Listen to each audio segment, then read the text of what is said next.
Good morning, chat.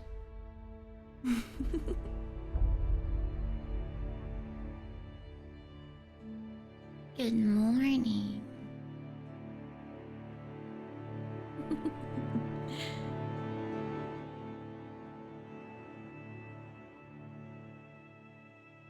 How are you? How are you? I hope you're having a fantastic day. It is the early morning of Sunday, December 11th. And I am so glad to have you here. I've got a bit of a morning voice as I haven't talked yet today, so I'm sorry. Oh my goodness. What are we going to get into today? Oh my goodness. Oh, we left off last week in a pretty scary place. We're like about to fight a big scary beast, and I don't know if we're gonna do so well, chat. I don't know if we're gonna do so well.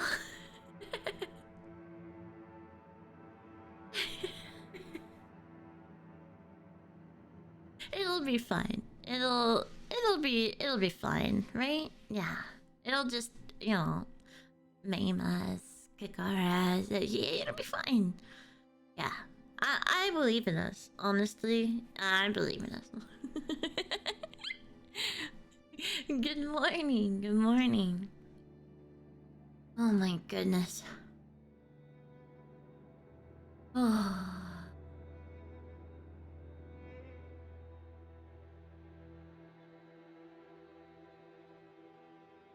You guys got this. I'm glad you think so.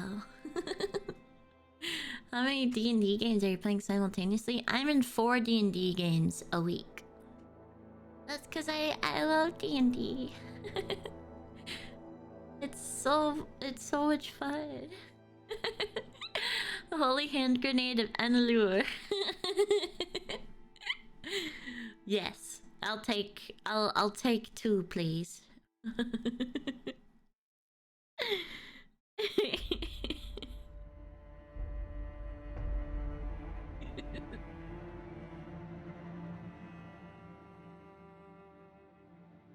No, at least one person. That's fucked. You can't just wish that. That's fucked up.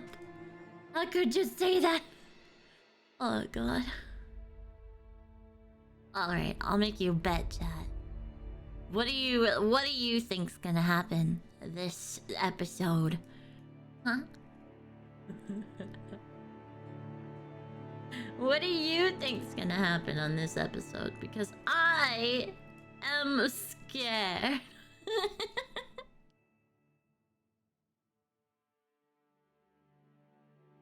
One death. Oh god, no, please.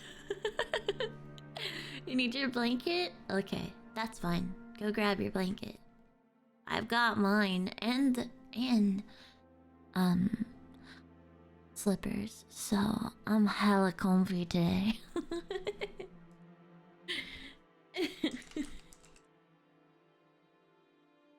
Alright, let us slide in to Dungeons and Dragons. We are not on break. What the fuck? Okay. If you would like to have your name immortalized, be on this VOD, please say hello to the future VOD watchers, whether it be on the channel or on the YouTube, wherever that gets posted, and fill up the chat behind our dungeon master. Say hello. Hello, future VOD watchers. I'm talking to you from the past, and you're pretty fucking cute right now. We are on, oh god, the 8th episode of Anor'lur. Oh my gosh. How many... Do you guys ever look back at like how long you've been doing something and you're like, fuck, that's a long time. I'm a little nervous. This seems like a big, scary fight, and I don't know if we are ready to fight it. But I don't think we're really gonna get a choice, chat. I'll take bets. I'll take bets right now. I'll take bets right now. You can't change them though once the fight starts and you see how undeniably a badass we are. and you VOD watchers can be true to your bet. If you make a bet at the start of the fight, I can't hold you to it because we're not live, but I'll know. I'll fucking know. Don't think I won't. Let's go say hello to our players, our fellow players, and start this whole horrifying encounter we are about to do. Good morning, Dan. Good morning. Hello. We're here to play the dungeon. Indeed, the Dungeons and the Dragons. I didn't know you knew I deep said the speech. same. I said the same thing. Of course you did. It moved.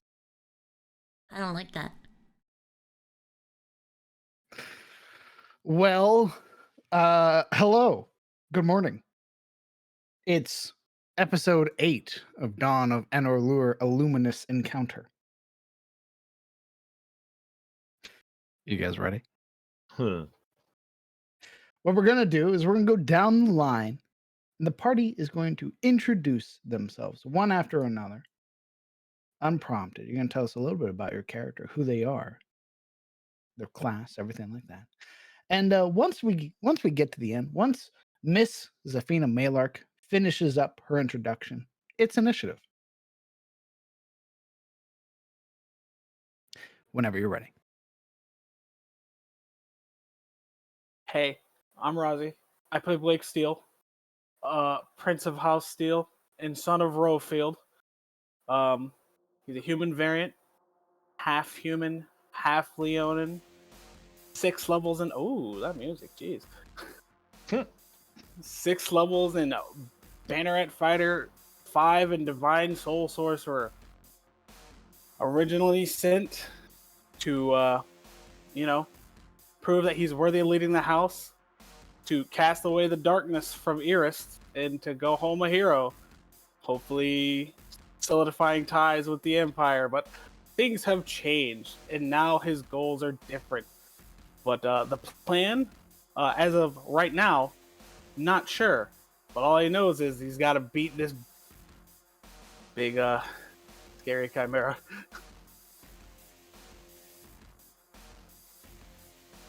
Hello, my name is Kieran, and I play the wizard Oberon Illyrian.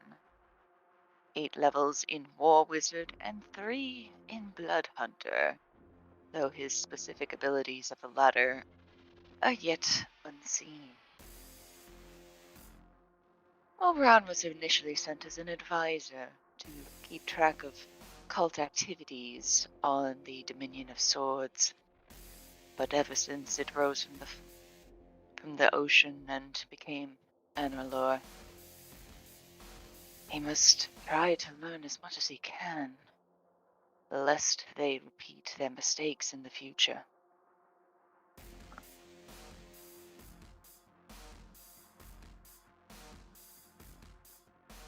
Hello, I am Momo, and I play Evelyn Yenlier. She is a reborn wood elf, level 11, druid of the moon. She was born in the First Age, thousands of years ago, but found herself awoken in current time, taken from her family, her grove, and everything else in the First. Thanks to her current comrades, her only family to exist on this plane right now, for rescuing her from the hands of a vicious hag, she currently is seeking to investigate and guide the many new flora and fauna of this land in the name of her father, who is now a god, and seek to bring back the night sky to the land with her friends and her family. Hey guys, I am Sirik, and I play the intrepid knight exorcist of Bahamut, Ibrahimian Karan. A swashbuckler rogue since his formative years, through deeds and efforts in his home, Suna, and a paladin of Bahamut since he took Tard's bow, sometime after his passing, inside the Cathedral of Light. Ibrahim is now lost in a land without woes or troubles at first sight, a perfect god home where there is no hunger, suffering, or want. He struggles to make sense of this place, to find reason to bring change about when already there is peace. But Ibrahim will find his way, time and fortune be willing. He always has.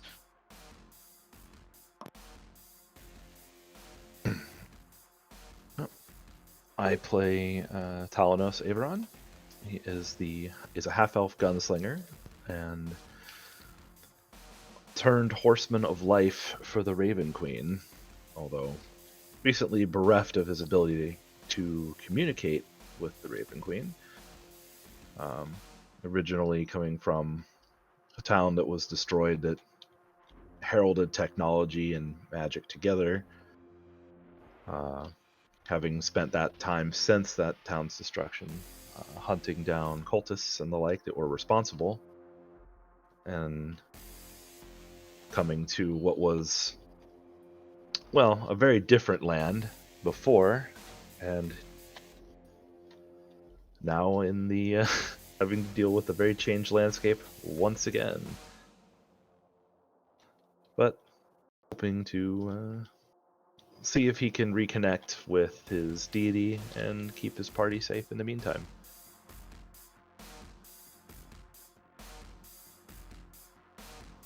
Hello, everyone. I play Zafina Malark. She is a level 11 Eladrin Bard. She is under the College of Maestro, college that in this world she is set out on creating of her own. She was originally sent to Irist on the behalf of her father, a retired adventurer and now professor of the Bardic College she grew up in, to uncover any of the mysteries and rumors of Irist. However, after getting rid of the eternal darkness and now being surrounded by eternal light, she is currently trying to understand what may be the right or wrong thing to do, as well as be out on a personal mission of trying to find her uncle yet once more. But first, we have a chimera to deal with. That you do. Thank you. Now, two things of note. First, I need initiative from everybody. What's the second thing? You're about to see. It might depend how I act before we do anything.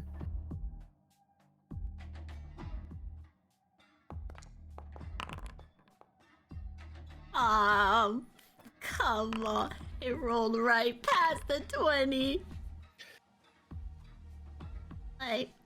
Before initiative, the chimera slams into the earth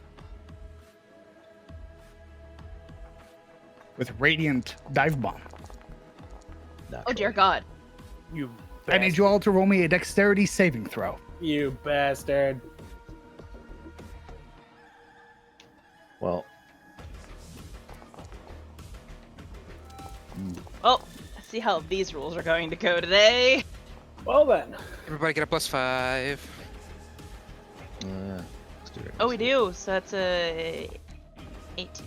The only person who doesn't is the custodian. Indeed. Now. It's 18. That is a fail I'm for the not the custodian. No! Okay, Can I trade? I'm afraid not. Oh. Oh, If I wait, okay. dive in front of him, because I am right next to him. I am going to spend a grit point to use snapshot. Okay, it's not an attack. Doesn't matter. Oh, this is your to fire off before. Gotcha. Yep. Could I dive in front of him, DM? I'm right next to him.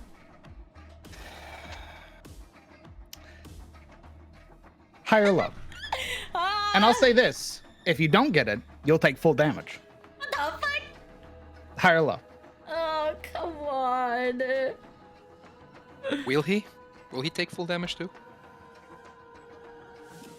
We'll see. I just want to save him. It's our job. I feel like Evelyn would do it. Hi. Hi, very well. Yeah. Okay. So I will Fuck give yeah. the custodian half damage as well. So you all take half damage. 18 points of radiant damage, and because all of you succeeded, you do not catch on fire. Oh, fuck. Dear God. That's good, because I'm quite flammable. What the fuck? A 14 misses. Good to know. At the top of initiative. Actually, you all are also, because you succeeded, you're also pushed 10 feet away. So I will move you accordingly. You all succeed. This time. Oh, God. Ibrahim, Split us up. Oh, it's me? you are top of initiative. Okay, Ibrahim will brandish in his left hand the lightning long blade, and in his right his curved dagger. And how thick is this tree here? Can I move underneath it? Yes. Okay, we're gonna roll under the shade here, and the game is paused, so we're not. Oh, move right here, and he will take a sweeping strike at its side as he rushes it. by. A 10 misses. Here, can take another. That's it. A 20 hits. And then the dagger.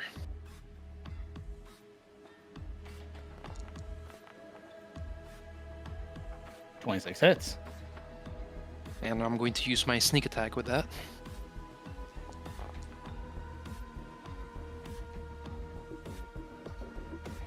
Now, DM, where would Why does it say the... it's, sorry, why does it say it's radiant? Oh, because of the sun dagger. Gotcha. You need to Yeah. change that. Mhm. Okay, continue. Where would the trunk of the tree be here? There? Okay. Well, we're going to disengage. Right here. Oh. Yeah, right there. That's my Okay. turn. Oberon. Neat. Cool. Fantastic. Hate this. Radiant feels extra tingly.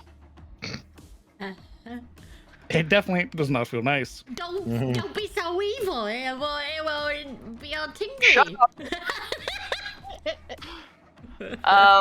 But you know what? We will try cast Chill Touch. Kind of test the waters here. Okay, let's see it. 28 hits. Chronic damage, all right. Must make a ranged spell attack on a hit. Target takes and can't regain hit points until the start of its next turn. Understood. So we're going to hit it with the debuff icon. And it cannot regain any hit points. Yep. And yeah, much the same way. We're gonna try and get away. Okay. Let people who are more martially minded get in there. All right. Is there anything else in your turn? I'm gonna save my bonus action for now. Okay. It is the custodian's turn. Seeing combat, seeing this chimera, you would watch as the custodian cracks his knuckles, sort of slamming them against the earth. He's going to use his bonus action to cast Grasping Rune.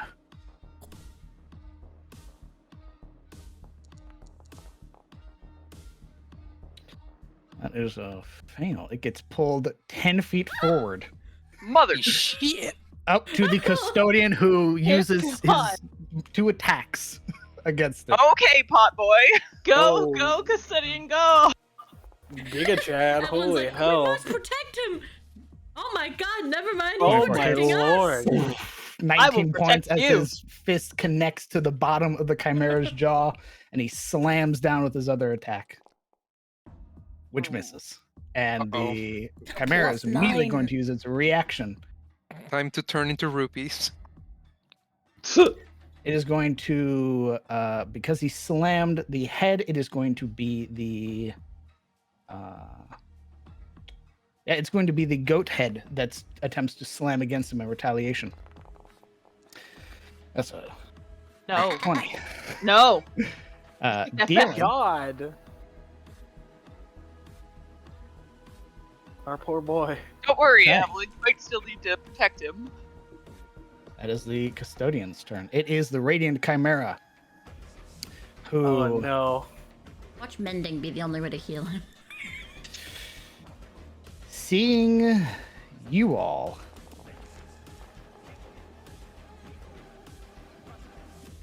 Like all those dice. inhaling sharply, exhales through the draconic head, spewing forth radiant light Fuck. across the custodian, who was the main target. You happen to just be caught in the backblast. I need dexterity saving throws from all of you. You and your fucking deck flows. Oh god. That is a fail for the custodian. That is a fail for Evelyn. That is a fail for Blake. Oh my god, you and your dexterity, you motherfucker.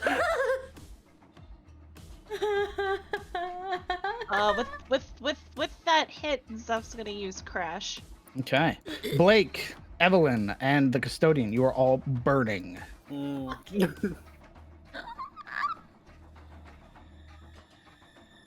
Let me see your crash. Strength saving throw. That's an 11. Spell this, take thunder damage equal to the number you rolled and be knocked prone. Okay. Take 5 thunder damage. Be knocked prone. It still has its movement, so it's going to stand back up.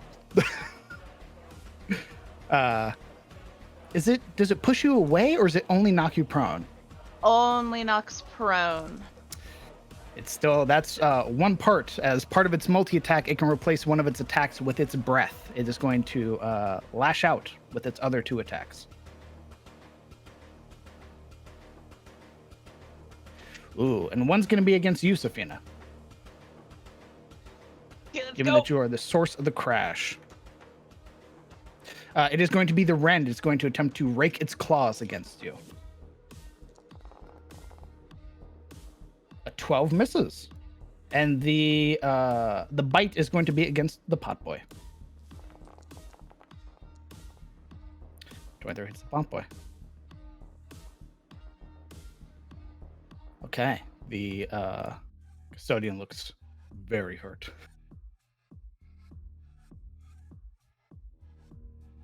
Talenus. I also look very. God damn it, I don't like this. Okay. Oh, so the square on around him, is that his actual like physical Yes, presence? when you hover over him, that's where he's at. Okay, cool. You would also realize, looking at his last attack, some of his attacks do have reach. Yeah, well, that fucking sucks. Well, I guess I'm gonna do the thing. I'm gonna do the thing by saying I'm gonna start shooting at him. Let's see it. Start with this thing. Hey, 28. 28 hits. Boom. Boom diggity. Do another one. Oof, maybe not. Or maybe 19 so. hits. Cool. Don't forget your plus to hit, brother. You have a very high plus to hit. Yeah, well, when I see the low roll and I just like, what the fuck? Anyway. Okay, so that's a boom boom.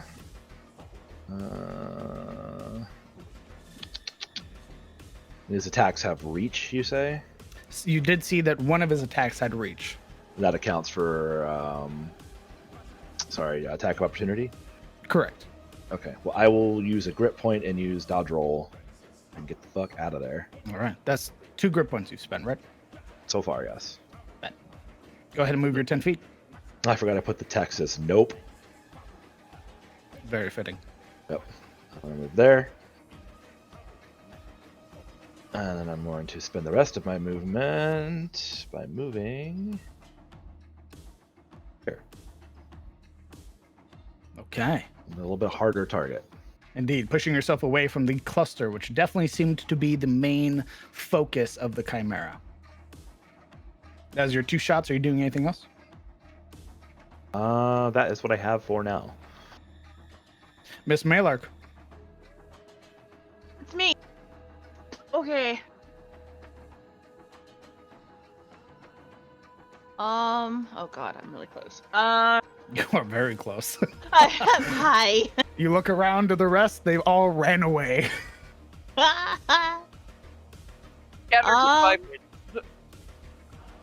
Okay, and one attack has reach, which means that would be good for attack of opportunity.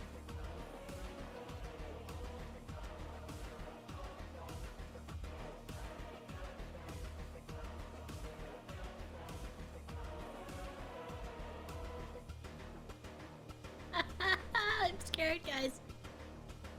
I don't like this. Okay, we are going to...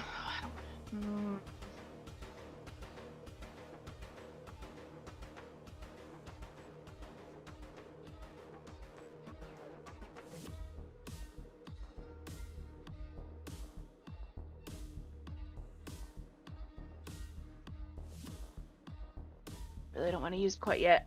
We are going to step back and away. Just running away? I don't like how you said that. I just have to know. I know.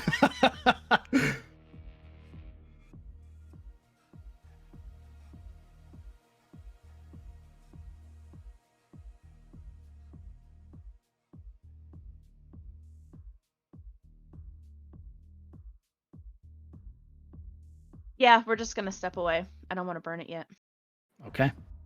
The Radiant Chimera, its 3 heads rapidly paying attention to the battlefield.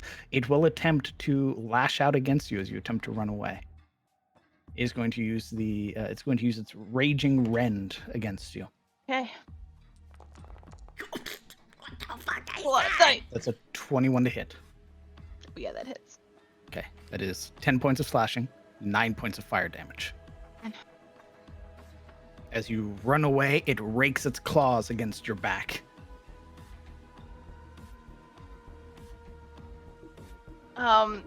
As she would reach her destination, she's going to turn around and cast fairy fire upon it. Okay. Aiming it so that way it obviously doesn't hit the custodian.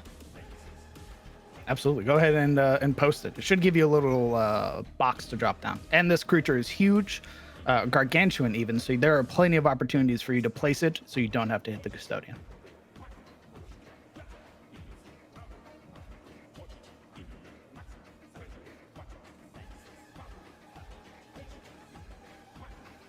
All right. Dexterity saving throw. That is a fail. It is marked by fairy fire. Ooh, goody. I like fairy fire. Okay, and that is a concentration, maintaining concentration.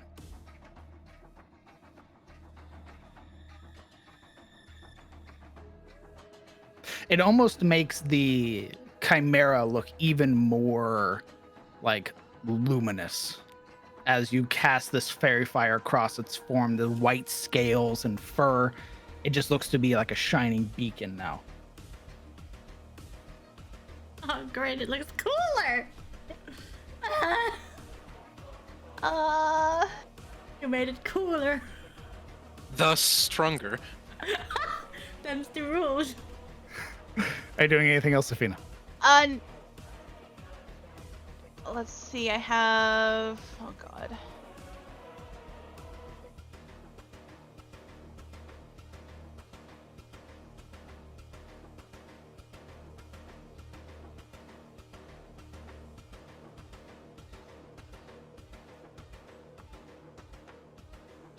There. And she's done.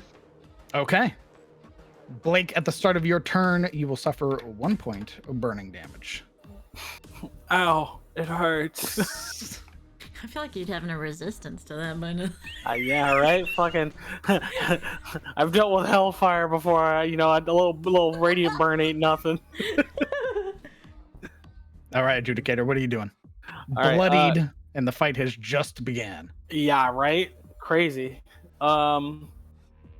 So real quick reminder, it was only the salves and stuff that can like get rid of our status helmets, or like was it just general healing that could do it too? 1 point of healing will get rid of all status effects on your person. All right, awesome. First things first, bonus action, second win. All right. You restore 7 points and are no longer burning. And then there was also the amount of people I could give it to was, I believe, was up to 3. I haven't used that in a long time. Don't know if we have those abilities anymore. That ability?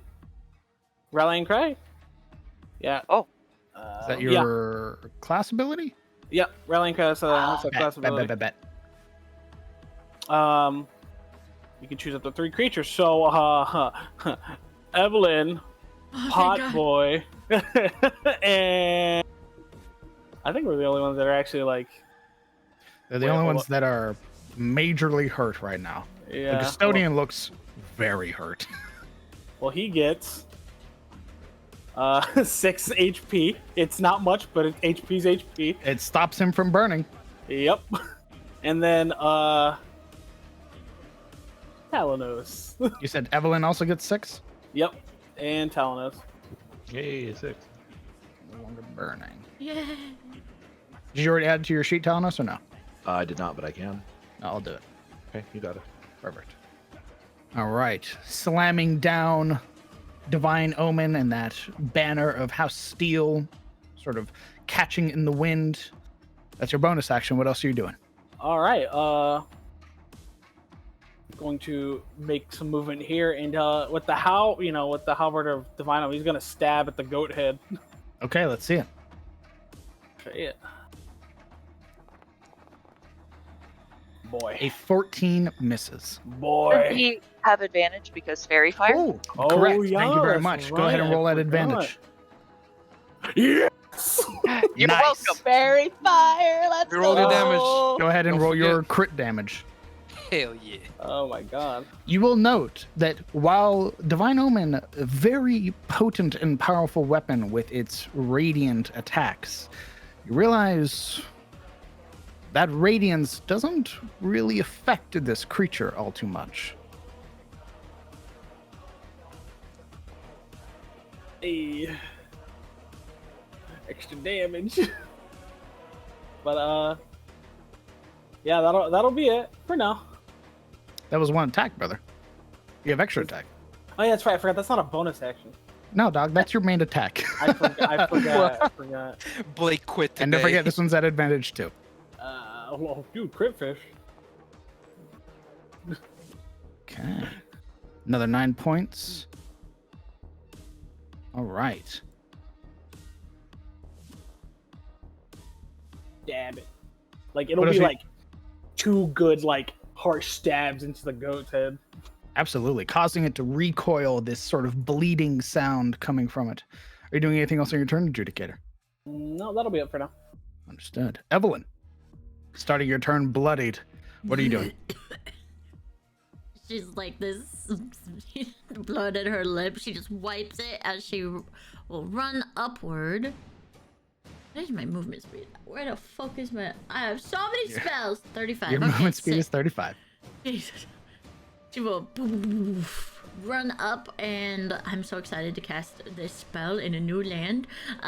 She is going to trace down her leg the runes of her family and home, and she is going to drag her fingers across the ground and attempt to pull primal energy to cast Mass Cure Wounds. Okay. Hot. And it's going to be right here. God, it's hard to see everybody. Blake should be within 30 feet. Okay, cool. A 30-foot sphere. It should give you a little drop down to do that with. How do I know if it's touching them?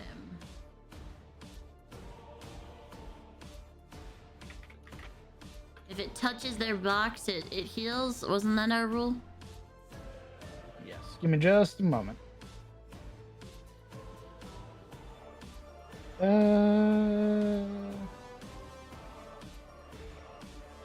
30-foot sphere, I believe.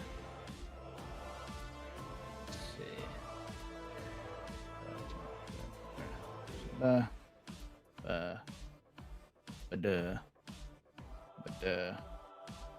Just gets the homies.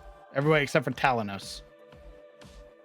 Boo. How does it look pulling the primal energy out of the ground like this in this new land? As I prep Well, my fingers for notes. All my things just closed, so give me just a second to open them all back up. The primal energy, compared to before, which had been very lackluster in its appearance, had been very gray and these sort of diluted browns. Now, in comparison, are these sort of vibrant, almost glowing sort of sources or motes of light that pull to you from the earth. Like you would see the sort of plants and bushes, the grass, everything sort of imparting from itself some portion of light that is drawn to you. And as you channel it and begin to pull that magic, you would glow just like the Chimera does, sort of taking upon the light of the sun and then unleashing it. Oh god, what the fuck? This place is weird. All right. Everybody restores 11 hit points. Alright, couldn't be more, guys. If you haven't already marked it on your sheet, now is the time to do so. I have. Yay! Like you are no longer bloodied. Did not mean to do that. Custodian, still very bloody.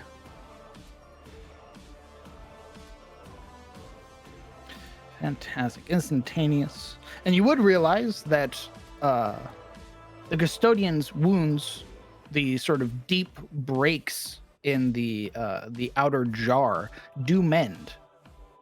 Meaning he is receptive to healing magic. I see. Very cool.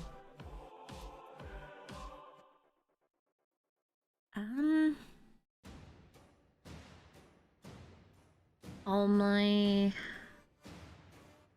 bonus actions are combat related and or leveled spells, so that would be my turn.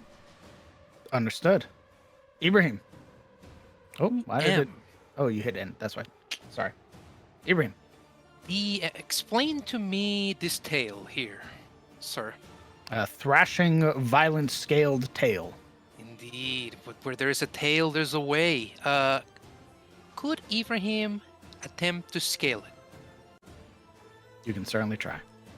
Oh, God, I love it when you say that. Yeah, we're going to use our bonus action to dash, and Ibrahim will come rushing up the side of the Chimera from behind.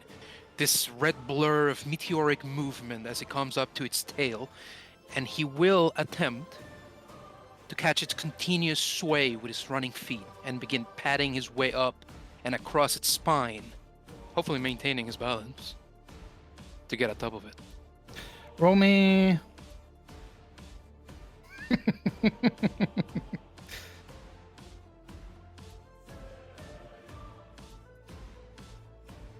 Roll me an athletics check. Oh my god. You hate me.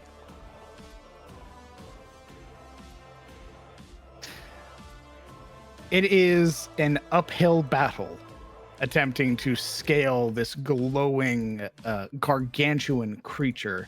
And as you get towards its back, right about here, you find your movement sort of halted, having to really struggle to keep your movement on the back of this thrashing creature.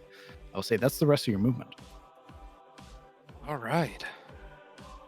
Well, right here where we are, at the base of its tail, we're going to strike right at the right at the root of it with his lightning blade.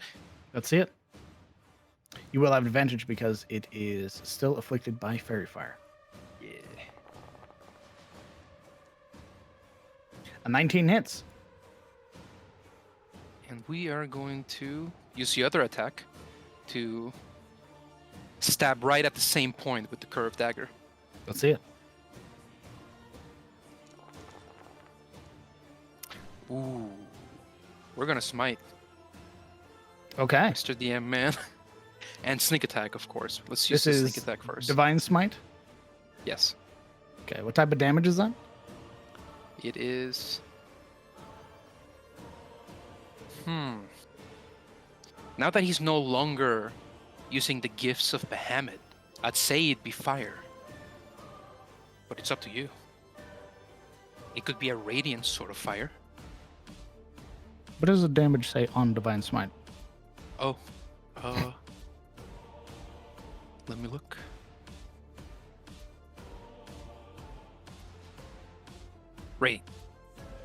Radiant. Okay. Go ahead and do your crit sneak attack and your crit Divine Smite. How many points or how many levels of Divine Smite are you doing? Max level 2 for me. Okay.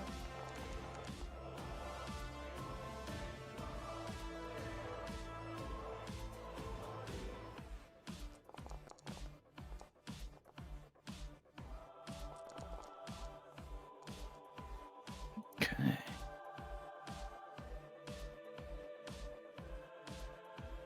You would realize, much like the Adjudicator, that attempting to lash out with that radiant energy doesn't find as much purchase in this creature. It would be radiant energy, but visibly across Ibrahim's dagger, it looks like a sort of magmatic slag clinging to the metal as he lashes at the flesh of it. Is this something like multiple people can see? That it's not very affected by radiant? I would say so at this point, yeah. Okay, cool. Also, how do I get rid of this thing? It's fucking... Thank you. I'm sorry. Okay. It's my Driving turn. that slag-covered dagger in and causing the creature to bellow with rage. Oberon. Oh, God. Custodian's still up in its fucking face. It's been one round of combat. I know.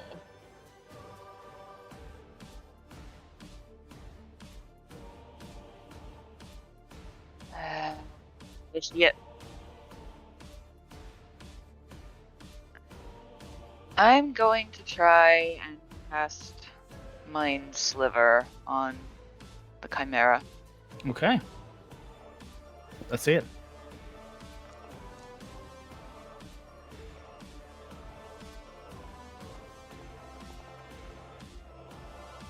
That's a fail. Okay, 10 so it's points going of to take psychic damage. And it is debuffed. and Subtract the 1d4 from the next saving throw it makes before the end of your next turn. Gotcha. And as a bonus action, to try and give Hot Boy some, hopefully escaping room, I'm going to try my Blood Curse of Binding. Okay. Where did that go? Okay. I'll do 1 point of damage to myself to amplify it.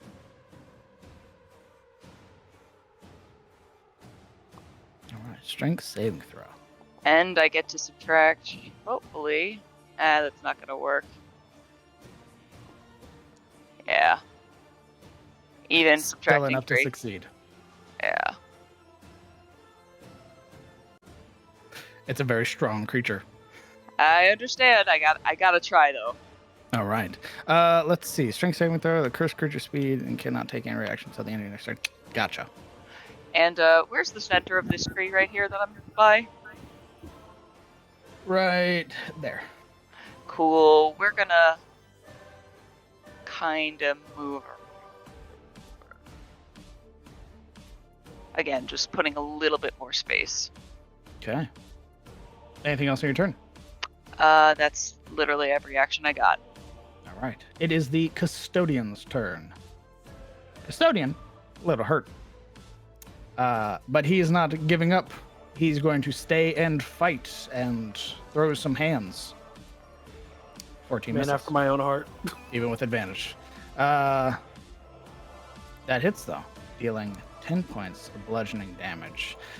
Immediately, however, upon becoming bloodied, the Radiant Chimera instantly recharges its breath weapon Yikers. as it uses bloodied breath. Stop. What does it? Stop it. Try stabbing it not faster, doing guys. that. Start stabbing it faster, guys. It is. This is a fucking problem. The You wanted to Radiant, pass your turn. as well. You would also notice that across its form, that shimmering light becomes more prominent. Its eyes begin to glow, the horns on its frame beginning to emit this almost ultraviolet light. A weird effect takes its body. You've yet to see what it does. Okay, it's the Chimera's turn, who is going to make... Ooh.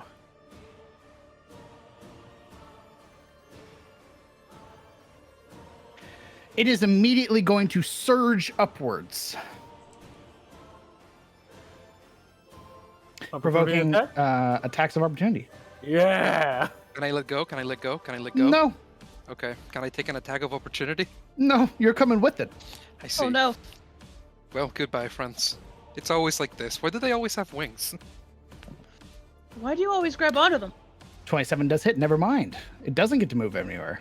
Don't go nowhere. You hooked it. Okay, and instead, it's going to make its attacks against Blake. Wow, what a bitch. Wow, what a bitch. It is going Oh, to man. lash out with a rend against Blake. Yeah. No, it ain't. 16 misses. It is then going to breathe on Blake. Shield? Shield? Yeah, that's not gonna help you, dog. What the fuck, man? You need I light. need a dexterity saving throw, please. Fuck.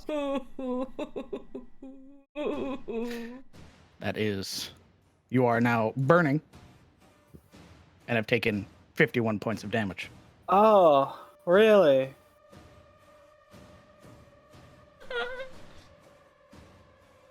Oh, nothing you haven't endured before, right? I mean, Is then going technically to not use the its- highest amount. It is going to use its horns against the custodian. That hits. Oh no. The custodian looks very hurt. It is then, upon being bloodied as well, going to use Ravenous Surge. Oh my fucking god. Stop. Bro. It is then going to immediately sort of thrash back and slam against Ibrahim. Oh, hey. One against the adjudicator, once against the custodian, and once against Ibrahim. I imagine it's like gonna flick me with its tail, in a sense. is going to sort of like cats do with its back claws. Oh, I see. He's So gonna first break him. First against the custodian. A 15 misses. Against the adjudicator. An 18 misses. And then against Blake, or against Ibrahim. Gonna get scratched off like a mite. Here we go.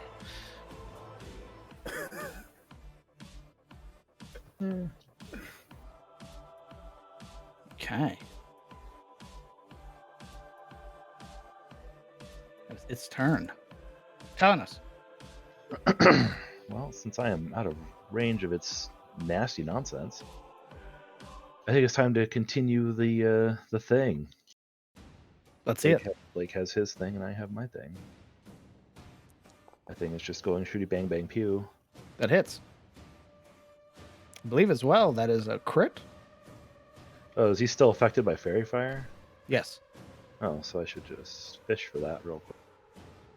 Fishing. Yeah. No, it would have.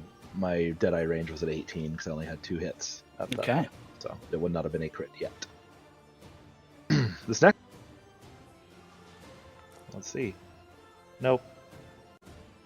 That hits though. But still hits. Bang, bang. This thing's covered in blood. Indeed. Okay, with that, I'm going to alternate some movement. I'm going to swing around and move there.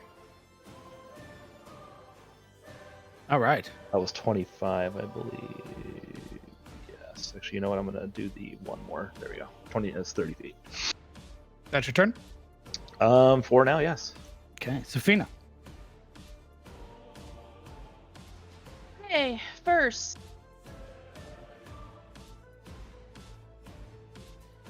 We are going to do healing word on Blake. Okay. Yeah, it's 55. Okay, that'll work. The homie. We're That'll gonna do stop that him at from burning. 6th level. Okay. Big heal.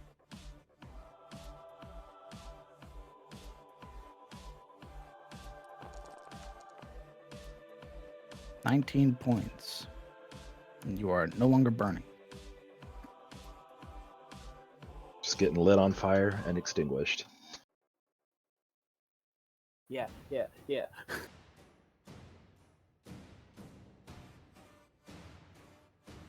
And then for that was bonus action, and then for her action, she's going to cast Frenetic Crescendo and give Oberon, Evelyn, Ibrahim, and Blake a Bardic Inspiration.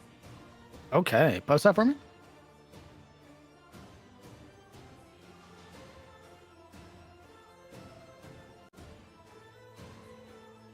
What does Bardic Inspiration do?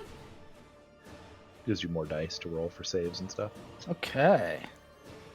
Remember, who'd you give it to one more time? Oberon, Evelyn, Ibrahim, and Blake. Okay. Remember, if you would like to use your Bardic Inspiration dice, ask Safina. She will roll the dice for you. I believe yours can be used for everything, right? Let's see. Creature can roll the die and add the number rolled to one ability check, attack roll, or saving throw. Okay. And you can wait until after you roll your d20, and then I will roll the d10 for you. That might turn a miss into a hit. Perfect. Anything else on your turn? No, that's it. All right. Adjudicator. Yes, hello, that's me. What are you doing? My best. Adjudicating. And do you are. Just doing some. I'm adjudicating. All right, first things first. I'm gonna cast Cure Wounds at 3rd level. Okay. Yeah, bud. Yeah, cast it on myself. Smart. 16 points to the adjudicator. Hell yeah. And then next, let's see. It's not prone anymore. All right, so as bonus action, I'll use Call to Arms, which you can let out a cry. Each creature you choose within 30 feet gains advantage on attack rolls till the start of your next turn. Brother, it already has fairy fire on it. Does Oh it? yeah. Oh, Yeah. I thought that got dispelled. Oh, my bad. No, Roleplay. Still has fairy fire. If you Okay, want to alright. use it, you can, but it's doubling No. up. Does- I'm not gonna go. Can't double Okay. up the advantage or Yeah, whatever. yeah. Okay. And something else instead. Yes. That's what I'll do. You know what? Because I believe with the Polar Master, I can just use Omen's End as just the attack as long as it's a bonus action, right? Yeah. Post the feat for me. Let me see. I thought it had to be part of your attack action. I could be wrong. Let's see. We take the attack action. Oh, damn. Look. That's all right. Using your action to heal is still important. Yes. You know what? For roleplay sake, Daunting Roar. Okay.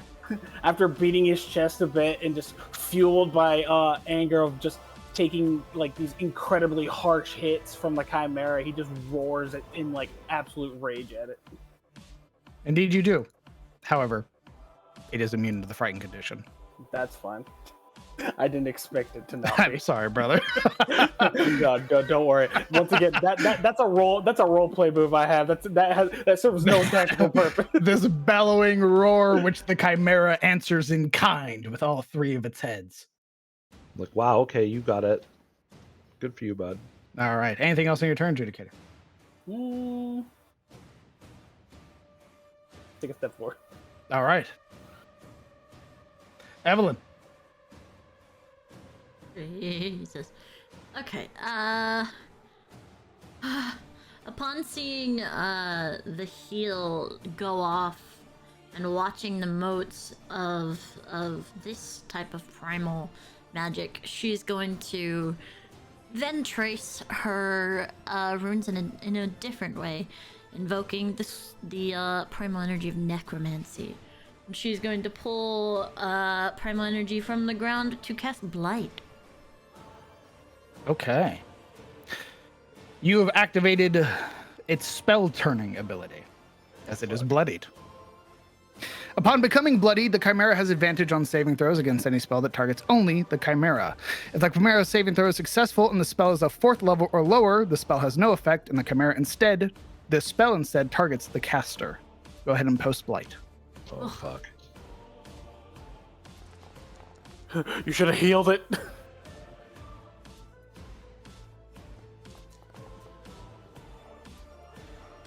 That is a fail.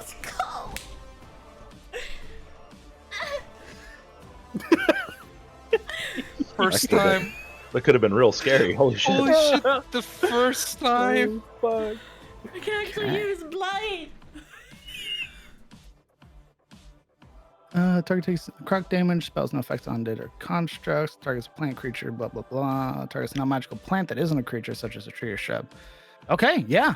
A massive hit to this creature, causing a sort of portion of its brilliant hide to sort of necrotize. You would see portions of its skin sort of shriveling up, blood vessels beginning to burst and then turn black.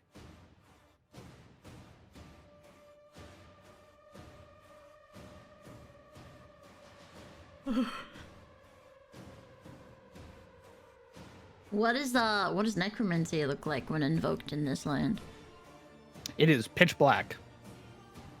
Ooh. Write that down.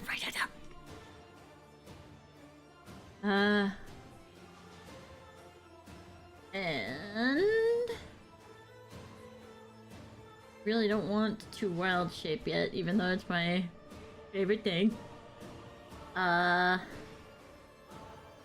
So yeah, that will be... I used a leveled spell, so I can't do that. Oh, that'll be it. Okay.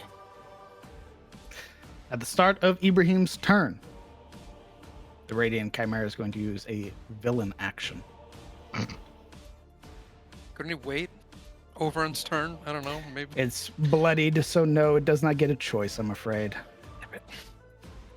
Okay, the immediate people within 20 feet, which is everybody but Zafina, Oberon, and Talanos.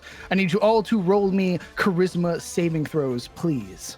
As all three of the heads release this horrific, shrill cry.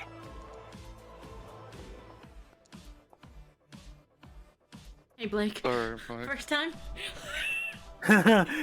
Yeah, no, it's not the first time, but it's certainly not the last. Please step into this noose with me. Okay. Hello, custodian. You're also here. I'm so happy for you. I'm so happy for you, man. I really am. You three are paralyzed. What you're talking about? We're quite charismatic. Very. Indeed you are. Very charismatic. If you have anything that gives you advantage against paralyzed, now is the time to do it. Let me check Deathless Nature. I'm pretty sure it don't, but let's see. Knowledge of a past life help you? What's the DC? 16. My knowledge from a past life ain't gonna get me up that much. Well, also, you've got that inspiration die of a D10 that you could use to boost it a bit. True. Ooh, yeah, that's true. For Blake, you would need a 9 or higher. Okay. I'm gonna use my bardic inspiration. Yeah. Okay. Me too. I'm gonna use mine too. For Evelyn, you would need, well, can it past life, can that be used on saving throws? Or is it? It is ability checks. Even with a bardic inspiration die, you would still fall short with a 5. Even with a 10, you would still be a 15, which would fail the saving throw. Damn it. I guess it Blake. then. Go ahead and, Zafina, go ahead and roll that inspiration die for the adjudicator. He needs a 9 or higher. Yeah, right. Oh my god! Adjudicator, you are not paralyzed. Oh my god! Fucking Song bards. echoing in Bards, your mind. man. Coming in clutch, yo. Bards. 2 of your companions are, however. Yeah, oops. Not your fault. Okay. Ibrahim. Okay. I'd say that thrashing around, wildly flailing, Ibrahim is twisting and turning and constantly rearranging his legs around this thing in his desperate attempt at staying on it. And with the wind fluttering his white cloak violently, he'll surge forward and attempt to further escalate his way atop of the Chimera. Okay. Let's see it. Go ahead and roll me, because it's violently thrashing so much, why don't you go ahead and roll me another athletics check. All right. Success. You continue to move atop the massive creature. I'll let you move me, boss. Where are you moving to? I would say right here. There you are. Oh, beautiful. All right, now I need you to tell me which neck looks the thinnest. None of them. Fuck.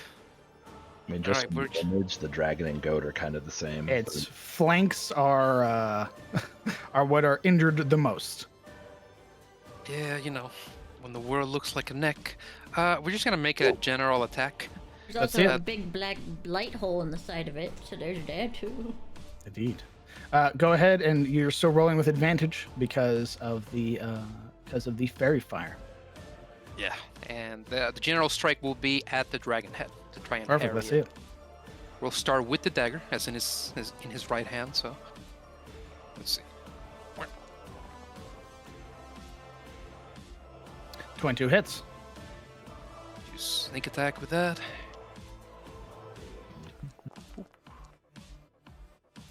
Okay, give me just a moment. Keep definitely fat finger my escape key because of how I rest my hand on my keyboard, so it closes all of my windows and I have to constantly reopen them. Another 12 points. Good job. Okay. First attack. As the dagger pushes through the flesh, with his left hand, Ibrahim whips up the long blade and he cracks with lightning. before he swings it down. That's my second attack for my action. Let's see it. That hits. And with a bonus action, we're going to attack again with the dagger. That's it. Oh, that should have been my bandage, sorry. That hits. Man, fairy fire. Yeah. Can you use the dagger to brace himself better on, like a ice? No. Don't worry about that. I'd just be curious if you could. What's the opening here? Like, from the head to the wing? Like, there's some distance, right? What are you trying to do? Jump off. Oh, yeah. There's Yeah. you have plenty of movement to sort of get out through here. All right. Ibrahim would, in fact, with the same motion of the dagger scudding, he will embed it into the skin, anchor himself, and cartwheel back until he jumps off. And there goes my character. Goodbye, character. Jesus. That was not me. Yeah. He'll do a sort of backward leap and land not entirely balanced. He actually sort of staggers back and catches himself on the grass. Okay. That's my turn. Oberon. Boy, the pot boy's looking real bad. He's looking mortal, if a pot boy could look mortal, and he's paralyzed. Yeah, we're gonna get him out of there.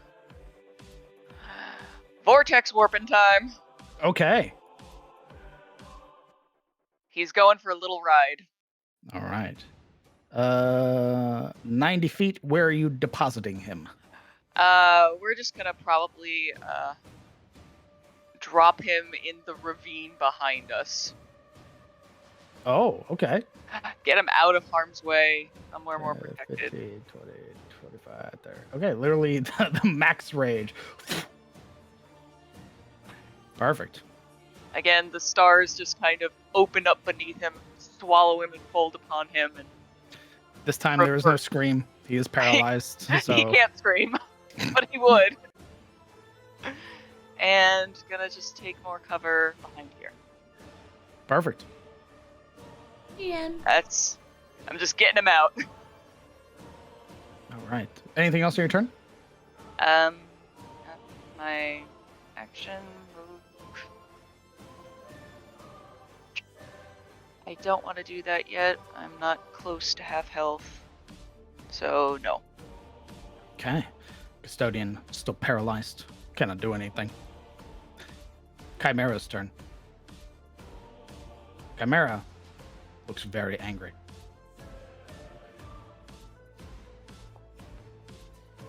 Okay.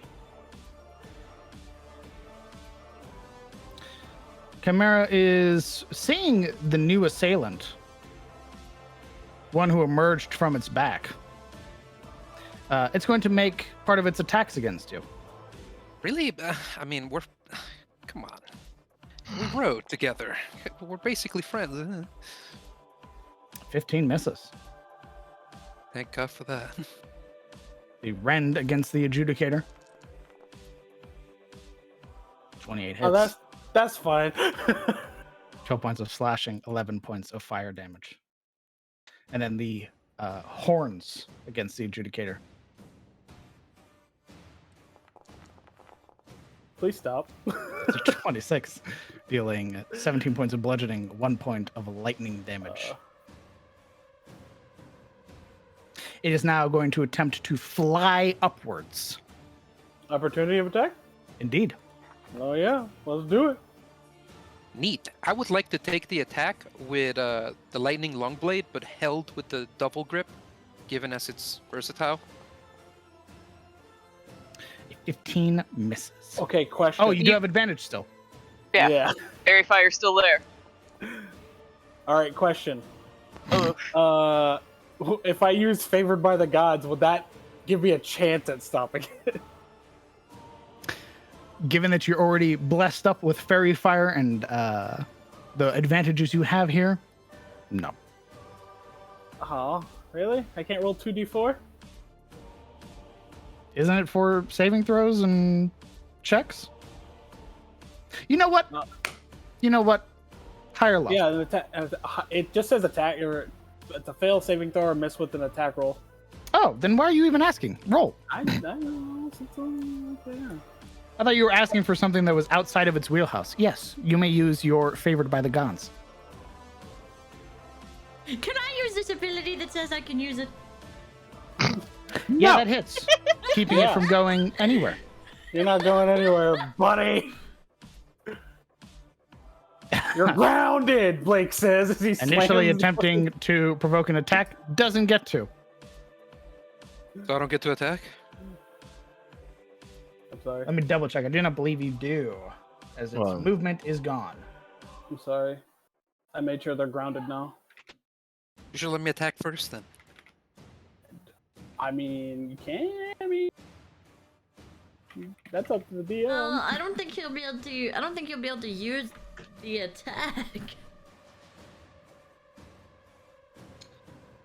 Because doesn't it have to get away from you to use your attack of opportunity?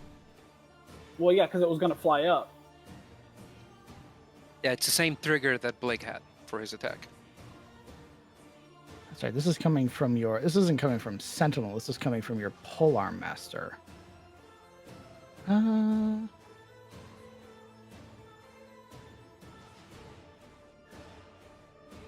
Indeed, because you have God damn it! I did it again.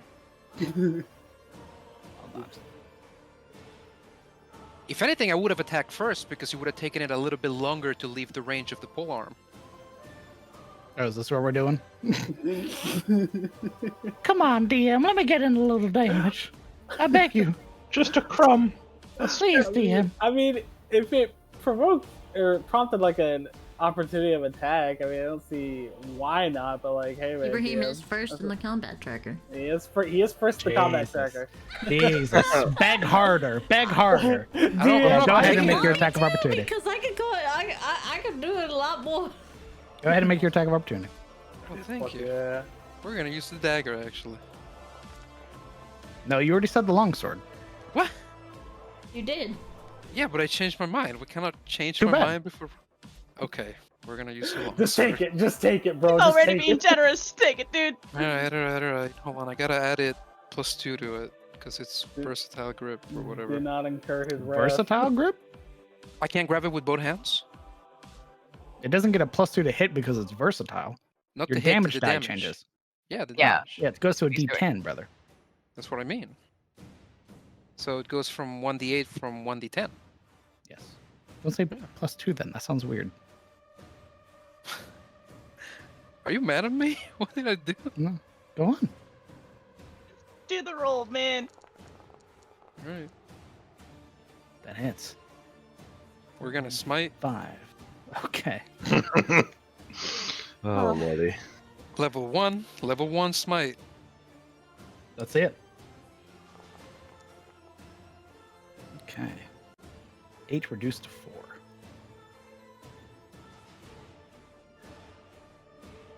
All right. Attempting to fly upwards, the creature is halted, pulled down by divine omen, slamming back to the ground. This sort of pained scream that comes from all three of the heads of the chimera as it begins to violently thrash. Okay, at the end of its turn, you are no longer paralyzed. It did not get to capitalize on its paralyzed. However, at the start of Talanos' turn, it is going to use its second villain action. No, wait, stop, please. 55, you are safe. You are not. You are safe. Okay, I need everybody but Oberon and Talanos to roll me Constitution saving throws, please. Oh. As the fur on this creature begins to bristle with light. Zafina, I need your dice. Okay. Yeah. Jesus. They all have +5s, by the way. They do Yeah, not. I do a little bit of Uh, constituting. Evelyn does. Oh, Blake doesn't actually. Yeah. So you want to use your bardic inspiration, Ibrahim? Yes. It would already make your... Oh, no, you already added it to it. Gotcha.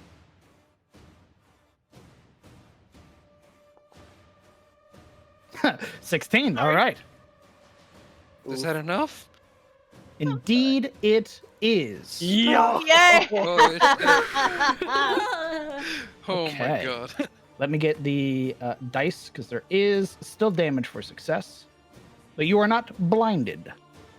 Oh, thank God. I'm gonna be honest. I don't think it's gonna matter for me here in a second. Hello, Portal Extraction Services at the Please ready. all ones. Please all ones. Please all ones. Fuck. It's okay. It's a six. Well, no, you're still fine. It's half damage for you, Blake. Oh, that's So right. I it's forgot. 6. Fear not. This land is far more giving when it comes to primal magic. All right, Safina. I also need a Constitution saving throw for your concentration. Oh, okay. You need to beat a 10.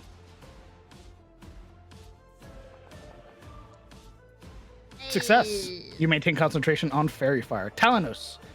This creature looks mortal. Please and thank you. All right. Oh, my character sheet disappeared. I had to reload. I couldn't see the rolls. Very weird. All right. Anyway, first thing I'm gonna do is move here. I know it may or may not be cover, but we're gonna pretend that it is, regardless. Unless it is cover, then awesome. And then we're gonna try to shoot for its weak spot. Weak spot. Why didn't my grit go down? Anyway. Alright, first roll. Is it gonna do it? There you go. That hits. Kaboom. Still not quite getting that crit yet, but let's hope. Oh, hell yeah, baby. Hey. End it rightly. End it That rightly. is more than enough. Talanos.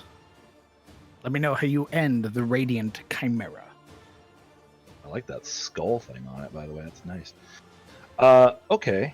From his position, I think with it, because it's thrashing around, correct?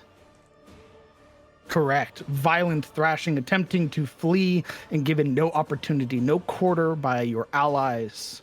It is stationary. So as it's thrashing, doing all, the first shot goes off and through its front left leg at the knee or the joint. So when it stomps down, it collapses under it, forcing it to basically take a header. And as soon as that tries to lift up, the second shot goes right through the central head from, just from behind the eye out the front. Okay. This spray of gore from the lion's head here on the Chimera, the other two heads sort of rattling out with this final death scream. As the body shudders, the wings sort of retracting in on itself tightly like a muscle spasm. You would watch as the body sort of collapses on itself, trying to step forward and then falling to the ground. Talanos, high or low? Hi. Why not? I don't know what it's for, but hi. Nope. Understood. I don't know what that means, but okay. With that, combat is over.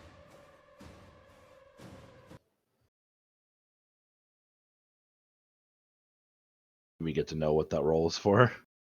No. I think Evelyn would dash to Blake's side. Yeah.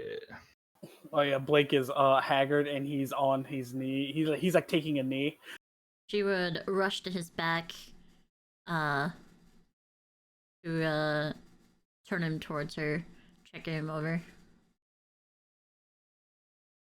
He's like what she'd see is that his face is definitely got just a bit covered in blood.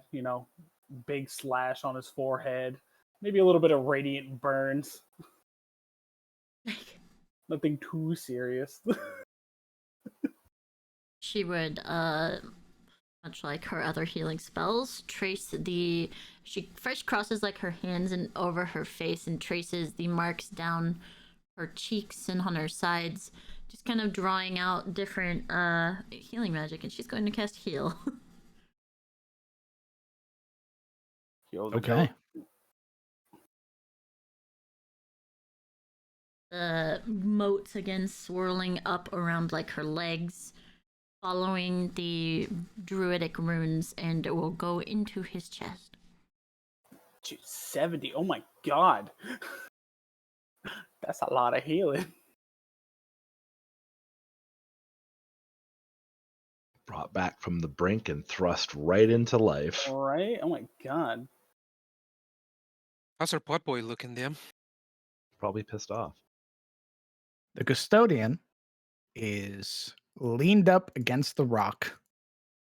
You would see there's a deep crack in his pot, sort of revealing the strange, sort of faintly glowing, like insides of this of the custodian, and he doesn't say anything.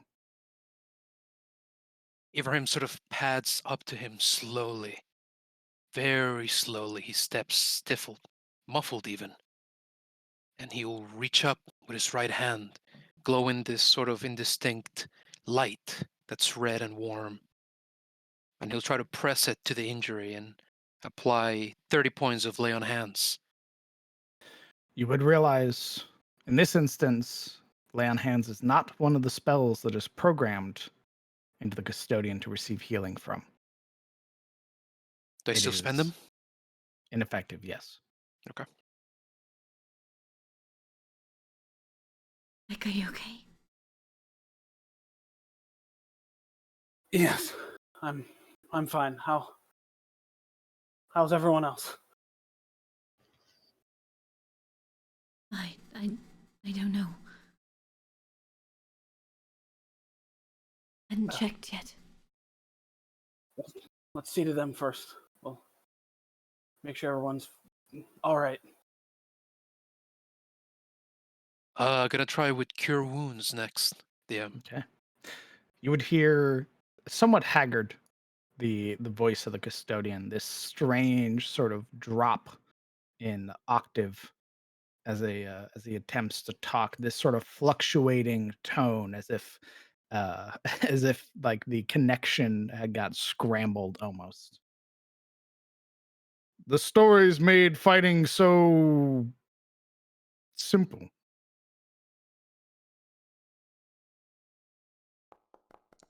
I forgot it is your first time, isn't it? There's a lot more to it. Steph would say, and she'd approach the pair. You'd see as he sort of pulls his hand away from the deep crack in the pot, and as he does, this strange material connecting from his palm to the wound and looking at it and just sort of staring at it for a moment. Really, like, though there's no features to really convey expression, you can tell that there is this shock. Just the simple, stilted movement of him looking at it is more than enough to know that he's just agog at what he sees. When Ibrahim feels Safina creeping up, he immediately moves aside, giving her space, sort of deferring to her expertise.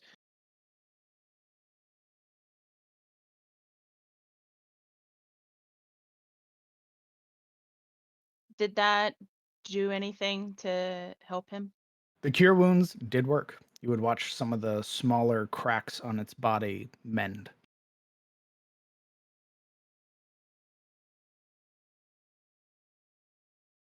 She'd step closer after seeing that. That seemed to have worked. Custodian, what other healing spells are you able to accept?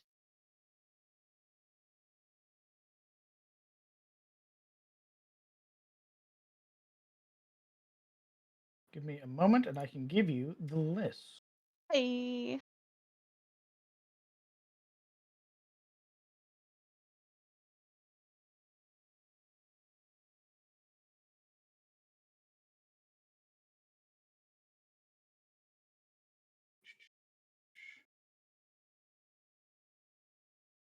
I gotta pull up my own notes.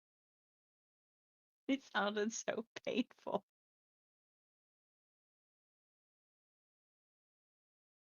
Oh boy, oh boy, oh boy. Let's see.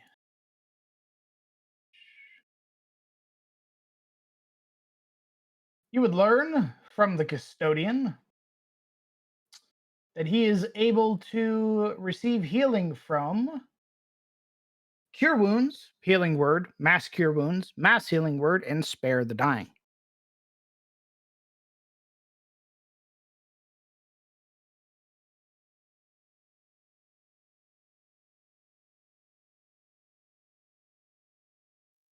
Perfect.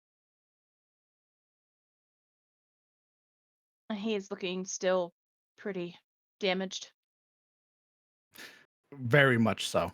He's not Oh. even close to reaching the that would take off his bloodied condition. She will then cast Healing Word at 5th level upon him. Okay.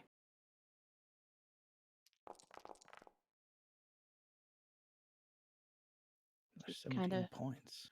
reach forward, even though not really needing to touch, but she would just reach forward and just lay a very gentle hand on him as she casts it.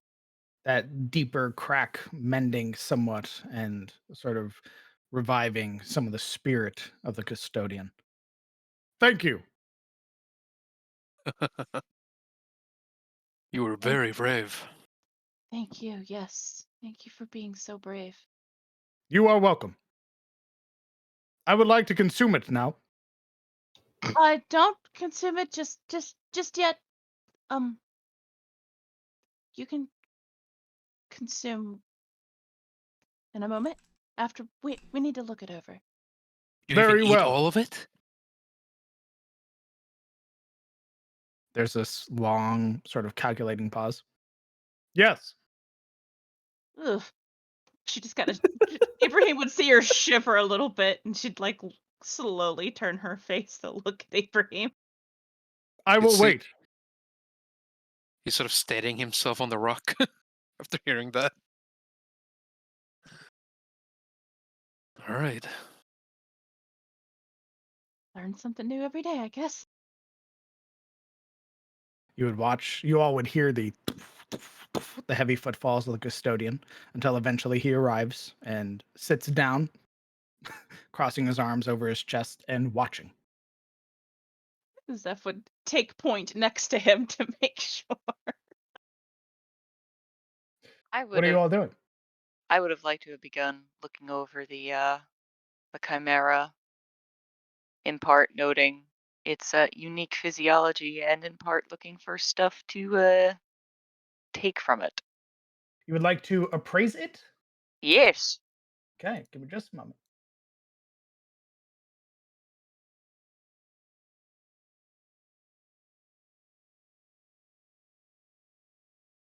Okay. The chimera is a monstrous entity. As you attempt to appraise, to do so, they must spend 1 minute examining the creature to be harvested and then roll an intelligence check, adding the proficiency bonus that they are proficient in the skill corresponding to the creature. For example, when appraising a Banderhob, check can be with intelligence nature check, while appraising Meanlap, it would require intelligence arcana check. Okay, I need a nature check. A nature or arcana? Nature, it is a monstrosity. Oh. Okay. Arcana is for aberrations. Let's see. Oh, I thought monstrosity Aberrations, fell under elementals, arcana. fays, fiends, and undead. Hmm. Plants, monstrosities, and dragons and beasts are nature. Construct, ooze are investigation. Humanoid and giant are medicine. Well, I got a posted the modified list. 20. Indeed, you did. Let's see. DC equals 8 plus a harvested creature CR. Success on this check grants the player full knowledge of any useful items to harvest from this creature. Okay, this was a CR 9. Jesus Christ. Okay, which means you succeed. So you would know Of all the things you could harvest from this, you could harvest the Chimera Dragon Head, the Chimera Dragon Wings, the Chimera Lion Head, the Chimera Lion Claws, the Chimera Goat Head, and the Chimera Hooves. Of those, which would I know would go bad in storage, so to speak? The heads all expire within 3 days. Okay. So can't take like the horns separately? No. No. All right, then get to work on the hooves and claws. If I wanted to take a horn, one of the goat horns specifically, just as like a trophy for RP purposes. I'm just going off the thing. It's part of the head. Well, I guess I'll put in, if the heads are not going to be harvested before it gets consumed, could Talanos take a horn? That's all. Just for something RP flavor wise. Well, these horns are massive. How much would one weigh, would you figure? Given the size of this creature, about 40 pounds. Zooming in on it. Yeah. What about just like the last? See how it's Just the curled? tip? Yeah, like just the tip, giggity. Yeah, like just like the first length of the ram horn. You're using this for a trinket or something? Yeah, maybe make like a little horn, like one of those signal horns out of it or something like that. If you want to do that, you got to harvest the whole head. Fine. Part of the book. Sorry, brother. You could harvest the head and make it at camp later. Like drag this like 100-pound head around. Well, I mean, who knows? I do want to know where you are stowing them. Well, I don't know. It's only a thought. I don't know if I'm gonna do it now because it's sort of like everything else that you could harvest. Well, I would actually need to know where you are putting them. It is a gargantuan creature. You can harvest everything off of this, as Oberon will be able to point out every part that is dissectable, every part that can be removed and used for something else. I would also like to join in the dissection. You just need to sort of tell me where the fuck you're putting it. Well, about how large are some of these claws, and then I think we'll determine who can carry what. Let's see. In order to harvest a creature must make a dexterity ability check using the same skill proficiency listed in the above appraising table. For example, a character attempted to harvest an aberrant would receive a bonus equal to their dexterity modifier and their proficiency in Arcana, if they had any. Some party members may prefer to let one character handle it. In this scenario, all benefits of appraising a character are conferred to the player doing the harvest, so long as that player had performed the appraising, assist the harvesting player through the whole duration of the harvest. So Oberon will be picking somebody to harvest. They will need dexterity and nature. Dexterity and nature. Oop. Well, The things that would fit in, I could see, are the hooves and the claws in your bag of holding. Yeah, that's what he was going for anyway, just so it doesn't go off in cold storage.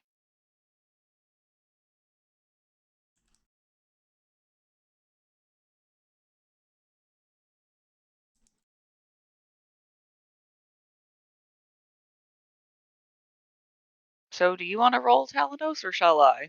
I do not have proficiency in nature, as it turns out. So it would just be straight dex. Well, in order to harvest a creature, a character must make a dexterity ability check using the same skill proficiency as listed in the above appraising table. For example, a character attempting to harvest a check on an aberrant would receive a bonus equal to their dexterity modifier and their proficiency bonus in their Arcana. So yes, you would need proficiency with nature, and then you would add your dexterity modifier to that roll. So yeah, we need somebody who has a nature proficiency, unfortunately. Oh, you have to actually be proficient in nature or just roll it? Proficient, I believe. Proficient. Oh, crap. Yeah, it would make any sense for you to carve it up and you know literally nothing. The point of the appraiser is to give you advantage. What was that about advantage? The appraiser would give that person advantage. And the appraiser also reveals everything that is useful on the creature. So who has a nature proficiency who can do this for Oberon? Speak now.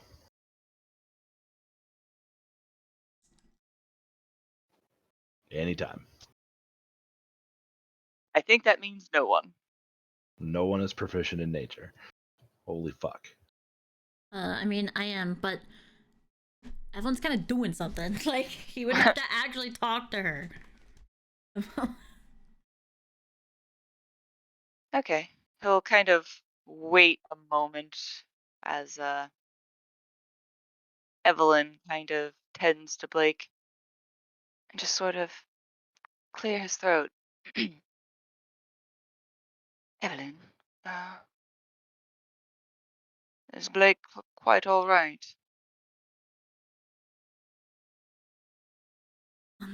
What? She looks back at Oberon as, like, her fingers are tracing his, like, the outsides of his burns. He's alive, yes? Yes. Good. I would hope that we can take what we can from this creature and hopefully move on. We don't know what kind of attention this would have attracted.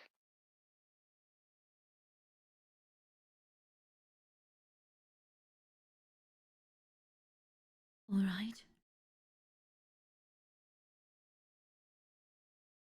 Not stopping you. I'm afraid it requires someone more familiar with a beast anatomy. I can show you what I found that's worth taking, but I might just end up butchering it. All right. She turned back to Blake. Don't think you're getting off the hook. I wouldn't even consider it.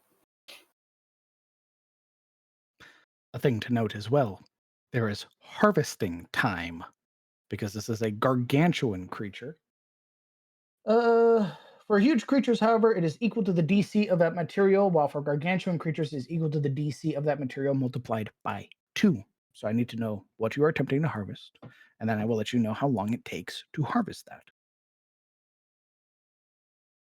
I think we would get the claws, unless you want to go for the hooves first. Well, Evelyn would continue talking to Blake. Um, basically telling him that she's going to be looking at his burns, considering his past with burns. As unapologetically, the Chimera is not her focus, so.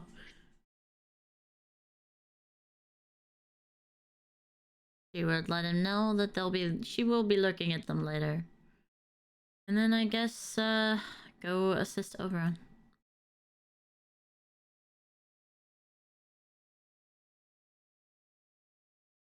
Okay.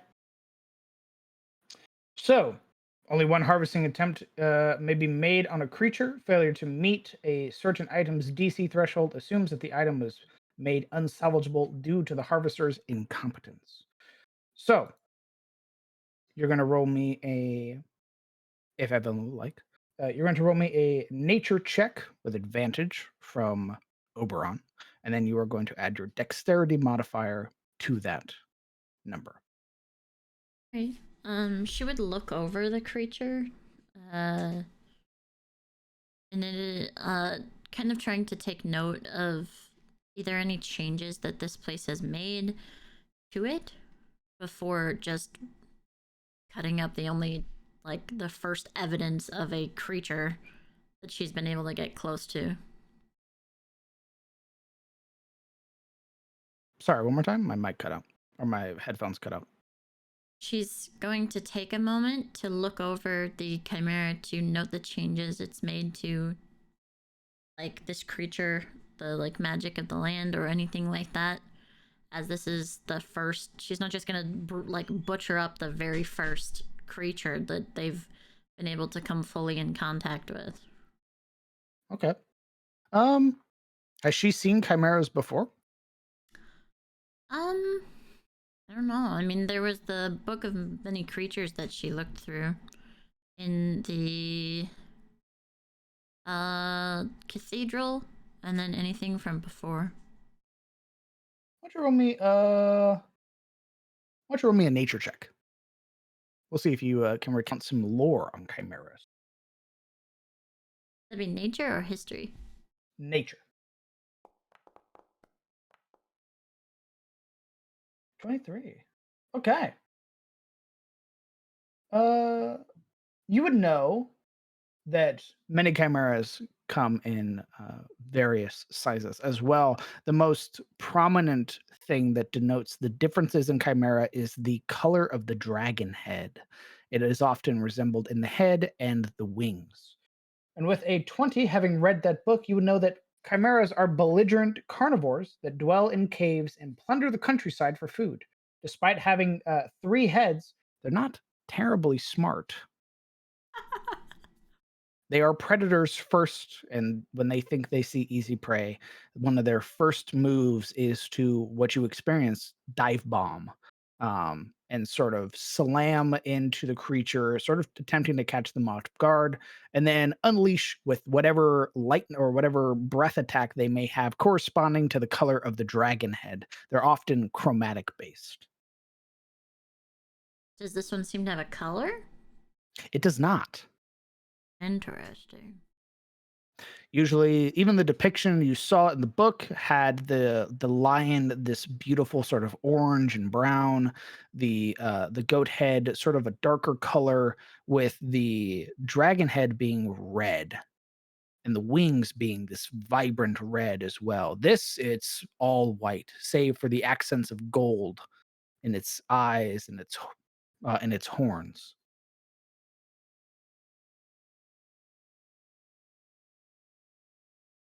Need to reload just real quick.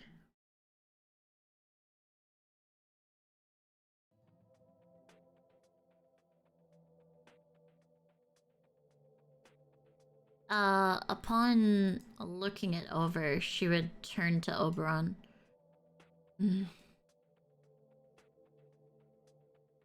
Something to note? What I know. She would trace, like, her fingertips over, like, the bridge of the dragon's head on the ground. From what I know, these creatures morally have color to them.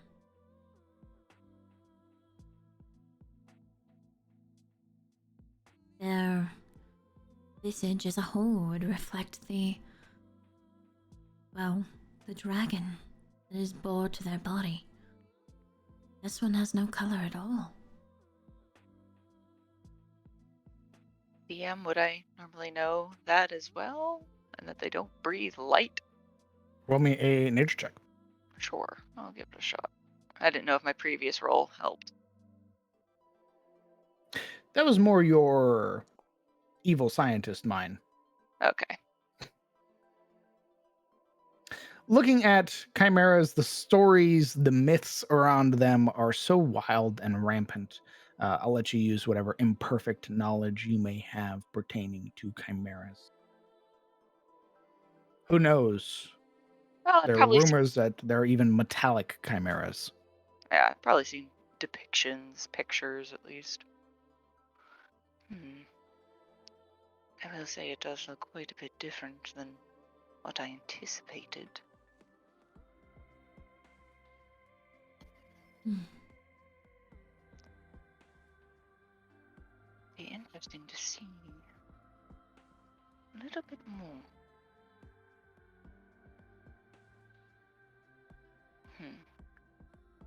Kind of looking over the dragon head. What? Oh, he kind of goes over closer and looks over the dragon head. kind of pushing open the maw with a foot and then tracing the line of its throat.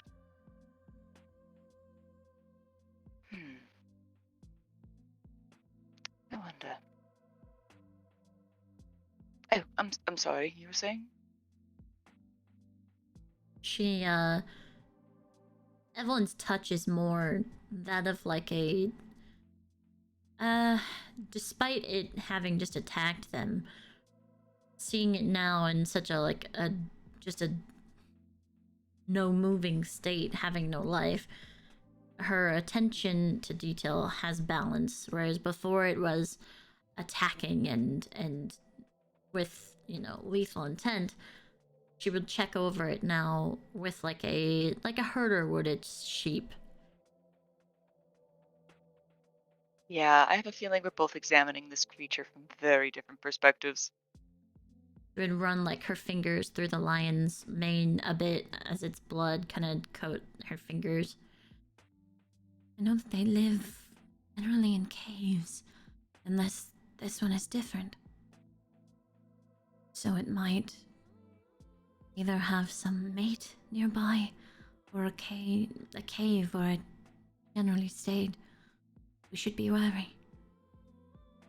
I'm sure that cry outward definitely warned anything around that would know it.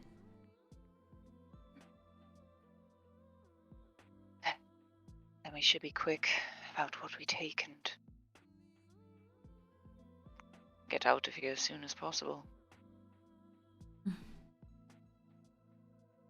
Well, I can try my best. Yes. The claws, I think we can fit several of them in the bag. And then kind of go over and assist Evelyn. Yeah, as Evelyn doesn't have any tool proficiencies, except her herbalism kit, she would use primal savagery and just use like a very primal carving and stuff like that. So her hands themselves would be the tools. Very sharp and deadly, as does her face look currently. Okay. So you will pick an item on this list, and basically all the rewards beneath it are cumulative if you get it. For example, if you wanted to harvest the dragon head and you succeeded, you would get all the other items as well. If you are picking just the claws, I will need your nature check with your dexterity bonus, and you'll roll that at advantage. DC is 15, and it'll take 30 minutes to carve. Well, she would defer to Oberon as to where he would like to start. Again, not wanting to take up too much time. Probably go for the hooves and the claws. Probably leaving the heads, since they're too large for any of us to carry, and we're not going back to to Dawnwood anytime soon. Probably just indicate those two items.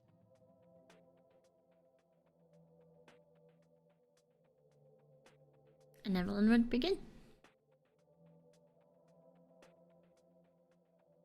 Okay, let's see it. Let's say you're going for the claws. DC is 15.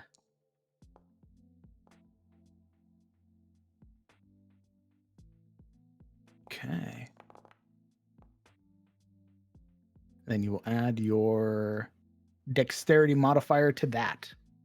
What is your dex modifier? 24. If you so wished, Evelyn, you could get everything but the Chimera Dragon head. However, every item beyond the claws and the hooves will take considerably more time. All in all, it'll take you about 30 minutes to get the claws and the hooves. And yes, she would set on to that. And it's almost like a ritual rite kind of way that she harvests them instead of like a butcher. Okay. Each piece laid out specifically in different places or whatever she's working on. As soon as the pieces get laid out, Oberon will be casting Prestidigitation to help clean any blood and gore off of it. So That's our that own it blood. is, so that it's clean for transport. Okay. So the creature is harvested. From it, you would get 2 Chimera lion claws, which weigh 9 pounds. Then you get the hooves, which weigh 12 pounds. They do not have an expiration date. So we can take them off just whenever. Exactly. They might be of use to either the druids or perhaps even Ellen as free agents.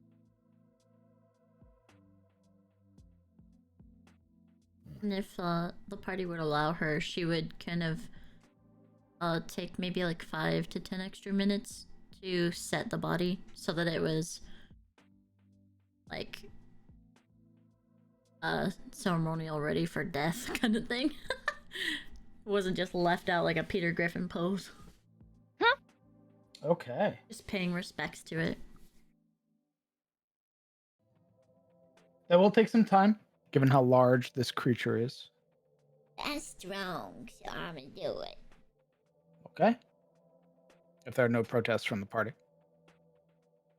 you would hear from the custodian, I would like the dragon head, please. All right.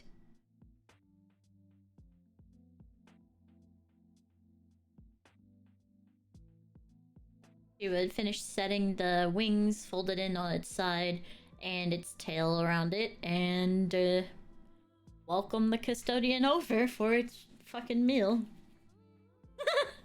Let's watch him just hork down the entire thing in one go. Looking and seeing that the head of the dragon is not salvageable in its current condition, and that the lion head is much easier to take given its gourd status, you would watch, sort of not really realizing what you're doing or sort of understanding the purpose of laying the body up this way. You would watch as the custodian's hands sort of like rip into the side of the lion's head and would just, whoosh, if not stopped, would just pull the lion's head off. Could have done that the whole time. Hey! She would like step forward a bit. Yes. Could I at least help you? There's this pondering, buffering moment. Yes. She would, using her primal savagery, cut into it so it's not so fucking just savage. Having prepared it for the last 10 minutes. Hold it with your assistance, thankfully. The act of removing the chimera's head is much easier. Though not salvageable in the use of getting anything out of it or making anything out of it, you would watch holding it aloft over its head, the custodian now carrying the chimera's slack-jawed lion head over itself. I am ready to go. Ooh, Just gonna carry that thing. astute one, aren't you? Until we are ready to rest, yes.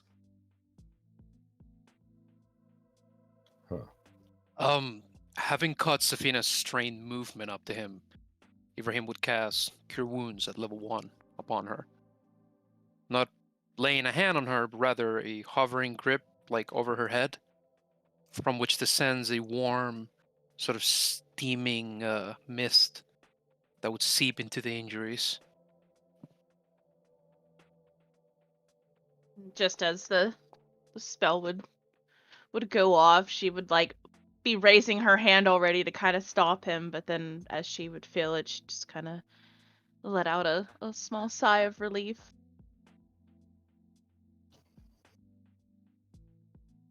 Every little bit helps. Thank you. He nods. What are you going to do with it? She points to the head it's holding over its pot lid. It fought valiantly. I am going to consume its spirit. That gains Zeph's attention. What does the spirit? What? What does that do for you? It was a valiant warrior. It shall impart upon me wisdom. That mean it will be trapped here? What do you mean? It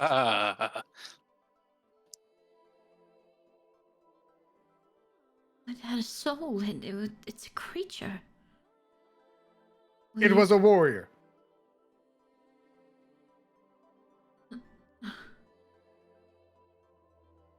Would like look between the Amara and the pot.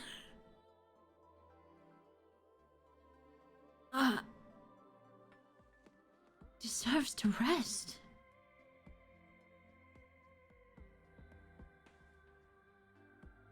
Buffering again. What do you mean? Its physical life is over. What's left of its spirit should be allowed to rest. And that of its land of making. It already has 2 heads left, Evelyn. Could spare one. She narrows her gaze at Ibrahim. Warrior spirits are not given rest.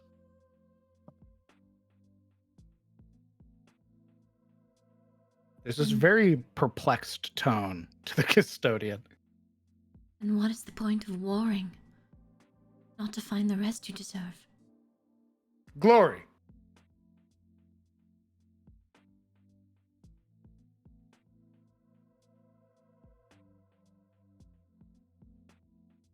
I mean, I suppose that's an answer. And our curse. Well, I mean, if he means to take some of its power and make him stronger, I don't know. Figure he earned it. You don't really believe you'll make him stronger, do you? Will it make you stronger? Yes. There you go. Right, In but what way? It will impart upon me wisdom. they say the same about eating deer's hearts.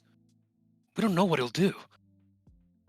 Well, in a way, it's sort of like his culture, so we should probably respect that. Culture or not, what happens to the soul? I imagine it's long gone already.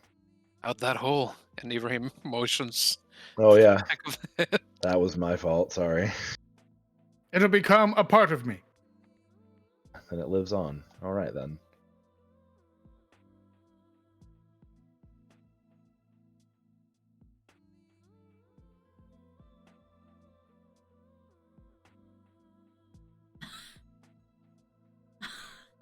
Everyone seems like very disturbed and upset at this.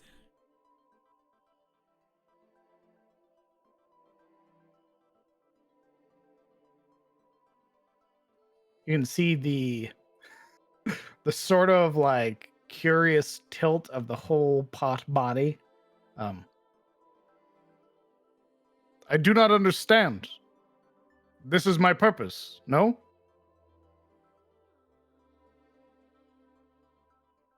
I mean, you don't get any objection from me on it. I didn't know you consumed their souls. We'll never find rest then. Before you eat it, wouldn't you prefer if we cooked it? Why? It makes it more palatable. Maybe he just likes it raw and wriggling. There is no need.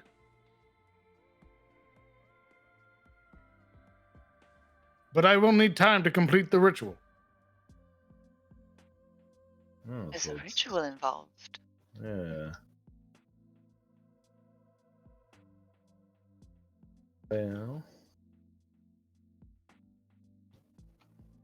How about we don't do it here? Move further afield?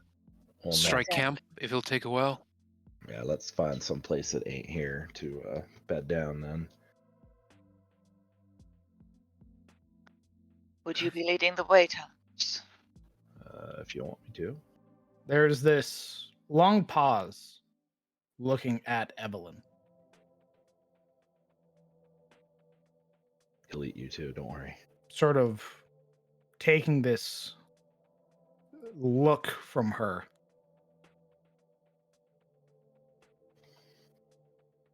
I could refrain,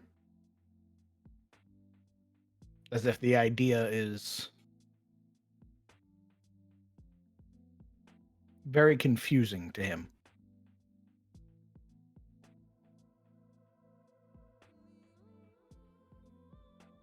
What happens when you take its soul into you, specifically? This is the first one. I will become stronger.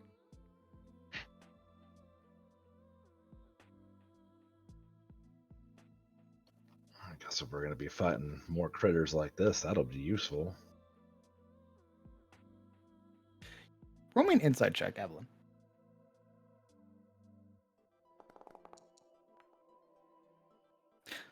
You get the feeling even the custodian doesn't really know. It's just programming.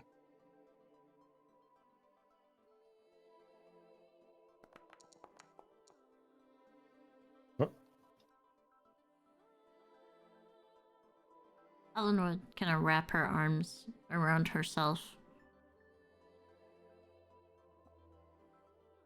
I'm honest, I'm not comfortable with it. I'm not going to stop you. I don't know the nature in this land like I do. Well, other places. But I have a feeling that souls aren't allowed to leave to the grove. They'll probably just spit out again. I would rather you harbor it and use it in the God King.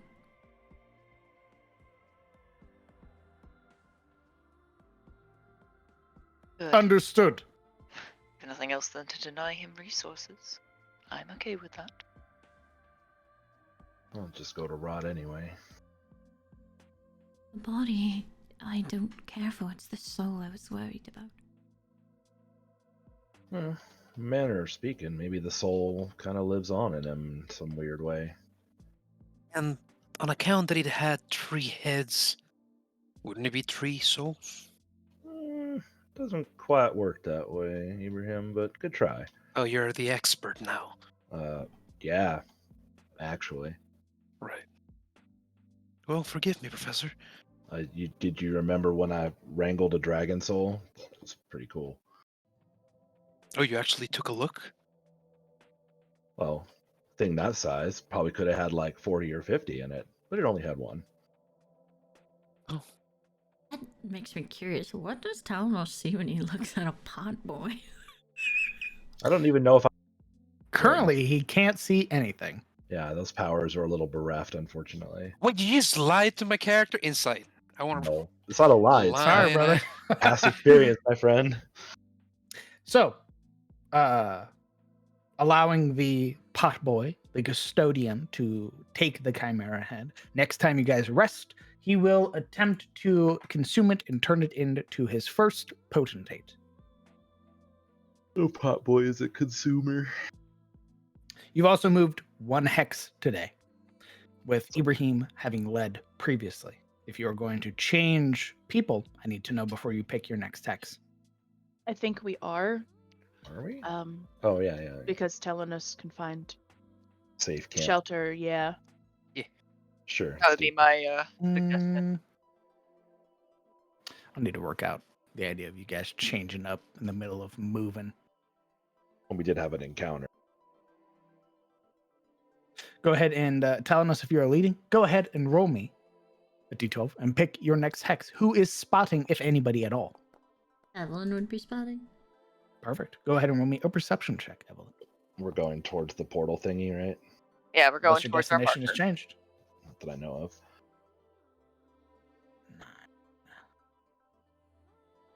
Okay. Traveling into the next area. Finding yourself now in a large stretch of plains, you would find that there is, compared to before, there is a sort of lack of creatures around here. You would notice, however, with an 18, Evelyn, high above, a dark shadow cast, flying away from the mountains, potentially where you had came from previously. So, like, away from here? Sort of traveling through your hex. You would, with an 18, you'd be able to tell that it had came from the mountains and is now making its way over here, whatever this massive shadow is. Should note that and refer to the party as they travel. Remember how I mentioned a cave? Impossible mate?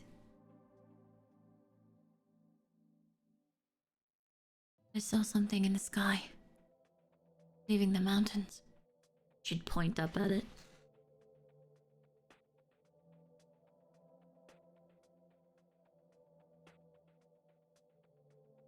Yeah. One less chimera. Wait, couldn't it follow the scent of its parts? I mean, we would have stuffed them in the bag of holding, which is an extra dimensional space. Except for the head. Well, The except for blood that. dripping all over the custodian and absolutely leaving a trail. We need to find a place quick to settle down. What we need to find is a ditch for that head. Well, I think he needs to do whatever he does with it first. It takes time. It might find us. Well, maybe I can find us someplace a little hidden. I'm not sure what it was. Exactly. But I know it's heading where we were.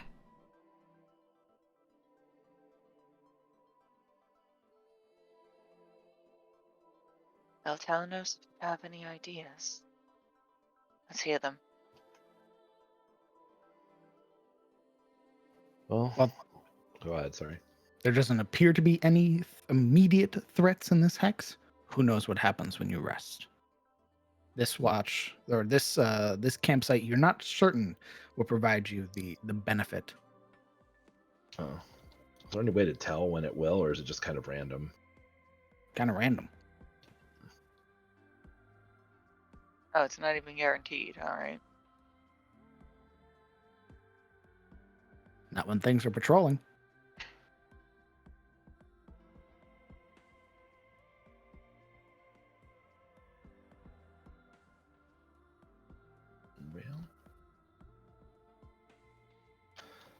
Well, I suppose we take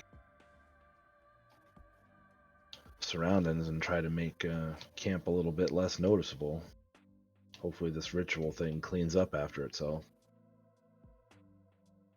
DM, now that sort of we've noticed the blood leaking, the trail we're leaving, would it be possible for Ibrahim to try and kind of not entirely stop it from leaving a trail, but obtruding it, right? Like trying to smear dirt and sand or grass or whatever he can If you over would, what blood he sees. I will say, if you would like to slow the party's pace, you can. I mean, I think this is our last hex for the day, so it would just be finding a place. Okay. You are currently in very open plains. So they could see us from just about anywhere. The previous hex that you had traveled from had trees, some modicum of cover. This is just rolling hills and very short grass. Elvin would chime in. I can, albeit, make almost an illusion. Like there are trees, but it might stick out. Even more so.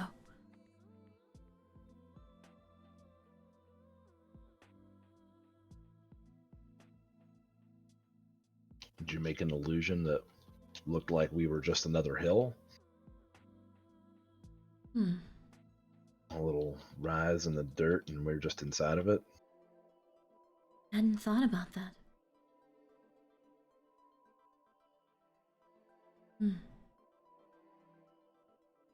It's gonna make us. And maybe Zafina can do that little hut thingy. Should be relatively safe. She'd nod.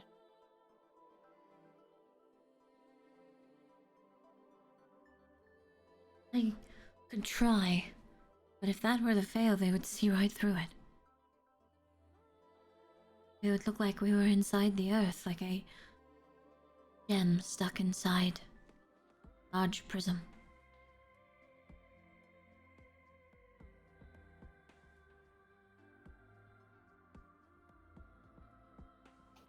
We either stop now and try and fortify, or we'd have to press on, and we don't know what's waiting for us at that gate thing.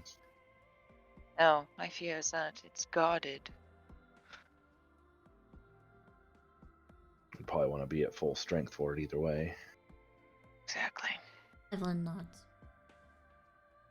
Well, let's try it. I will need some time. Roughly 10, 15 minutes. Well, that's fine. Well, let's get our thing set up. Custodian, you do what you do with whatever that is, so we can get rid of it. He's talking to you, Custodian. I am aware. Rim nods readily. Evelyn would begin to cast hallucinatory terrain. Okay. Post that card for me. That's a big cube. Okay. You can just right click so you don't have to put down the I was like, target. That's a big cube. Okay. And you make it look like the open fields. Well, you can make the open fields look like something else. Making it look like. Well, so you just you can turn it into a sort of a grassy knoll. Anything that would camouflage them from being in open contact, yeah. Perfect. Awesome. Dig it. We have tall grass, guys. Indeed. Yeah, it's like growing out of the ground, but as you trace your fingers through it, there's nothing there. Coupled with Zafina's what? Tiny hut. Yeah, Oh, tiny hut. Ah, where'd my screen go?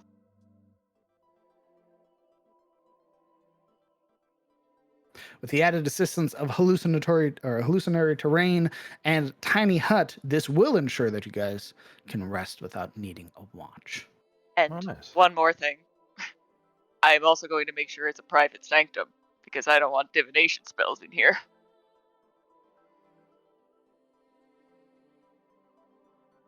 That's less for the Chimera and more for other threats. Damn, man. Level 11 party. Jesus. We're like, no, you do not see us, you do not perceive us. Evelyn would also I- seem almost a little giddy about it because she's getting to pseudo create the same plants and trees that are around her. Can't extend through the dome. Can you cast Tiny Hut and Private Sanctum? I could cast Private Sanctum around the tiny hut.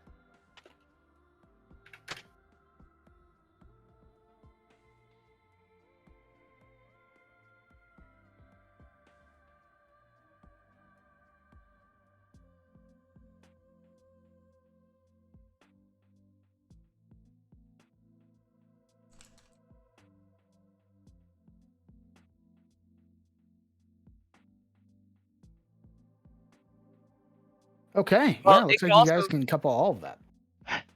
pile it on. We are safe, we are safe, we are safe. Indeed. Out in the middle of this field, 3 spell effects to cover your tracks. You guys go ahead and prepare to camp for the evening. We're going to go ahead. We're going to take a 30-minute break. Poor girl. I love hallucinatory terrain, and I've only gotten to use it like one other time because it takes 10 minutes to cast. So I'm pogging. It did save us from giants. I think that it What's only Tiny Hut? saved That was us up Tiny to Hut. yeah, it That only was saved Tiny us Hut. up to a They point. They Yeah. both did. It Because was it like, scared what the off fuck the is this? Where are we? And then there was They're like, oh fuck, is that a volcano? and there was just this ball that they couldn't get through. We were, oh god. They're like, let's punch it. Some true giant thinking. we should punch it. I like that idea. Let's And pick it it up. became a competition for them. Like, Let's pick it up and toss it around like a ball. I felt Oh like my if we God. talked to them, they would have been upstanding individuals. I'm just saying. I do not agree. Yeah. I think Blake was on something. What do you I think mean? that's some hopium you're Hopium? there. Yeah. We just go up. I was like, hey, hello. He's like, oh, if it isn't the little folk. I think they would Hi. have been like, food. Poof. Nah. I do like just, a good snack. Blake We is never- definitely the best candidate for taking 50 Like- cc's of hopium a day. Yeah, like, we didn't stop to talk to him, so we'll never know. Alright, who knows? We could have probably talked to that chimera, and he'd be like, oh, hey, how's it going? You look lost. No. We don't know. We didn't ask. I was gonna detect thoughts, but I was way too like, what do we do?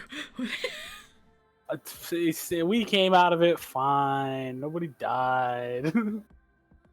Your optimism is so cute. So I mean, hey. very cute. Hey, someone's got to be optimistic. Yeah, fair, but dangerous. Dirty Look, job, but Blake gets to do it. Technically, we haven't lost a fight yet. Okay, why'd you have to say that right before we get to the scary gate, Hex? like, What? Great. just no. Great. We're technically on 100% win rate. Stop. Cease. You're only going to make it worse. I'm What gonna, do you mean? I'm gonna take him out before we get there. What do you mean?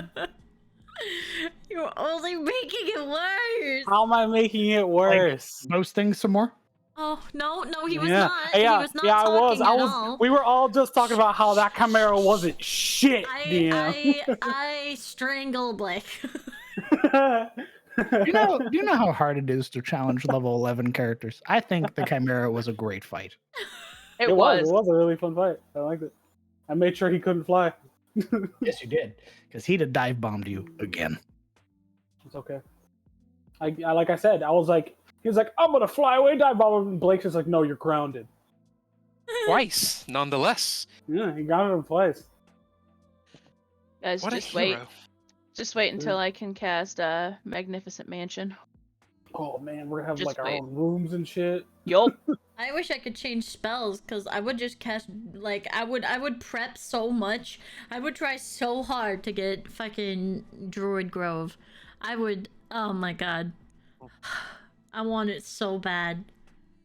I've never made it this high of a level of druid, and I'm so excited. Yeah, this is when it gets fun for you casters. Actually. This is where the fun part begins. Yeah, you went through the suffering, now you're at the end of the field of fire.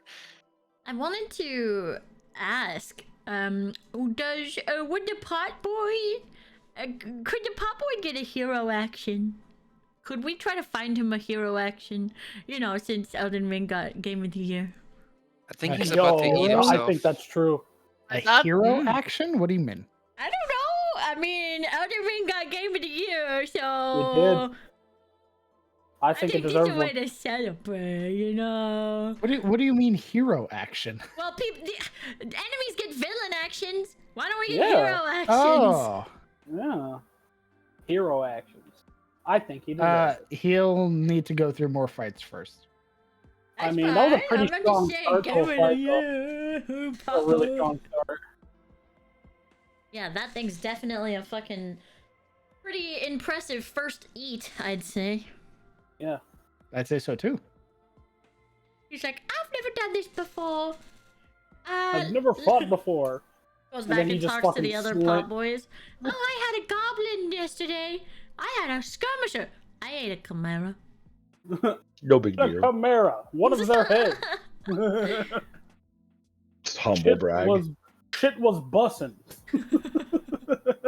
Oh, that's No cute. cap for real. He's just telling them, I did this though. Just fucking goes off. He's just Brushes talking his- about what they ate that day. Brushes his fingers on his chest. Just, kind of a big deal over here. Just saying. I like to imagine if like we ever opened up after he's eaten a lot of things.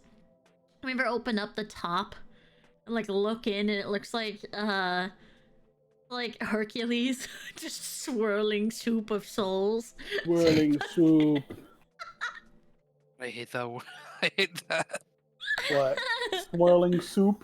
Swirling soup of souls. The That's whole a beautiful alliteration. I don't know what you're talking Yeah. about. Yeah, I love that. Hate that. Oh, come on. Hate that. Hate That's that. that's Hate that. basically what a potentate is. It's like a swirling soup of souls. I know. and That doesn't mean I don't hate it. Swirly Hey, look. soul soup. Let's Look, this kid- go. Full soup, you say? I don't Look. like that. Don't blame the pot boy. Blame Miyazaki or George R. R. Martin. One of those two. Tell me more about soul soup. Tasty.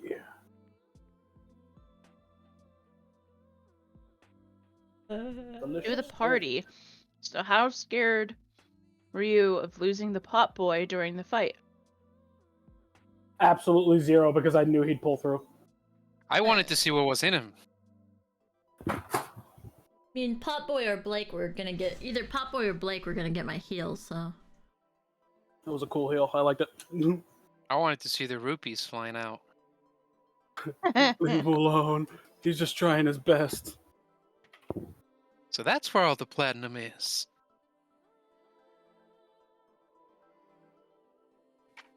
I don't want to give him back to Ellen. We He's won't. ours now. He's ours. I don't want Ellen. We've to adopted have him. He's ours now. Ellen's cool for giving him to us, but he's ours now. He belongs to us.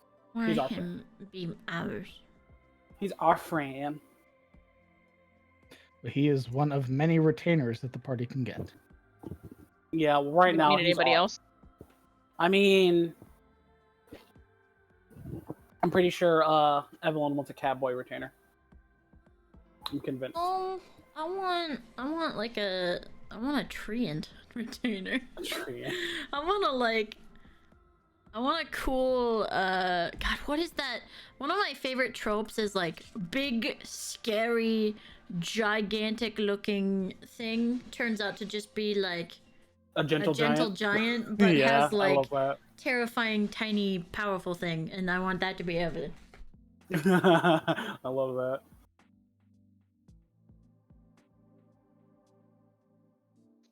So how many beers or whatever Zafina wants will the party be buying for that perfect fairy fire battle? Oh my god. For real. Oh my god. Like, damn, Zafina really fucking it up. Right? Dude, that first part when like the heal too. Oh my god, bro! Blake is just like, yo, for real, on God, ma'am. Just like me. Yeah. Absolutely. For real. Especially like Blake was like, yo, Zafina did some really good healing, and then fucking Evelyn just comes out of nowhere, just like 70 healing. Blake's like, word? Yeah, that heal is so sick. Oh my god. I saw 70. I was like, am I fucking seeing that? Right. It was like, but did Foundry mess up or It's what? my- Or- Yeah, I was like, It's my only 6th level spell I have access to right now because I can't change my spells. So keep that one. yeah, it's fucking nasty. It also ends blindness, deafness, any diseases affecting the target. Oh my god. It's nasty. So if you had any of those lingering diseases or anything like that that you have gained or garnered in the past, they just they look like little moats leaving their entry point. Little motes going in. And they're just like, ah, yes, well, you're cured. Your lockjaw's gone now. Congratulations. Also, you're not blinded anymore. Yeehaw! Let's go.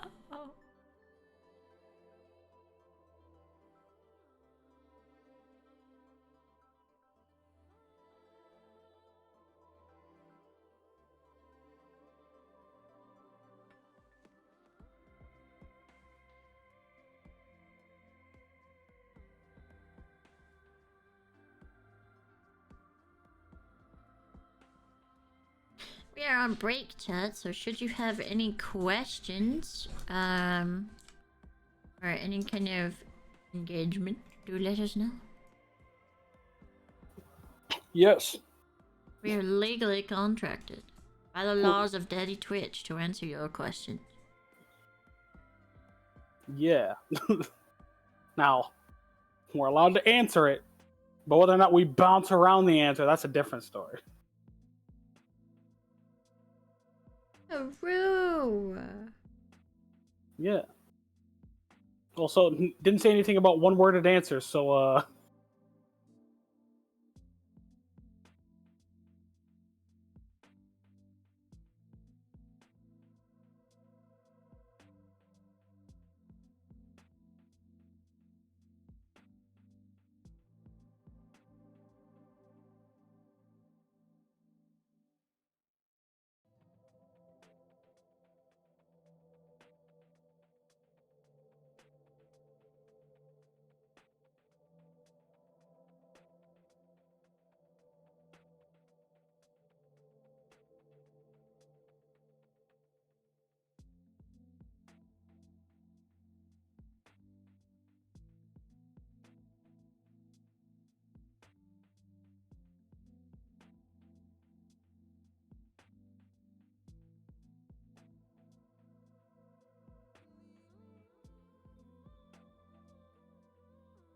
the background music for this just has like very lo-fi vibes to it, and I'm all Love it. for it. I love all for it. Umarang. Hammering is great.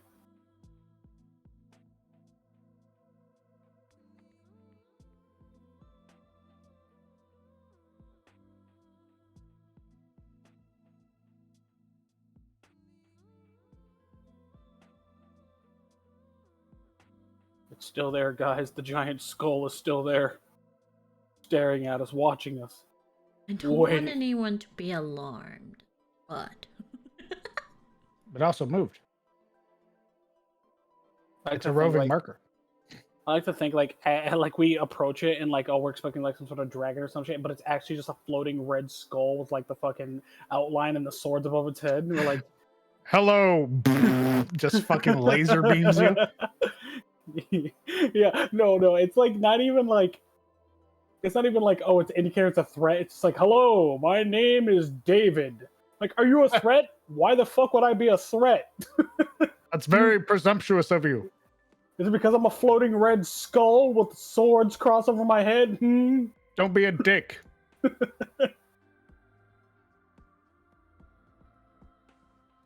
Also, roll initiative. We're fighting.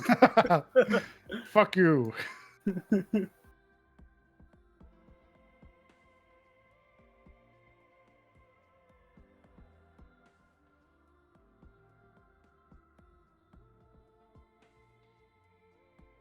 are what type of creature?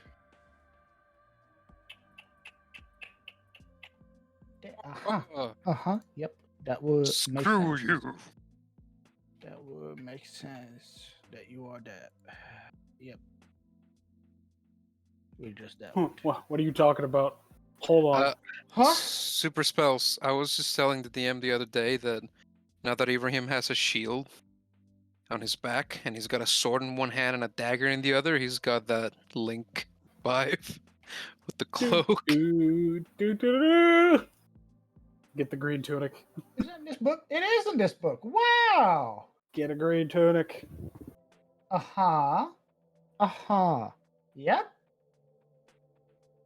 Wow, that's very different. That's very different.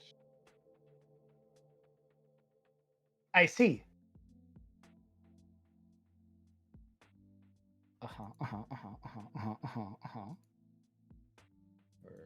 Do that. Those bastards. Oh, cool. Very cool. That's neat. DM, I don't like all this plotting you're doing in the background. How many times can I do that? Oh, okay. One set encounter. Gotcha. Huh? I don't like this plotting you're doing. I know what you're talking What? about. Are you talking to Idis? No, I think Idis is out of town. No, I'm talking to myself and my PDFs. Okay. You know. You're as you plotting. do. Yeah, no, that's fair. No. What? No. No, what? No, I'd never plot. No, I would never do No. that. Come on, guys. No, Guys. Come on, it's me, the DM. I'm only Yeah, you're looking trying out. to murder us. I'm only looking out What? for your interests. There's a big difference. I didn't try to murder you. Yeah? Yeah. You would know if I tried. You'd be dead. It's a party we're in the Game of Thrones universe. Which house would you be in? I don't watch Game of Thrones. I don't know. Yeah. I don't I like also didn't. I also I'd didn't end read up being books or part of anything. like the fucking druid people. Them fucking weird warg people. Who are the ones that guard the wall? Tog. Blake will be that one. He'll be the one that guards the wall. Wow.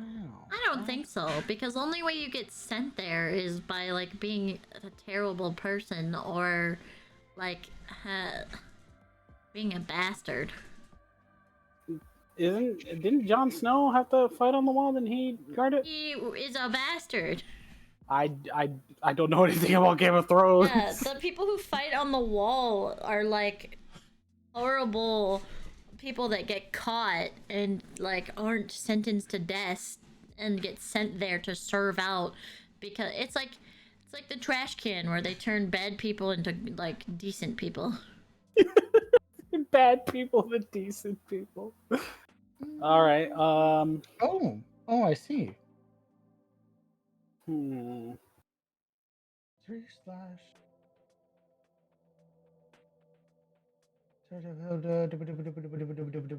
I see. How good shape is Blake's armor?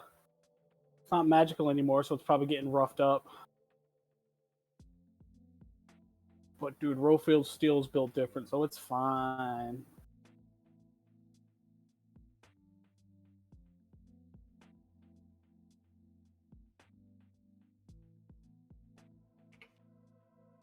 We are gonna get our ass handed to us. You know, you say that every time, but every fight we come out on top.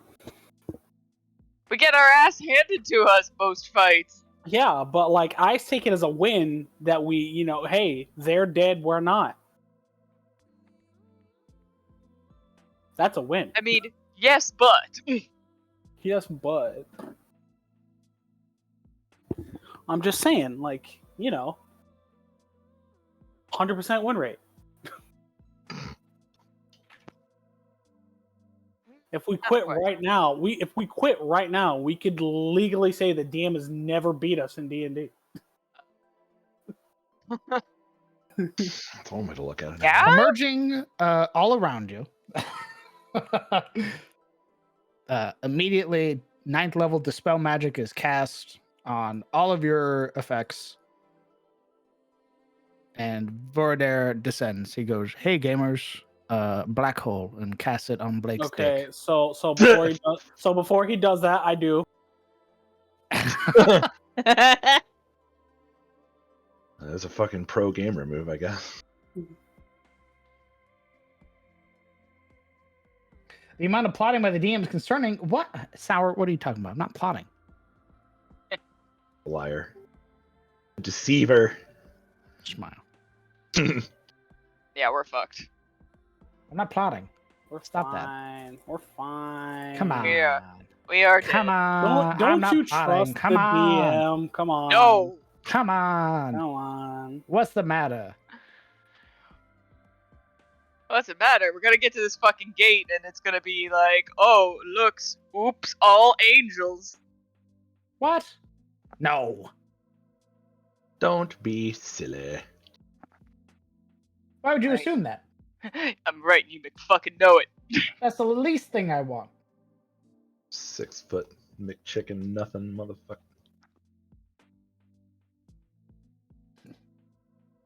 I'm just double checking some stuff. That's all. What are the stats on Solar's? Enter. Oh god. I mean, if you run into a solar, you fucked up. Yeah. If you run into a solar, guess what? We're making a new campaign. Yeah. Solar goes, "Hey," and just fucking crushes like Ibrahim. Yeah, just McFucking annihilation. You want to see me do it again? No, I'm going to. Let me just king size my damage. Alright, you did it, bud. So when the Solar attacks us, I cast Soy Jack on them, and I drew them like a Soy Jack, and I draw me as a Chad Jack. I literally have no idea what that means. It has no effect on me. Like, I don't know what it means, but strangely, I feel offended. I hate you. I cast Disintegrate, specifically on your mind. God, I've been waiting years. Years for that to happen. Joke's on you. Ding, ding, ding. There's nothing in there. Oh my god. Oh, he uses that himbo defense. It's empty. Yeah. Kind of like fucking Fry from Futurama.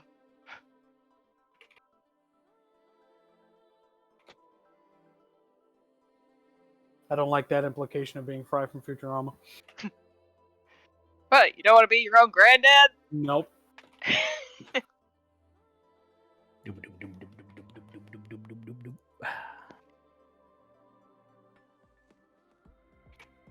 Bop, bop, bop. Very well. Is everybody back? Yep. I am anyway. Yep. Hi. Momo?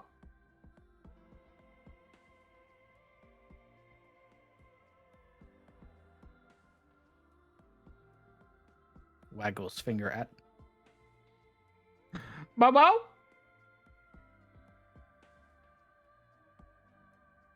She's dead. He died.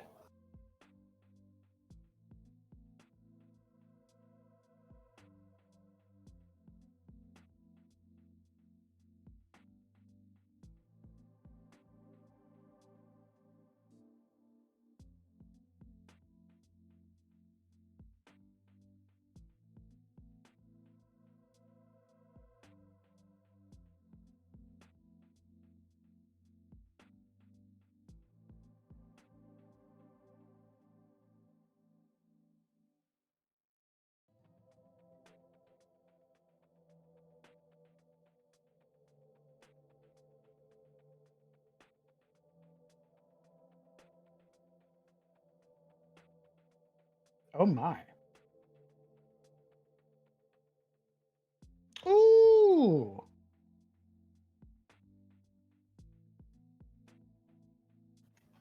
What? Nothing.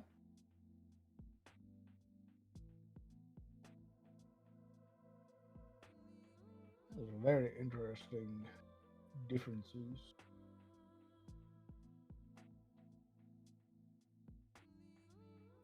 Good to know.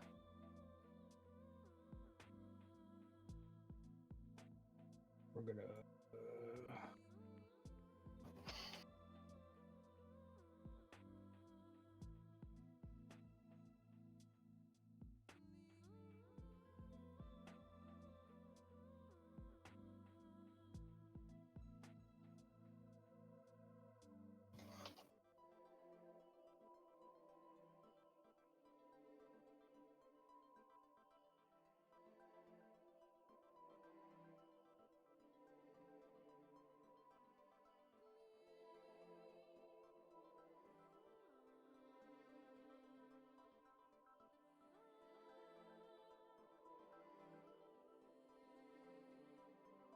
Okay.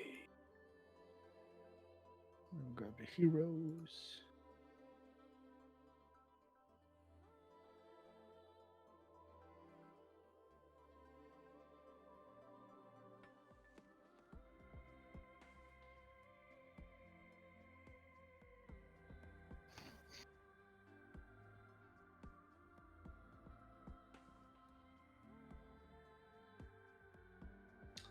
Bobo?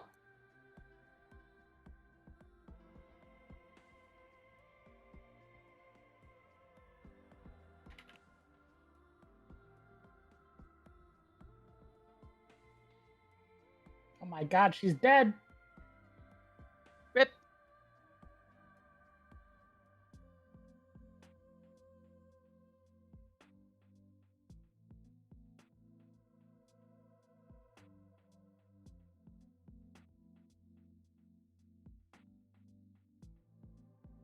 Has it been 30 minutes? Yes. Oh, wow. I was doing laundry, so time must have flown.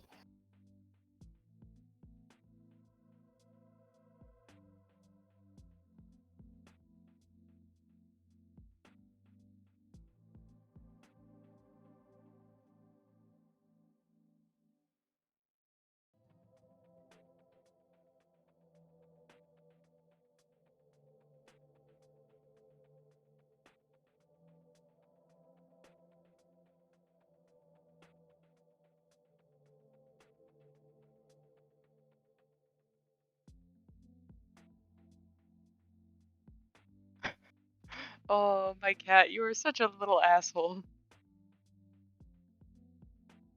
Yes. I found I left out a cup that just had water in it last night, and I just found her drinking from it. She's like, "Ah, it tastes better in a cup." No, no, no. Like, she can have it now. It's hers now. I'm not going to ask for it back. But at the same time, she was just like, "I take sips, like Lane." You may think you're a lady bee, but you're really kind of a chungus. A gremlin. A gremlin. A chungus gremlin. Oh, I did put that on my sheet. Huzzah!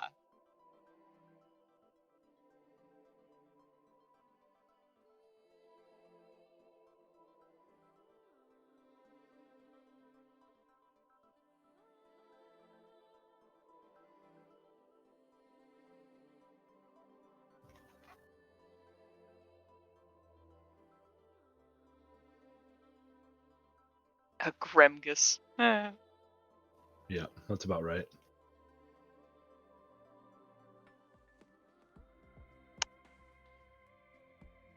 If nothing else, yeah, my cat only drinks from a glass. Wow. That is super specific. Pinky out.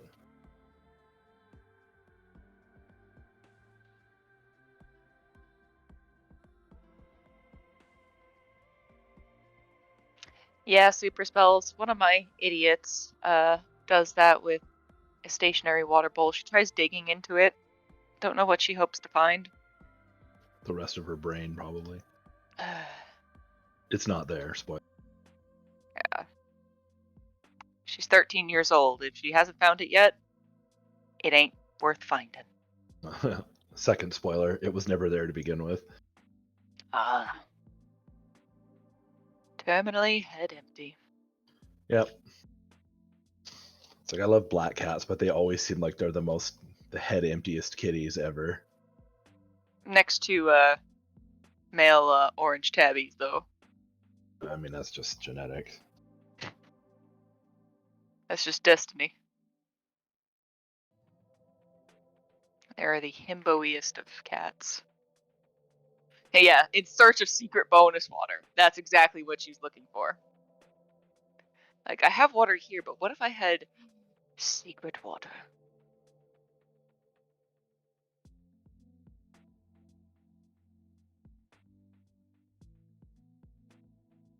He seeks the water of life.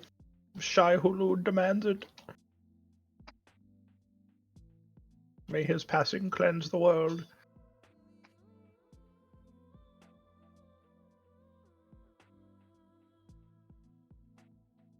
Is Momo back yet? Don't know. I couldn't tell you. Okay. You guys mark on your who took the claws and the hoofs? I have a sneaking suspicion the Oberon crept up very creepily on Talanos and started stuffing them into his bag of holding. Without permission. Just did it. His bag of Okay. holding? The one that he's wearing, yes. I think that would go under the party loot entry. I just want to make sure that the party heard it's Talanos' bag of holding. It's been his bag of holding since the beginning of the campaign. Telenos is just a synonym for party. We took it from cultists. Yeah, therefore it's mine. I licked it. It's mine. Ew. I want to rub my butt on it. I'm not Ugh. Wizard butts. Ugh. Crusty and yet somehow smelling like lavender. Why? Oh, We know why. He eats Yeah. soap. Yeah. yeah, I do eat soap. I forgot about that for a minute. Thank you for reminding me, Blake. I don't like fish. No, I'm not a fish person. Why don't you like fish? I just don't like look, you're the back. taste of it. All right. Is everybody back? Fair I know enough. Adam's heading back upstairs. I'm back. Jafina? Yes. Perfect. Okay. You guys have begun to settle down for what is effectively the evening, setting up 3 layers of defense here in the plains in hopes of avoiding any detection at all. Is there anything the party would like to do tonight? Despite not needing it, Blake is going to do a watch. I would like to watch the ritual that Pop Boy is doing. To consume. Evelyn will be looking at Blake's wounds, so he's not going to be on watch, at least for that portion. just like partway as he starts, he's like, Blake, where are you going? Well, I'm gonna go do what? No. Sit down. Yeah, she's like, I think it's been long enough that you've gone unlooked at. Fine, alright.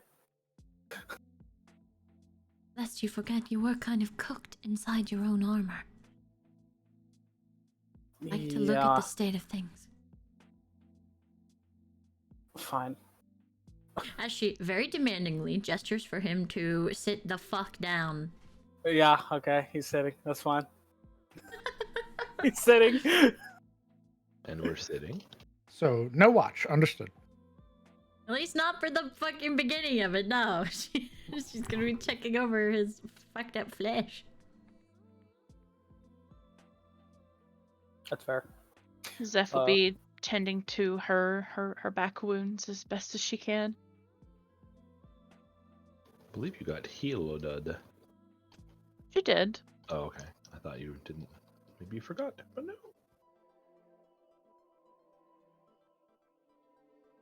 I think I'm going to make a bullet. It's been a while since I've been able to do that.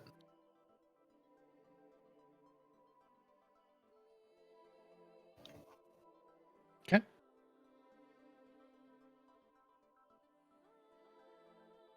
Go ahead and remove a use of your ammo or the items to make the ammo. We did set that up that way, didn't we? Yes. Ammo. So you would remove one of its charges. Yes. Do I need to roll thing? Out here in the field? Yeah. Go ahead and roll me a Tinker's check.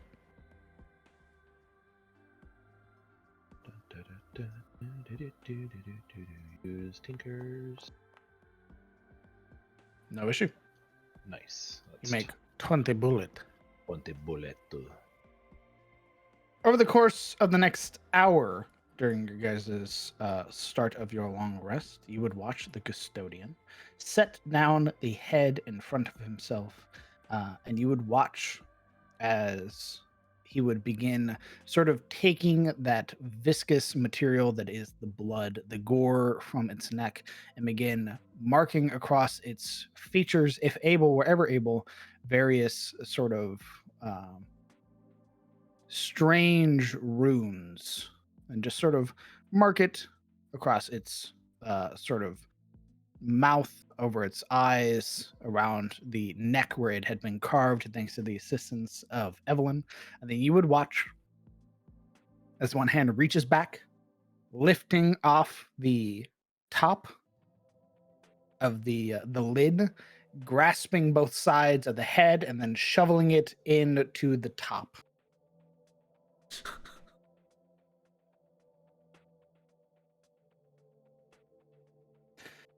It is a considerably tight fit, requiring the custodian to sort of shove down on the next stump Jeez. until eventually it is full to capacity, and then he would put the lid back on top. And then you would watch as the moment the lid is sealed, the runes sort of form across the edge of the rim at the top of the pot. And you would hear this bellowing roar, not from the custodian, but otherworldly.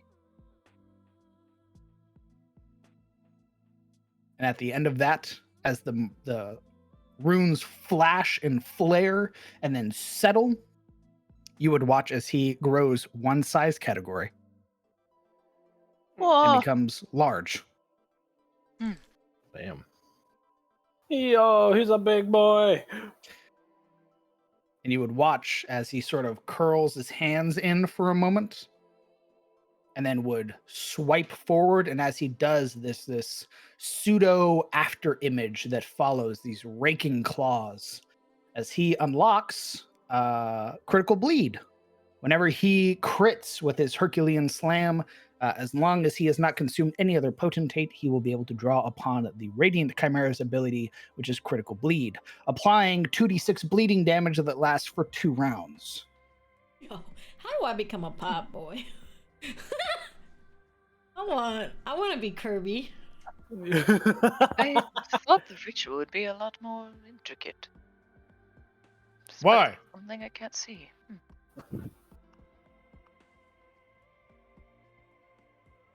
Well, There's- when you say consuming a soul, I didn't think it would be just so easy as dumping the head in there.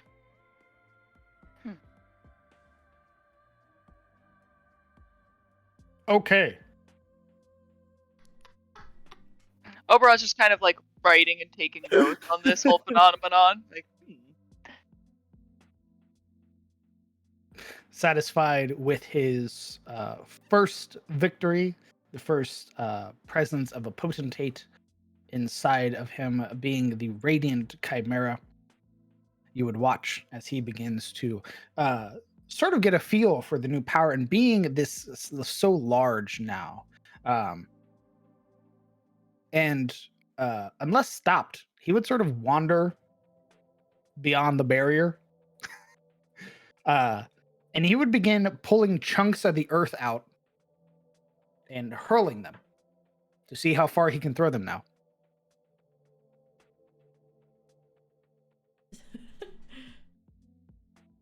Everyone would look at, like, the party. Would that draw attention? It very well might. Yes.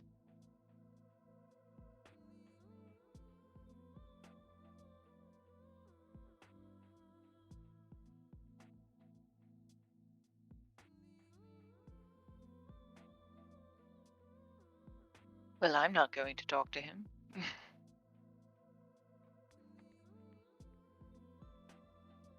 Tanos just cranking out bullets as he watches, like, oof. Damn. As long as he's safe, I suppose.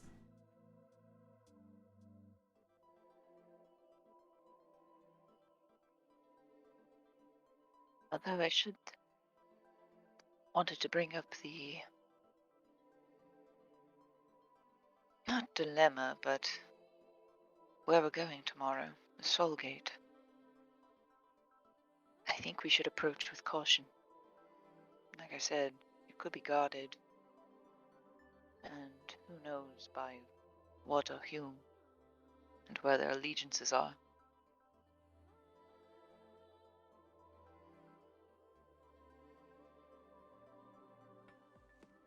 A fair assumption. If they ask, I suppose we just tell them that we are from Dawnwood, and are allies. Didn't didn't she say she made them? Oh, she did. So we could be as a sent to check on it and its current functionality? Remember, we shouldn't lie outright. We can just say that we're friends of Helen's. We could say she told us about her miraculous gate and we wanted to see it and such. Wouldn't be a lie. True, though it might stand out as a little odd that in 2 years of living here we've not seen them. Don't you think? Not necessarily. When I spoke with God, what's the cat boy's name? Adrian. There's so many names. I spoke His name's with Adrian. I spoke with Adrian about what he might need. He did say that people don't really go out adventuring. Interesting. Though I suppose with creatures like that around, it would be very hard for most people to do so. And with even fewer places letting adventurers pass with any ease.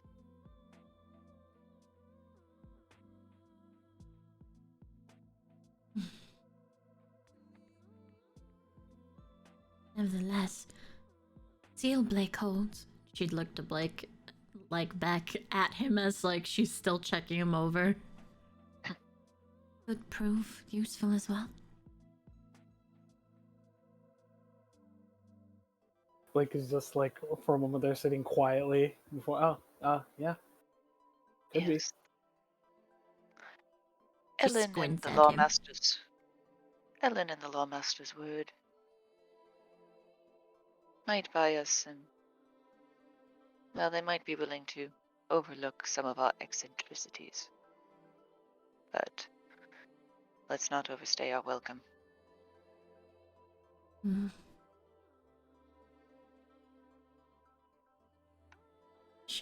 Upon him saying that, she looks at the party. We kind of do look a little out of place, don't we?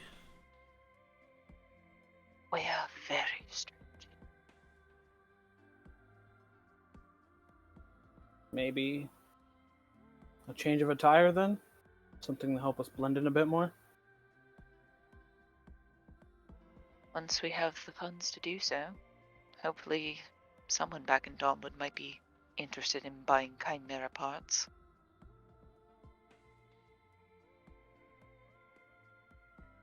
If not, I may have to see what lays out here.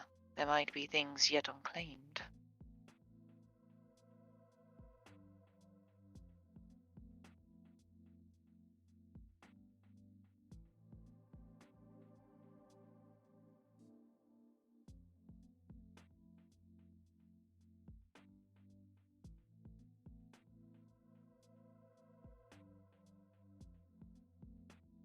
Okay, party. Anything else for tonight? Not for me. In these plains, me? are there any seeds I could scrounge up? Not if you're tending to Blake. I'm gonna be tending to him for the whole time. You're tending to Blake. You have to rest eventually. If I don't get I only need patrol, you 4 don't get to gather hours. seeds. You're a human, okay? I only need 4 hours. DM?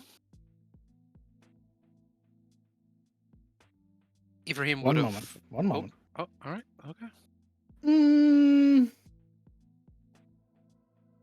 2 hours tending to Blake, 2 hours looking, with a 4-hour nap in between. This isn't fair. I want patrol. Yeah, well, don't be a stinky human.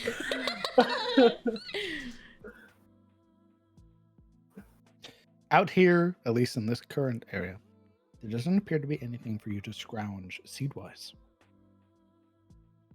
Any interesting plants No. or rocks? Large rolling plains, Yep, it's which grass. is being chunked apart currently by the custodian. He would watch one arm in front of himself as if measuring distance, the other arm holding a large rock. You'd watch as his finger sort of traces the movement of a bird, and then Oh no! Great. We've made an Olympian. and then you would watch that bird just explode into feathers. Custodian. It would be at this point the custodian turns around and goes, "Yes." Perhaps we shouldn't call attention to ourselves. I'm not. I'm training. Yeah. That both of those things can be true. Well, I'm not lying. Oh god, he's got a personality. Yes, he does. Uh-oh.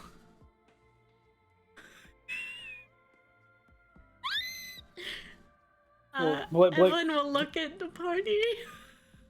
will look back towards the custodian. He's like, "Well, that's fair, and I respect your, duty to discipline yourself and train. Maybe you could do it without hitting the birds, at least."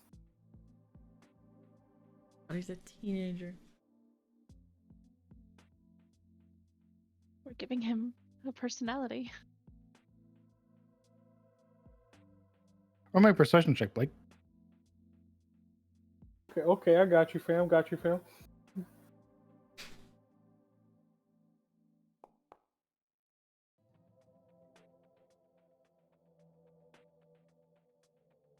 Very well. Yeah. I'll refrain from training for now. Thank you.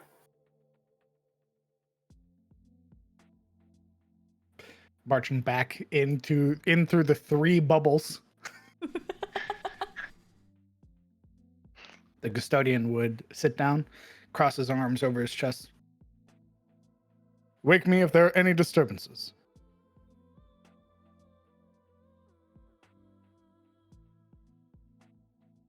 Likewise. Like, he's just. Did he seem kind of different?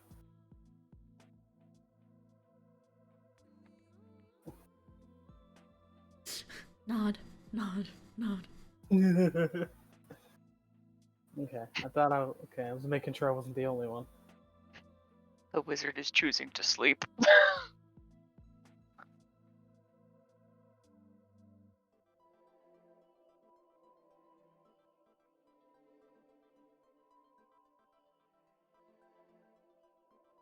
All right. Let's go ahead. Let's hit the long rest button. I think Ibrahim had something Oh, he wanted sorry. to do. You're right. You got me right. I was about to say it. Ibrahim. Yeah, he would have picked up a rock that looked relatively heavy, challengingly heavy, and gone about lifting it and putting it down, and lifting it and putting it down for a long time. Would you ask the custodian to get you a rock? Because he's pulling rocks from the earth.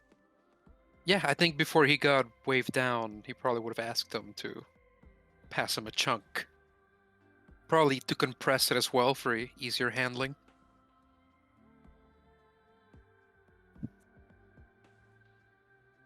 There's a moment as if the custodian is sort of taking you in for the first time.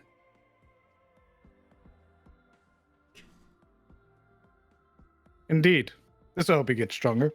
You would watch as he presses in onto like rock and dirt, sort of compressing it to this tight brick, and then heaves it at you like an underhand toss. Underhand toss, yeah, he will step out of its way. Actually. He will step out of its way. Watching it against the floor. What are you doing? It was one step, by the way, and the rest of his body sort of leaning to give way. You expected me to catch that? Yes. I can't. I'm skinny. You didn't even try. It would have collapsed my ribs How do you know? because it's happened before. Very well.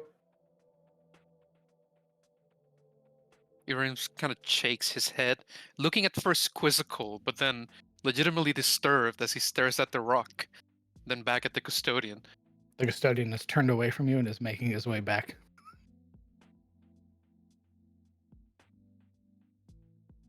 Yeah, he's gonna use the rock. It's work fucking out. heavy. Yeah, I bet it is. But I bet it's a breeze compared to what Bruna put him through. Go ahead and roll me a strength check. Oh god.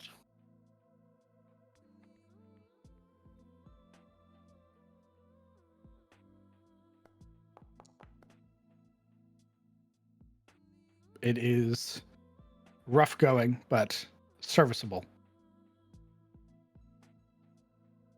Nice.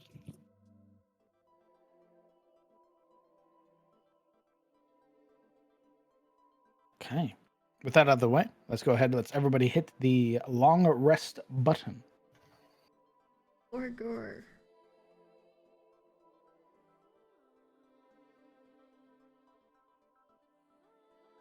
I got 47 hit points back.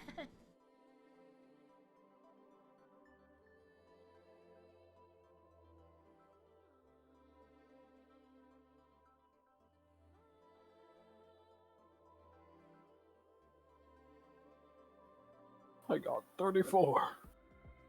Ibrahim. Oh shit, yeah, you were fucked up. Even Yeah. after my 70 healed. Jesus. Yes.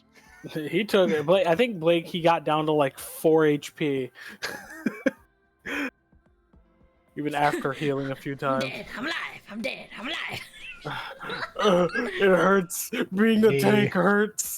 The custodian would regain 70 hit points. on a long rest. Yo! He was down to 15 and was ready to explode.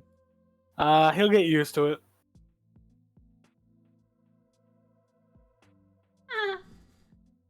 Fantastic. Waking up to a bright, unchanging day. What are you doing as you wake up, party, to this new day? Does the custodian get more HP on account of being huge? Nope. Oh, just He just gets a new ability. know if he got beefier on top of it.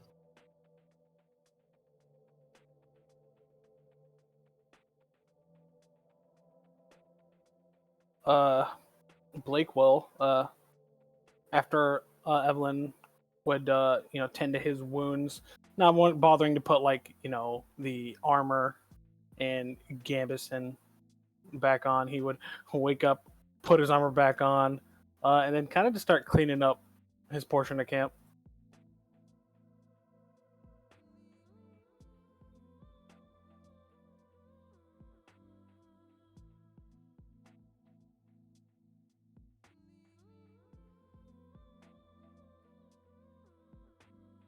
Yeah. Well, I think after everything's done, we are aiming for the portal place. Yeah, that seemed to be where we're going. Hopefully, touch the rock. Touching grass, touching rocks. Pretty much. Okay, party. Touching me, touching you, sweet Caroline, Who's leading?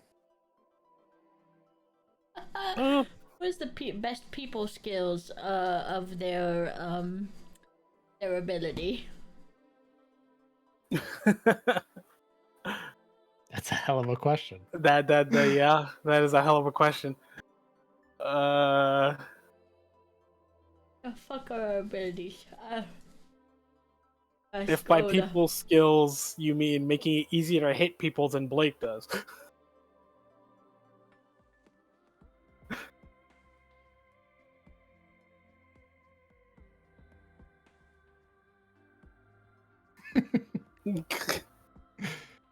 Now's not the time to chicken out, party. What are you doing? Blake will lead. I increase the likelihood of the encounter with a creature or a beast or monster stag starts with indifference, so that's all I got. Maybe that might help. Indifference could have helped us. Yeah.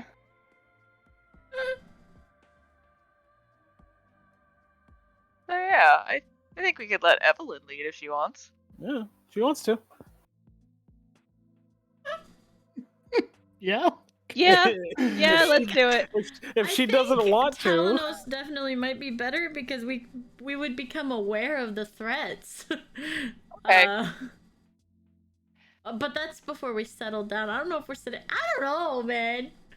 I'm scared. I mean, if you want, Blake will take lead. So if we do just happen to get jumped by something, I mean, we'll have advantage when we start. I would. I don't mind leading. I just want to make sure it's the right choice. There are no right choices. We're gonna get clapped for any that we make.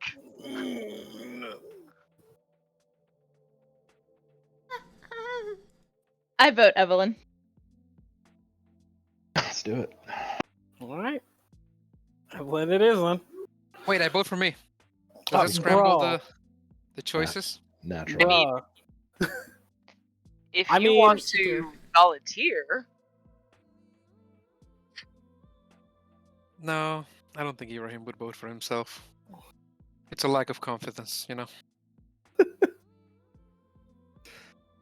I've heard majority Evelyn. So Evelyn.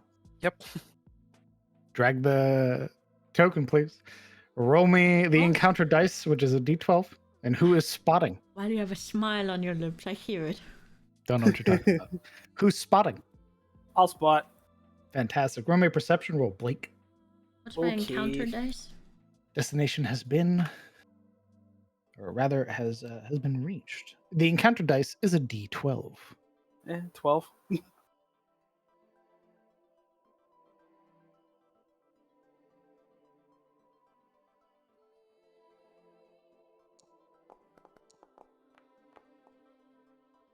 Okay. Oh, okay. Marching through the plains and finding yourself and beginning to move, you would realize again as you're marching for about 3 hours of your journey, that distant gold beam once more appears as you realize now well beyond the mountains. So not originating from the mountains, but beyond it. And again, the landscape around you glows with this vibrant light. Everything is cast in this golden hue. And then after 3 hours, it fades, as too does the light, the beam.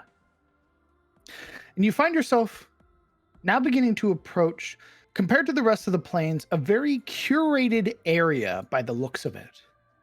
There are trees where previously throughout the plains there had been none. The grass is a little taller, a little bit more lush, and you would see in the distance a structure of some sort, tall standing spires that sort of crackle with flame.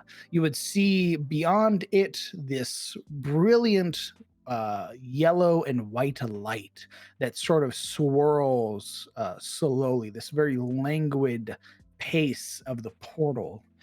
And you would see just how sort of park-like this one soul gate is, with numerous benches and sort of very finely sort of trimmed trees that are here. You would also note, though they pay you no mind currently, about 5 entities in total. You would note that unlike the Manticore, unlike the Chimera that you had met, which was clad in very sort of vibrant, almost pearlescent white, these entities are clad in black. You would see accents of gold across their frame, as well as very strange sort of markings on their person. The closer you get, the larger one of the entities appears. Much larger. Wings protruding off of its back. Forward curved horns that have a similar golden texture across the surface of them that fades, this sort of gradient color, similar to their wings. They were gauntlets, massive and spiked, with a massive pauldron on their shoulder. You would see like large leather straps that sort of connected across their broad, almost Herculean chest. And a number of figures clad in this spiked plate mail, runes marked over the front of their helmets, with glaives at their side. They see you as you approach, but they do not show any reaction to you yet. This is what you see. Oh damn, he a big boy now. Oh my god, they're horrifying.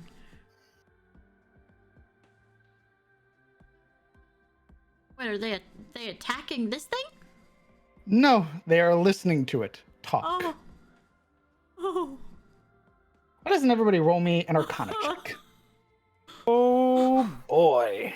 Yeah, I was going to ask, well, DM, is this fey, fiend, or undead? No, Okay. not anymore. It's not. My abilities are fucking useless!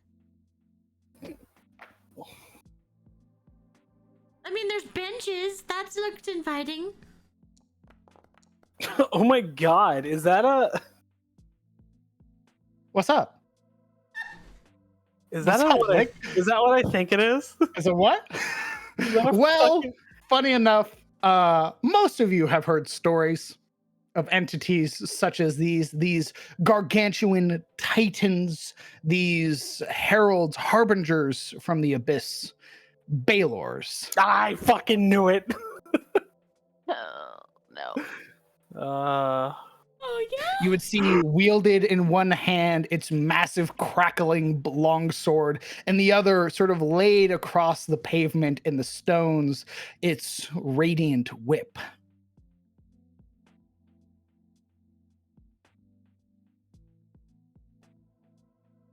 You would hear, even from this distance, a sort of deep, bellowing voice that this entity possesses as it speaks to these, what you would realize were previously bearded devils.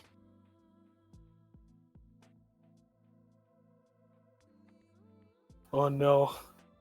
Yo, DM, does any of those bearded devils look familiar? They do! Oh no. As one of them turns to look at you, you would see the symbol of Avernus on its forehead. Oh no. Now blaring this vibrant golden color in lieu of the menacing red. Oh. Oh. Boy.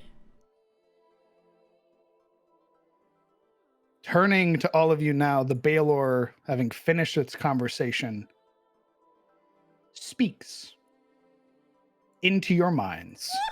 I don't like this.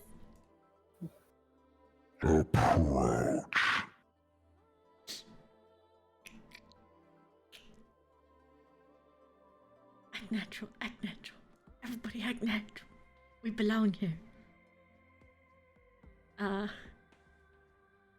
Having led into it, we're gonna let Evelyn's gonna let Oberon go before her. Yeah. She's like, that doesn't look like a tree or a beast. I don't wanna go first. I don't want to go first either. I'm very squishy. You have better knowledge. I got better shit than you. Yes, you do. Your intelligence is a 21. Uh-huh. And my wisdom's a 20, so I think you should go first.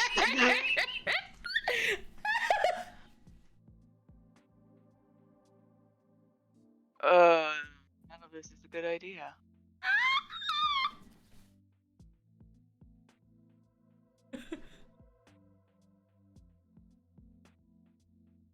I don't think he's going to wait for us. Probably move forward. I think we should get moving. I don't want to see that thing when it's angry. If anything goes wrong, we go as fast as possible. Go then.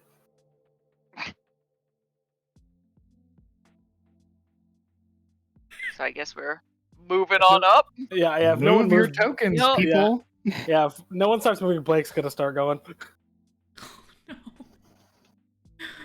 Oh boy. As you approach, this figure gets more and more menacing. The sheer size of this Oh lad. God! You start realizing you barely come up to this thing's knee.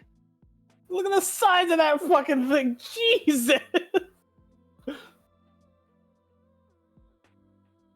You can see, unlike the guards who sort of stand to the side watching you all, slouched or leaning against their spears, the Baelor looks very proud, standing with his chest out, his arms at his side, wielding both of his weapons, his wings flexed out behind him. He looks down across his nose at you. The pot boy, doop, doop, doop, doop, doop, doop, doop, dragging Ibrahim. The hell? No strength check, no saving throw, just... What No. strength? What strength? God damn it, I wanted to stealth. The Baelor looking now at Blake, who has presented himself.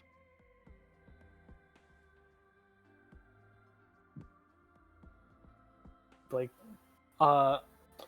putting on like a confident stance, looking up. Meanwhile, the inside, just that internal voice screaming, saying, "This is not right. This is not good." As you get close, being just within this proximity of him sort of causes that heat underneath your armor.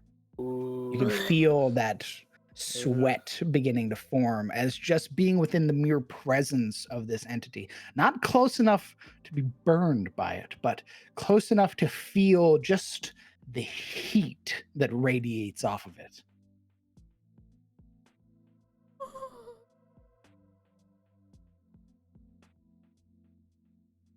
It is not often the Soul Gate gets visitors. State your purpose and where you mean to travel. Oh God. Okay. All right.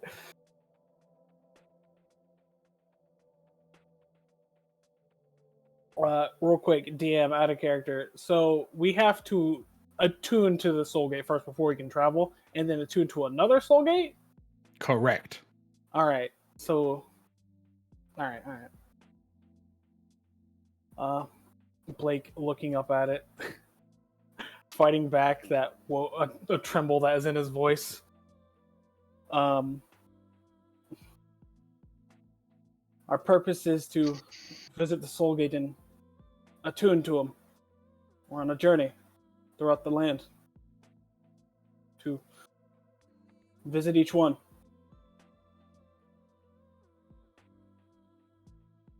Curious.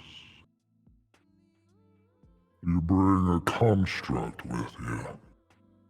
For what purpose? Our task is to oversee his development.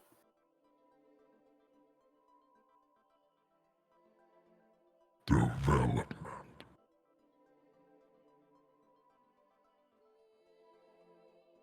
Yes.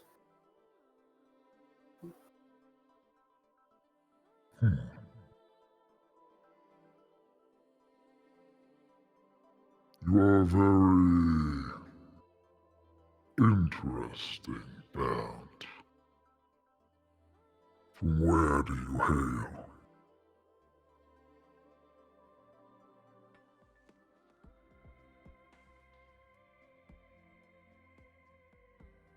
I'm trying to remember out of character what was the name of that town that we said we're from. Onward. No, the other one. The one that Anor'lur told us we're from. What is it, Blake? I know. Because technically it's not a lie. They came from Dawnwood. So we're coming from Dawnwood.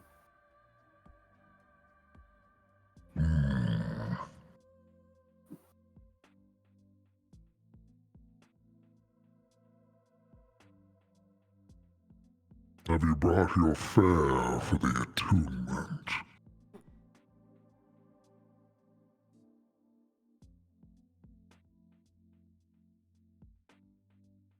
DM, did Ellen say that there would be a fair for the attunement?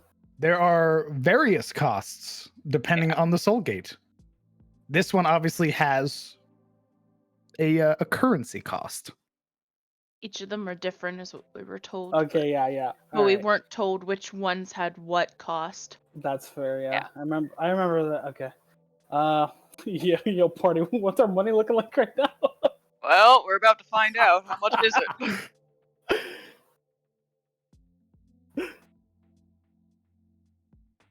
What is it, dude? What is the party? How much money does the You party have? asking? Yeah, You I'm asking, ha- like, We I'm have to see how much it wait, is yeah. first, Blake. yeah, I'm trying to see how much we have first. I just want to know actually how much we have. We have 18.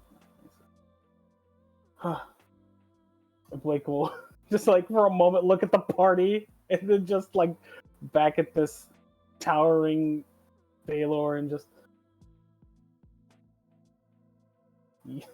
yes, we do.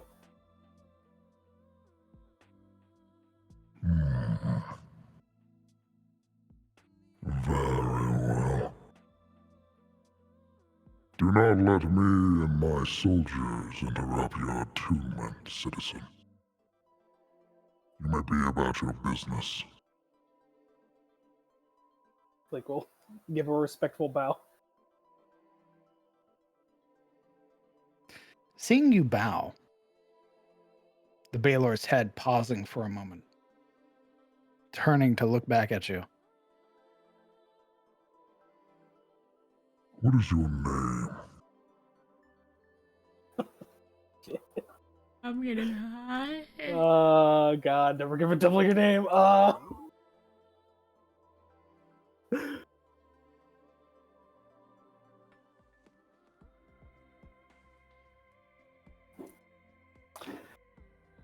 not really knowing how to approach this without outright lying,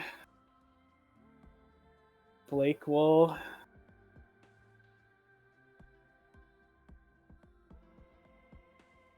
Blake, hold up. Man. Okay,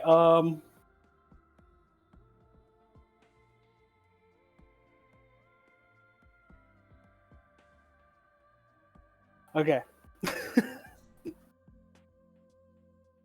He's just like very whispering to himself. He whispers to himself, "Forgive me for this, brother." And he'll say, Alaric.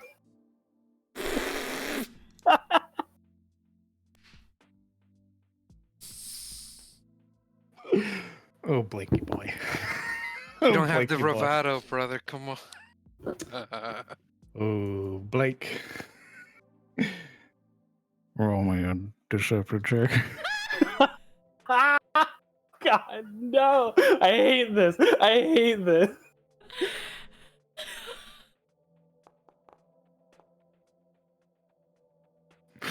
Give me a moment. Oh my god. This is how we die. This is how we die. We die today. DM. Yeah. Would favored by the gods increase my chances? You probably want to use it, brother. I'll be real honest.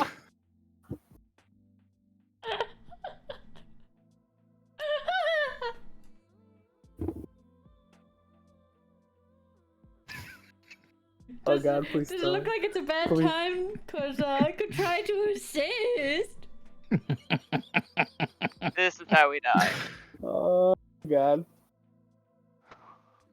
The name you speak.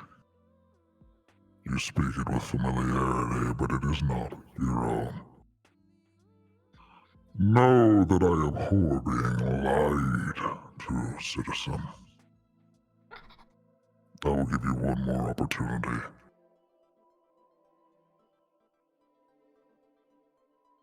Okay, well. I hate this guy. He rolled a natural 20 on his inside. What? Oh god. Okay. Okay, alright.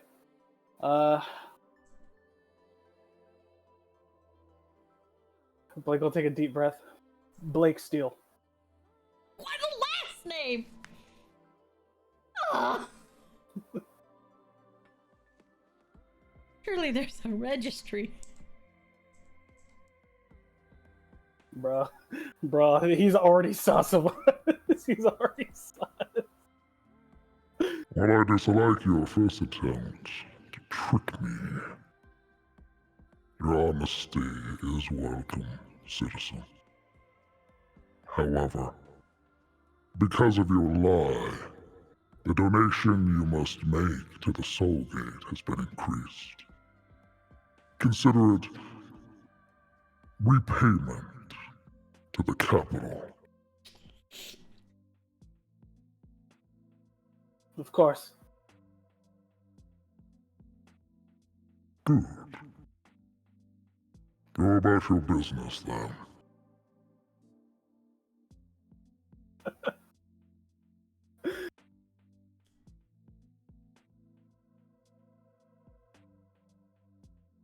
Okay, I guess we're gonna have to go touch the rock now. Yeah.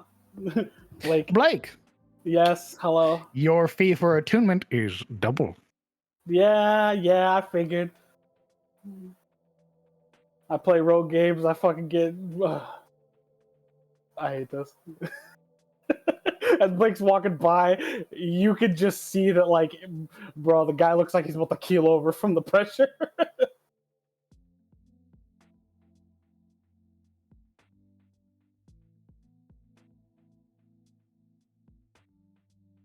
Man. Oh, man. Let's get going. Yep.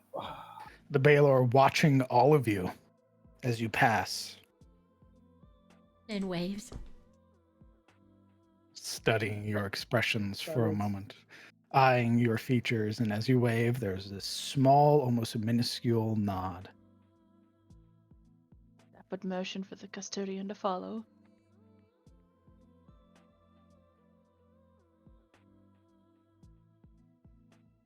As Blake gets like right about over here, he just kind of like props himself up a bit and just. Oh. These are steps going up, right? Correct.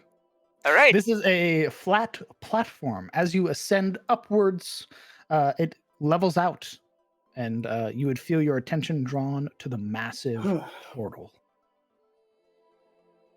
Okay. Well, trying to pretend like nothing's wrong, like this is just life. Just going up and All four of the bearded devils watching you intently as you ascend the steps. And once you get to the very top, you would almost feel this pull, this weight. The cost for attunement for you, Oberon, is 3 platinum.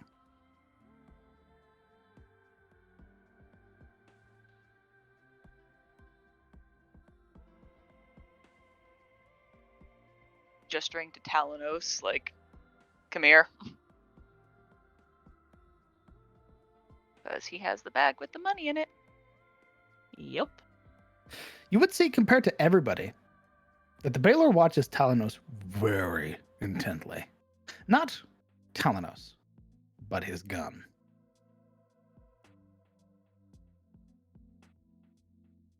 Talanos refuses to move, so he stares even harder.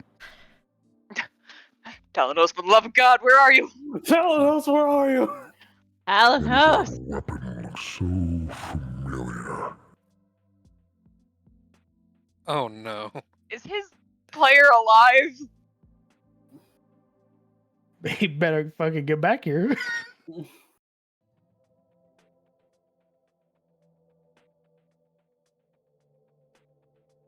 For the love Let's of respond. everything, please.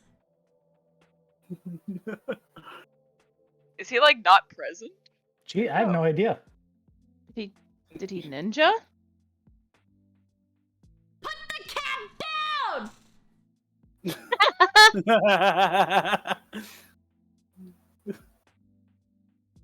For the love of God! All right, DM, you know what you need to do. You need to go beat his ass. Alanos rolls initiative while everyone else watches. We're gonna give him a moment. He's had a moment. I'm gonna see if he's alive. Please. Oh.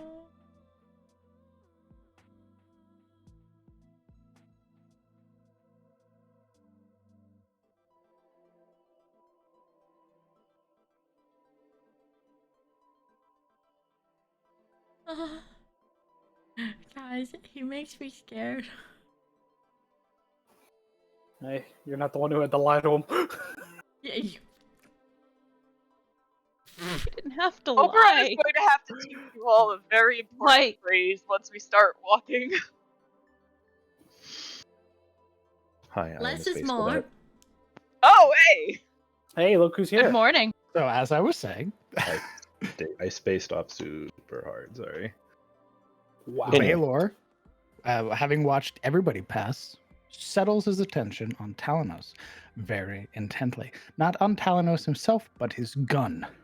Hmm. And he watches you with a very keen interest. Talanos would, having seen everyone else pass, he'll halt for a moment, and he'll look back for not a long time, just like a few moments before pinching the brim of his hat. Manners. This gets a grunt from this massive Baylor who gestures you with his head to move on. Hooray! We need Much like Blake had felt when all of you pass by him, there's that immediate heat that causes your skin to sweat. Blech. Gross. You realize that if you got any closer to this entity, you would be burned alive. For those other guys not burning, Obviously, there's something very special about them, isn't there? I guess so. They're homies. They're homies. So yeah, I would know that it takes 3 platinum to attune to this. A donation to the capital. Ugh.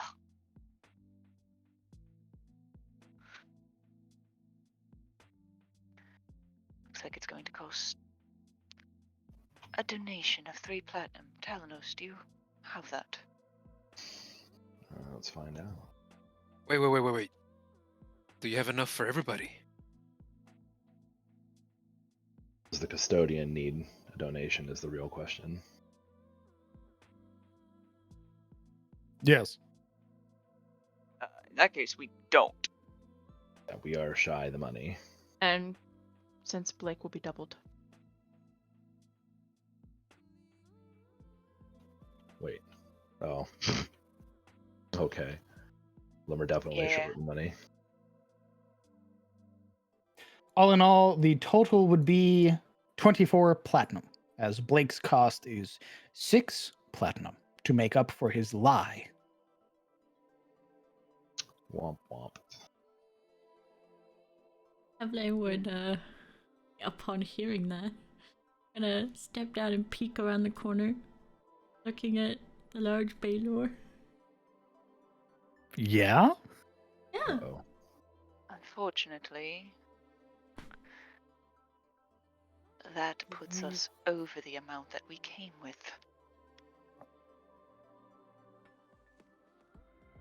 Well, let's at least get some of you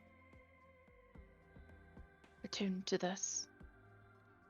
Some is better than none of us. I'd rather we just do it all at once. I would much rather see a couple of us get it. So in case we need to have someone come back, at least one person can. When he lowers his voice for Zafina, he has to get closer, obviously. Or you can get closer to her. I said that's what I was meaning. He's getting closer to her. I see you watching, you big motherfucker. Looking at Evelyn, who's staring at him. Yeah, he's like, "What do you want, little one?" He kind of in a almost whisper. He's like, weren't you working on that thing, the move teleporty stuff?" She would nod and speaking in a lower voice. Yeah, yes. The last known circle that I know is that in the cathedral. Whether that has changed, I don't know. In order for me to make newer connections and newer ways of travel, she'd kind of grimace a little bit. I need to perform a ritual every day for an entire year for me to make another permanent circle. Oh, and there's not going to be one in Dawn, but is there? Probably not one that we have access to. Yeah. Alright. Yeah, looks like we're going to be walking a fair amount. Seems that way.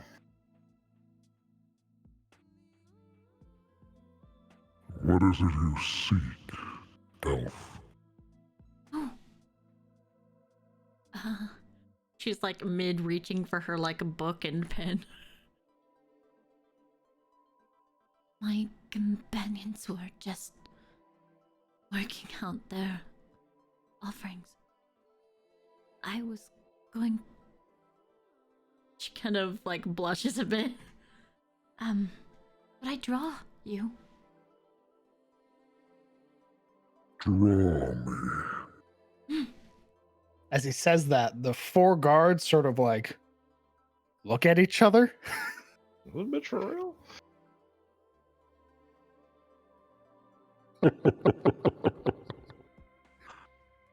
You are an amusing one, Elf. I'm making a note of impressive creatures and beings. It is of no surprise, then, a saint would be impressive. He gestures over his own form.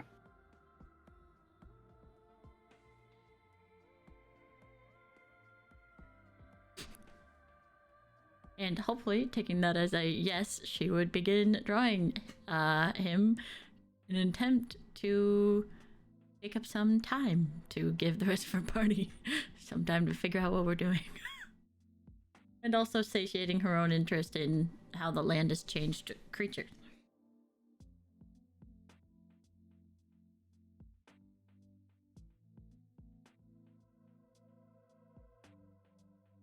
Seems like we're not going to be able to make this today.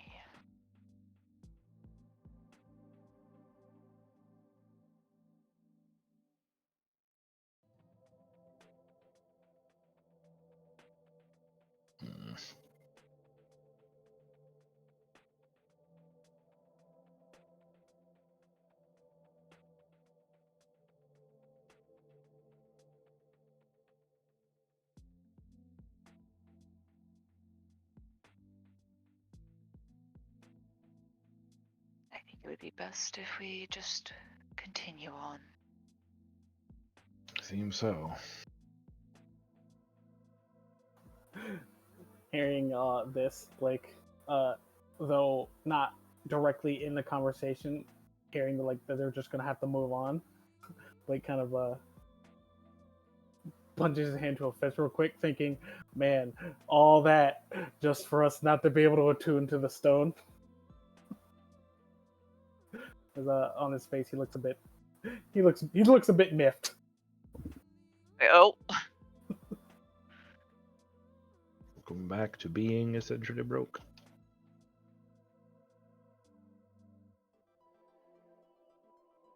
yep, pretty much. All right. So what is the party doing while Momo is sketching the saintly Baylor? Like he's just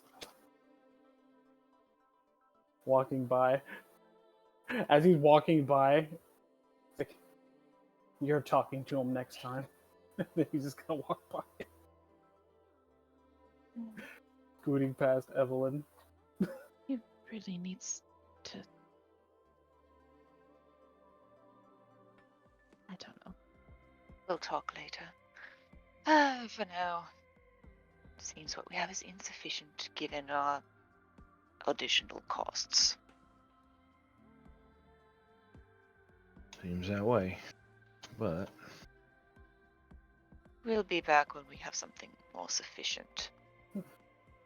Gonna sit on the bench. Before Zeph walks away, she's gonna step up as well, just to double check that her cost would be the same. Indeed. 3 platinum. Okay. A donation to the divine capital. Ugh. Just checking.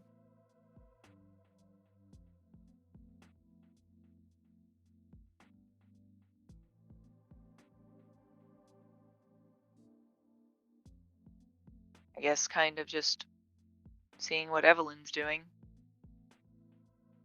You would learn that this Baylor is a saint. One of many saints here in Anor'lur.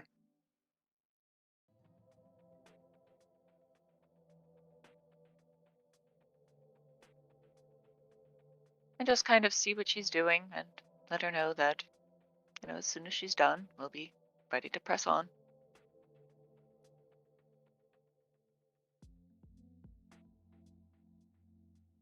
So, Evelyn is sketching the big demon person, right? Yep. Saint Yeah. Demon. I want to spy that sketch.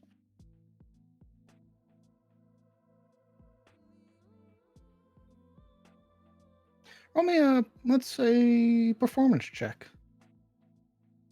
Evelyn. Oh boy.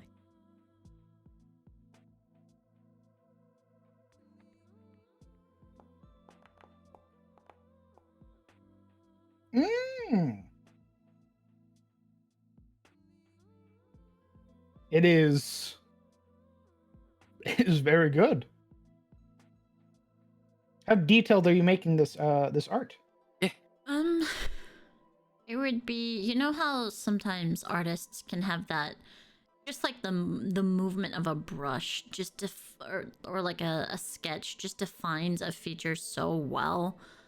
That kind of like effortless, just stroke of practice and such.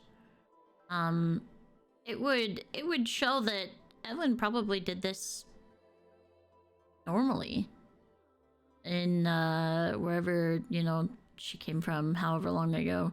This was probably a hobby of hers in her shape and movement of the pen.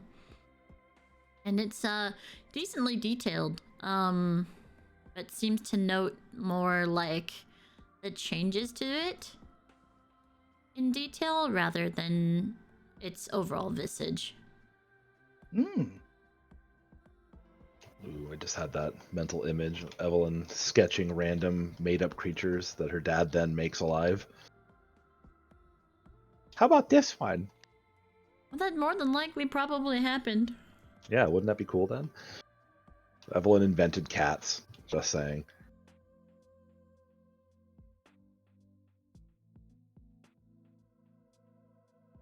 I find your antics to be very amusing, Elf. What is your name? My name is Evelyn. Evelyn.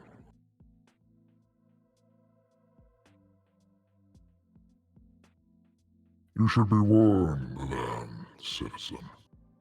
Traveling these paths without roads is very dangerous.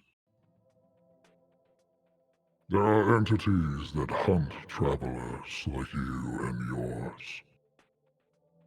Keep your eyes to the sky. Oh. Thank you.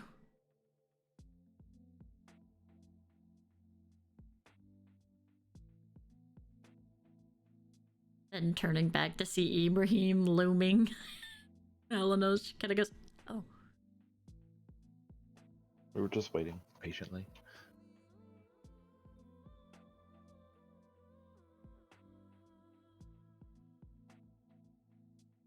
She would close the book, step forward. And like, did we, get where we needed? No. Well, are everything figured out? Are we good? We're gonna have to Unfortunately, return. we're going to have to return later once we have more coin. Oh, With the extra cost and the amount of people that we have, we are short in donations.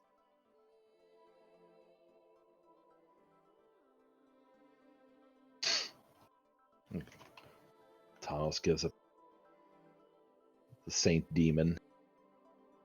shouldn't some of us at least? Do you really think it's a good idea to be splitting up around here? If we need to get word to Alan or something from far away regarding... My brain just blanked. That was Like my in Top point. Boy's name. Sorry, my brain completely blanked. The custodian. Custodian. Custodian Jan be better. Etor. Or That if he's doesn't- malfunctioning, we should get him home. I suppose we could pay for him to get attuned, but I'd rather we at least all stick together. It is our duty to ensure that he learns and is safe. On the other hand, there isn't one of these gates back in town, so wherever we were at, we'd have to send him to here, and then he'd have to go through the wilderness to get back to Dawnwood. Who's saying that that's any safer?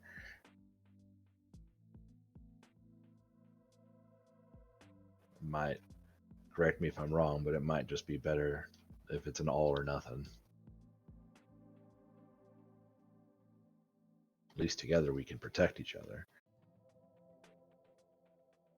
Could you imagine Custodian here having to fight off that thingy by itself?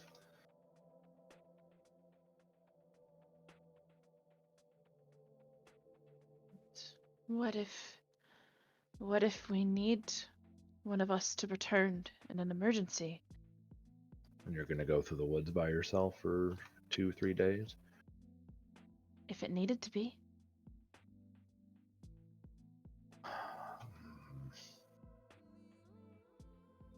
Just more worried that if that's the case, we might be well and truly boned. Boned? Screwed. Oh.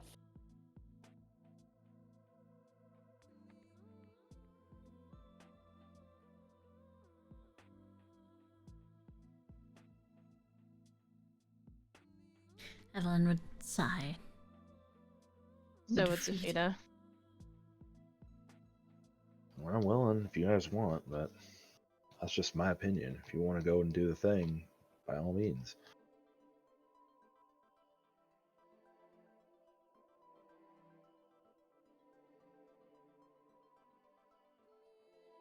Just trying to think ahead. I'd rather have the option than and be able to use it than not have the option when we need it.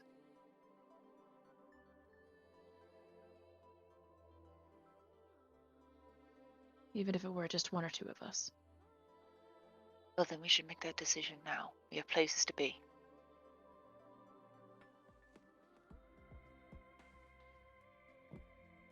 It should Either be we've- people that can keep him safe. Find a safe place as they travel. Telenos. Or Oberon.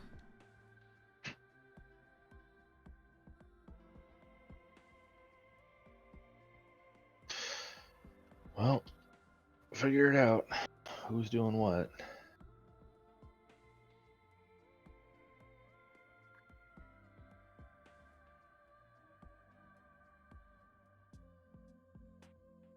I think it's the custodian and one other. Who is that other?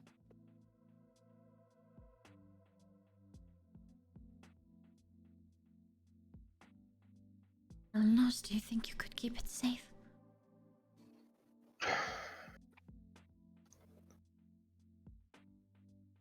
I guess. Not really my priority, though.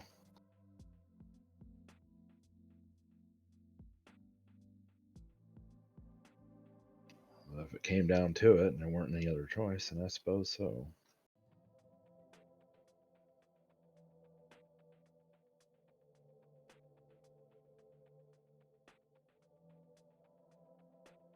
Say you, Blake. He looks over to Blake, who's pouting on the bench. Sulking. Hmm? You ever I- no sulk, mate?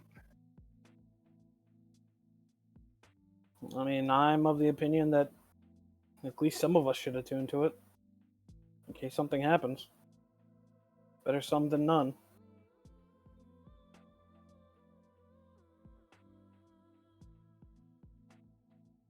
Well then. If I might humbly request to be at least one of those people. Walking across the valley has been difficult. Well, how about this? We'll do custodian, yourself, myself. That seems well enough. That'll be 9 platinum.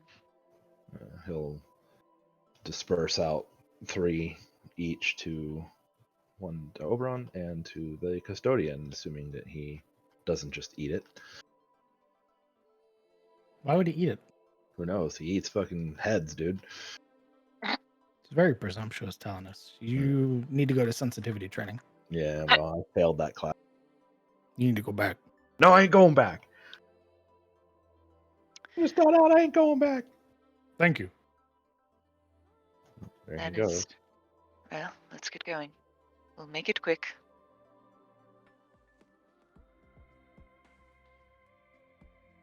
You just like walk right up into it, dump the money down, and that's that. Nope. You would watch as the custodian walks forward, coins held out, and then this glow sort of washes over him, settles, and the coins are gone. Interesting. I will try to do the same by holding them out. Same for you. The coins vanish. You're now attuned to the soul gate. Wilpers. You feel this connection, this link that establishes itself. Much like when Evelyn is attempting to speak to you in your mind, you feel this portion of your chest sort of grow heavy. It feels like your breathing is almost labored. Unlike the custodian who walked in, offered his coins, and left, both of you feel a weight sort of pulling you to the center of this this platform here. For a moment, your features glow, this yellow light emerging from your eyes, your mouth, your nose. And eventually it would settle after about a moment, finding yourself that you hadn't been breathing, having to catch your breath as your soul has become connected to this system here. So it's just 3 platinum for the attunement. What does it cost to actually teleport with it? You have to unlock another soul gate to find out. Okay. Sure. That's a feeling.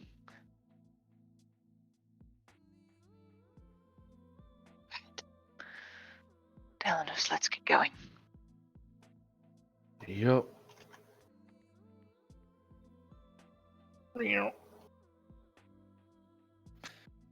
Seeing you walk past again, Talanos, Oh boy.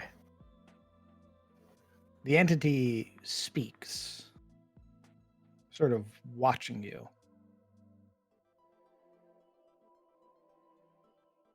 Your weapon, citizen. Where did you get it? I made it. You made it. No, he's not lying. I never said you were, brother. Calm down.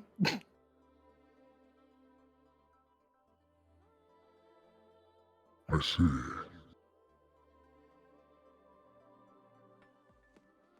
Be about your business, then. What about yours? Did you make them or were they given? Gifts from the God King.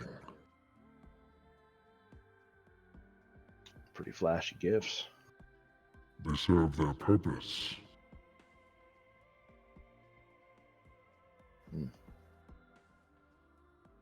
Should be the point of all weapon making anyway. Indeed, it should.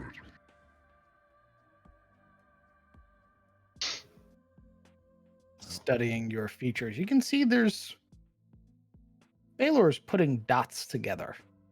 The more he looks at you, you specifically, nobody else in the party, just you, Talanos. We should go.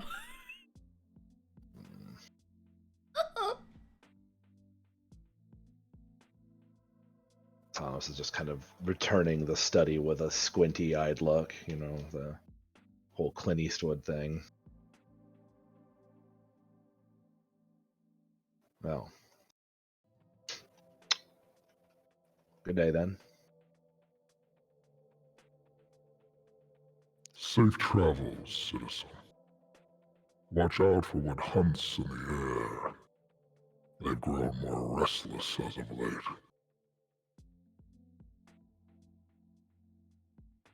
Why is that?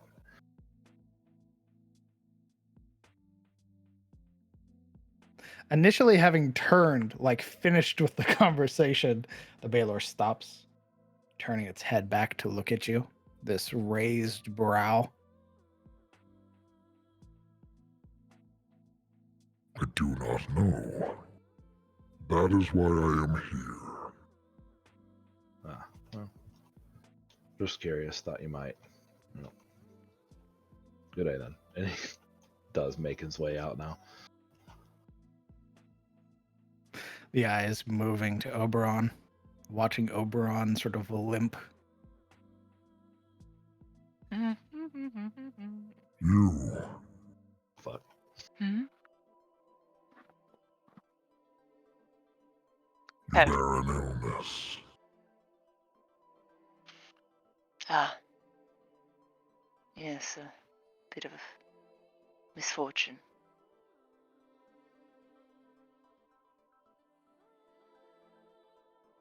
It isn't like any I have ever seen.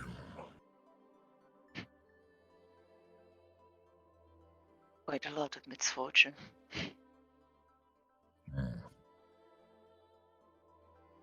If you are traveling, you and your companions, the cathedral offers many miracles to citizens. It would be a shame if a loyal servant to the God King was killed because he could not run fast enough.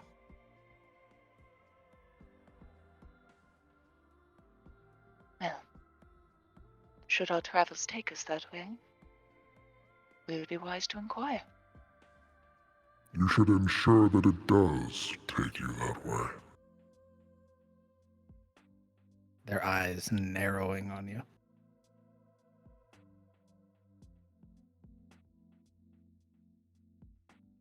There's a sort of polite nod.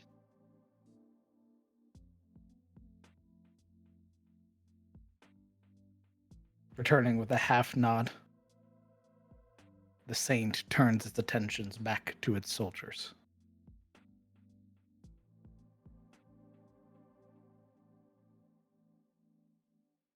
What are you doing, party? Time to go. Time to leave. I believe it's time to skedaddle. I say that's a good idea. Okay. As you're leaving, the Baelor is watching Talanos very intently. I wave. Is it just because I'm the one who stands out the most, or? You don't know, dog. Hmm. But something about your person has caught this saint's attention. Talos needs to start putting some dots together. I'm sure it's fine. It'll be cool. It'll be fine. Simple as. However, you did survive an encounter with one of the many saints of Anor'lur. Tia. Does he have the same abilities as the last saint? So. You that had you guys fucked up, you'd have found out. Well, I'm assuming if it's a Baelor, that's already really nasty. Then add in whatever fucky wucky that the God King put on it. Who knows? Correct.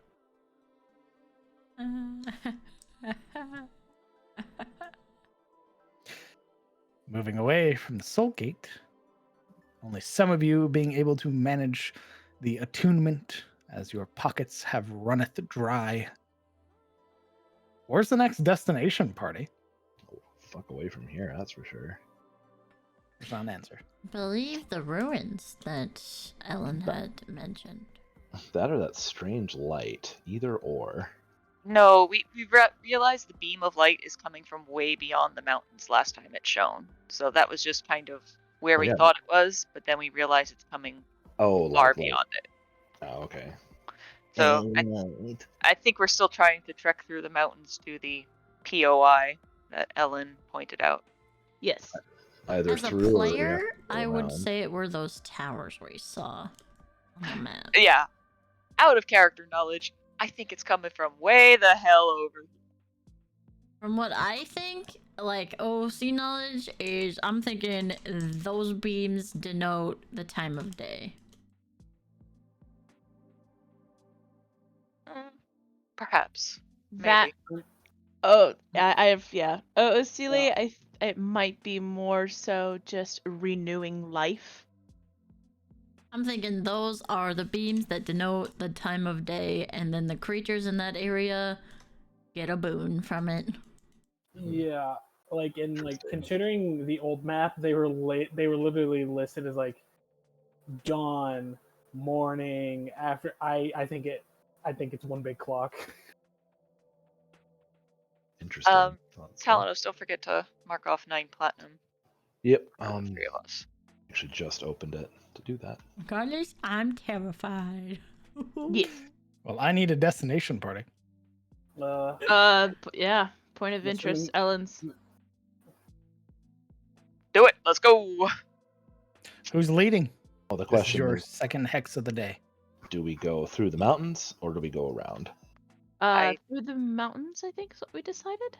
Well, we did That buy was- climbing gear, so I guess might Yeah. as well It'll use be it. dangerous, but Well, I thought we had Going climbing gear. through the mountains with your climbing gear allows you the benefit of not being slowed to half a hex a day. You get 1 hex a day when traveling through the mountains. and if Zafina leads, Not if Zafina leads.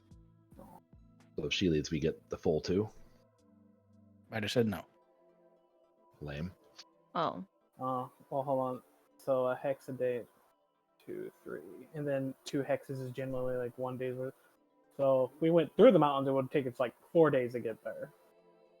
If we went back the way we came, 3. The total time it would take for us to get there optimally would be 4 days. if we went around, it'd take us 6.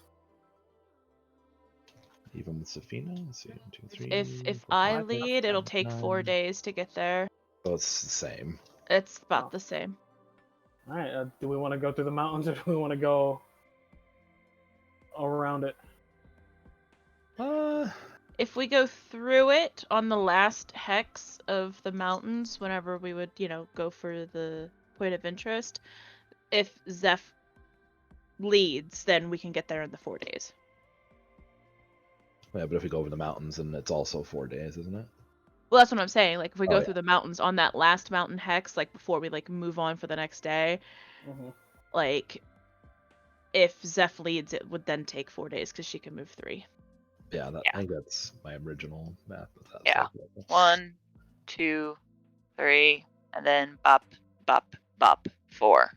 Granted, they would put us here on our rest, so I'm not sure if we want to do that. Well, it's not like it gets dark around here, so.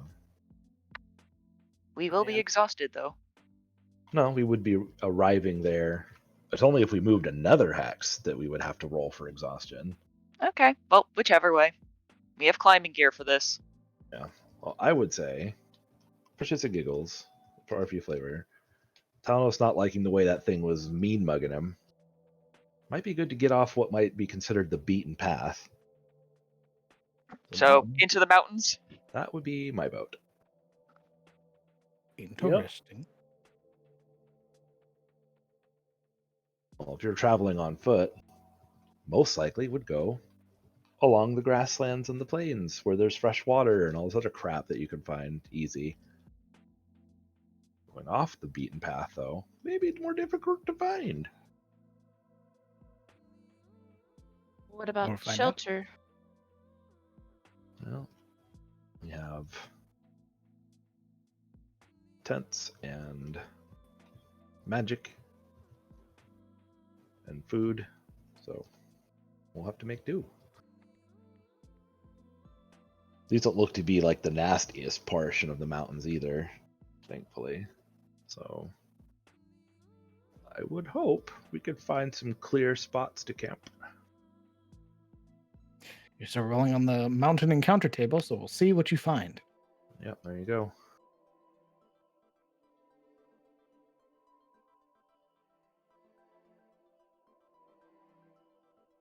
So who's leading? I guess it doesn't really matter if we're doing the mountains then, right? It does. Just don't get extra bonus from Zeph's thing, but otherwise it matters. Correct. Who wants to lead then? Let me see what I do again. I don't think I should be leading, though. Why not? Well, I prevent You know what? hostile encounters. I vote Oberon. From No, creatures. no. DM spoke. Stay out of this deal. The DM spoke, which makes I me scared. vote Oberon. Overruled. Objection. I don't think that's the best idea. I vote for Evelyn. That sounds. If everyone wants to. Yeah, if you want to lead, Evelyn, That let's do sounds it that what? way. You made this, okay? You made me. You cannot just take it away. Actually, Shulier made you. He made I'm talking about Oberon not wanting to lead. I don't know. I'm not sure we should let the half cripple be the one who leads a mountain climbing expedition. Hey, just, you know. Hey, he's Yeah. not crippled. But he ain't going fast. I mean, Abraham, do you want to lead? There's no penalty for Oberon leading, so obviously. The DM wants me to do this for reasons I hate. What? Right? No. I feel like there's something in these mountains that What? Oberon should be leading No. for. Fine. Fine. Okay, So okay, one of hold our up. hacks. All right, going to the big mountain first. Wrong direction. Wrong wait, direction. Put that Who back, moved this? DM. Put that I back. didn't move it. I don't know who Who moved it. moved it? Who moved that? I don't know who Who? did that. That's funny though. I like Put its. it not I like back. its position. This, please. I like you guys saying, "Yeah, fuck that path. We're gonna go to the rest of the mountains first." Fuck that. We talk about it. All right, who's leading? Yeah, who is it? Well, I mean, if Oberon wants to lead, then I fine. don't want to lead, but All right, if then. I'm being voluntold for it. Evelyn or Did- Oberon would be where I'd go. All right. If we're gonna vote on it, I'd say Evelyn because she can make all the creatures not mad at us. That's Yeah. that's what I'm thinking. That's a big maybe. Yeah, that's a big maybe. Majority Evelyn then? Only if she wants to. Evelyn. She would gladly, as she is very interested in what lies in the The The mountain mountain. hole? mountains. Perfect. Move a hex. Roll me a d12. Who's the spotter? I'll spot. Okay, roll me a perception check.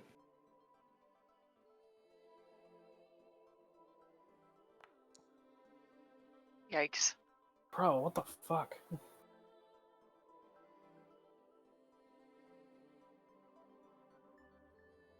A d12, please. You guys would be arriving in this hex towards the later half of your travel. So you would not be able to get through this full hex. You'd be sort of arriving at the earlier portions of the hex. Sort of on the outskirts of the mountain, if that makes sense. A 3! Very well. A 3. Give me but a moment. 1, 2, 3. Old ass throwback there.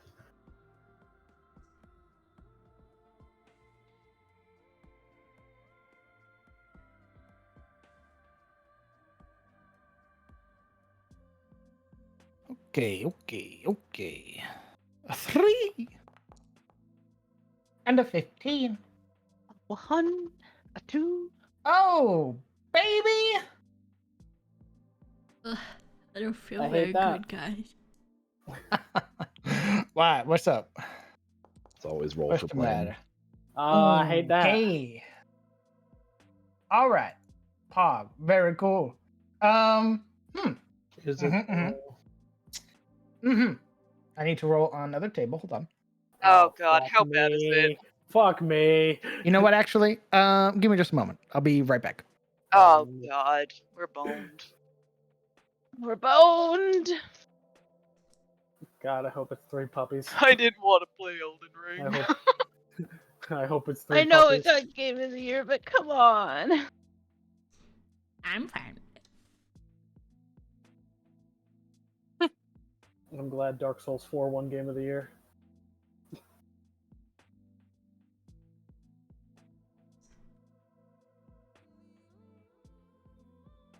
There's not enough competition. I mean, God of War Ragnarok. Did they really count that, even though it kind of came out at the very end of the year? Sometimes they did. like. It's almost clean swept every day. Yeah. It got like 6 awards. I mean, again though, one of the only decent games to come out this year. It seems like. Not bagging on it. I'm sure it's great because all the other ones were great. There were plenty of good games that came out this year. I was Like game of the. Stray. like I mean, like Stray and Plague Tale. more Like like that was good, yeah. game of the year level games though. I mean, Stray that's was. subjective. Stray was amazing. I've yet to play that. I heard it's kind of like a walking simulator, but it's really cute. Oh, What is this? I hate that phrase. Well, it's What is very apt when you're talking about stuff like. It was so cute. What the fuck is this? What did you Do do? I have this token? Oh God. Here What we is? go. What are you doing? What have you done, DM? Roll again. Shucks. You don't want that. I don't know. I want what you're trying to find. So As you guys get into the mountains, arriving at the edge,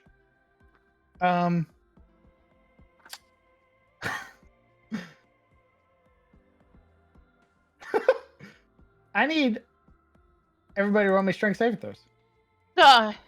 As you are traveling and moving, you would watch or feel rather the mountain sort of tremble and shake as you guys are beginning to sort of scale and climb it. And you would look up and see as portions of the mountain begin to sort of roll down, these massive boulders careening towards you. oh. I think Oberon people in general would get the +5 from Ibrahim, right? You guys are climbing in like a tight-knit formation. It's generally how you're supposed to do it. Yeah, to better catch each other. Mm-hmm. Less drag on the rope. Mm-hmm. Probably with Ibrahim right in the middle to shore up everything, since he's probably pretty good at climbing. I'll allow it. Ibrahim does have to roll though. Man, I wish I had a bird form. This would be so cool to just like soar and fly with them and be a spotter as we fucking climb. Could be interesting. Ugh. That kind of bird. So you need your strength saving throw, Ibrahim. Fuck. Oh, did it not go through? Happens to me all the time. Not all the time. Just some of the time. In embarrassing times. Okay. Ooh,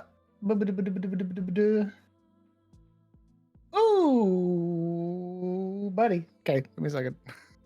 Don't worry, you can't fall more than Oberon. 25 feet. And I You'll be use okay. arcane deflection to give myself a +4. To what? The saving throw. Can you do that? Behold.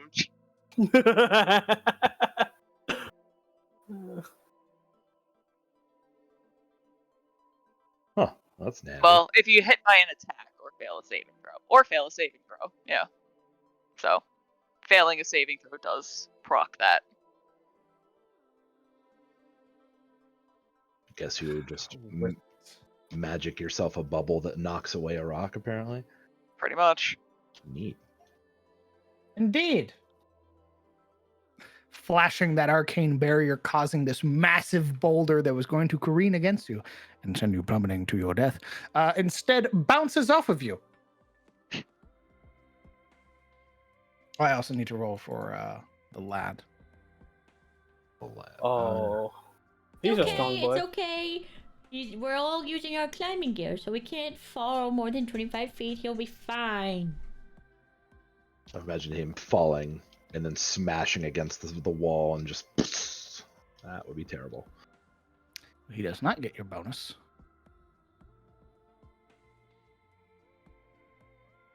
Oof. All right. The custodian gets hit. This massive boulder colliding with the custodian, causing him to lose his grip and fall back.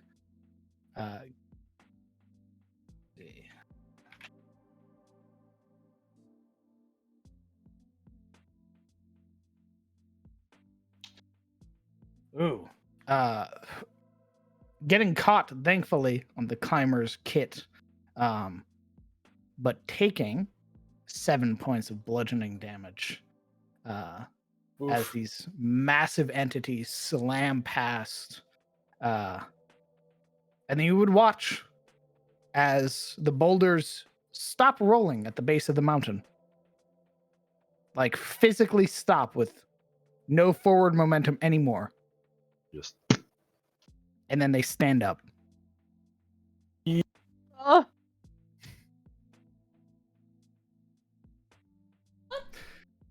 You would watch Uh. as the boulders grow arms, legs, very stout, no neck heads. You would watch as they brush their hands together and then begin sort of waddling away from the mountain.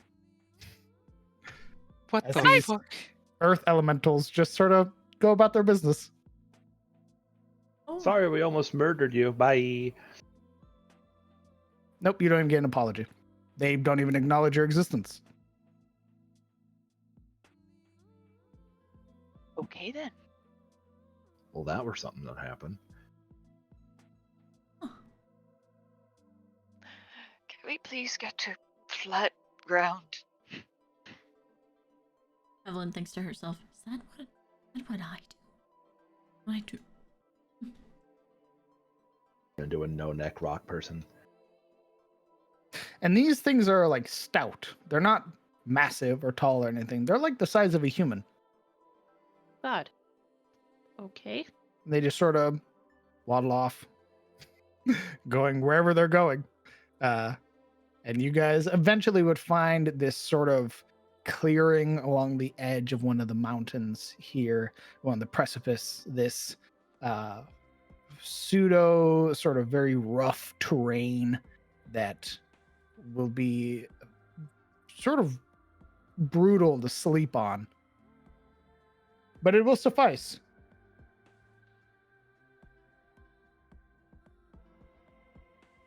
They look like this, by the way.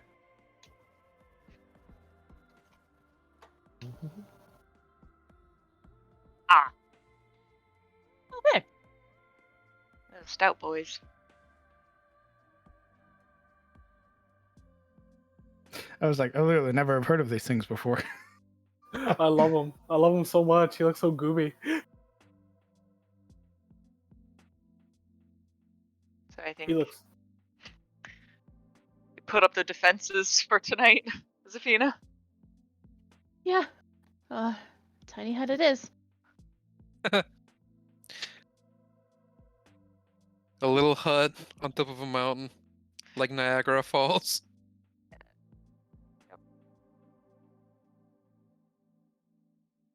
Okay. I've- So to reiterate as well, this is the sort of intro to the mountains. You guys will, the next time you roll, you'll spend your time here in this hex. The next day you'll be able to move as you'll finish the rest of your travel through this hex. Okay. As the party is setting up in this relatively cramped sort of edge of a mountain or a cliff face, is there anything the party would like to do tonight? DM, I just kind of want to see if I can connect some dots that were we encountered way in Dawnwood. Okay. And that's the reason why we should never outright lie, and the reason that Ellen had to kind of check us using hold person. Okay. Adjust glasses. What are you trying to find out? What kind of things or threats we might be dealing with that might require someone to not outright lie and could potentially just look like people.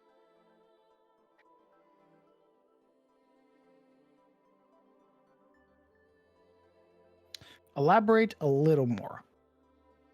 Do you want me to say, out of character, what I'm trying to find? Yes. basically put one and one together that, hey, we should be on the lookout for, like, angels or divine beings that can hide as people. Give me a moment. Because that's something that Celestials can do a lot of times. Why don't you roll me a religion check?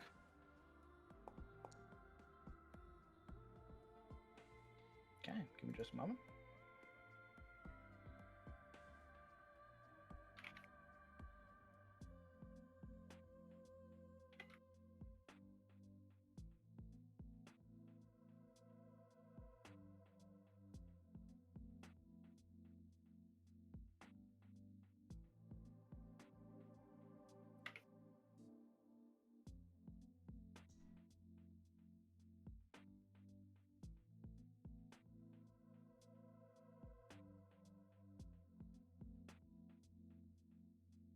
Sorry, double checking my notes. Give me a moment. Okay.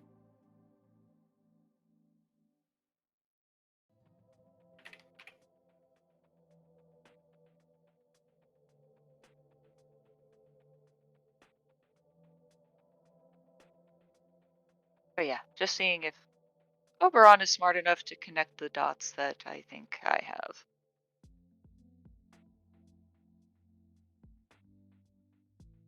I almost want you to just sort of go off of that knowledge and see what happens. Okay. If you're okay with me doing that, that's why I was like, should I roll for this?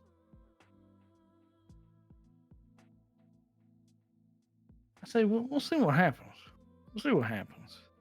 There's no way of knowing for sure. So let's find out together. That just means Mine. I'm wrong. Yay.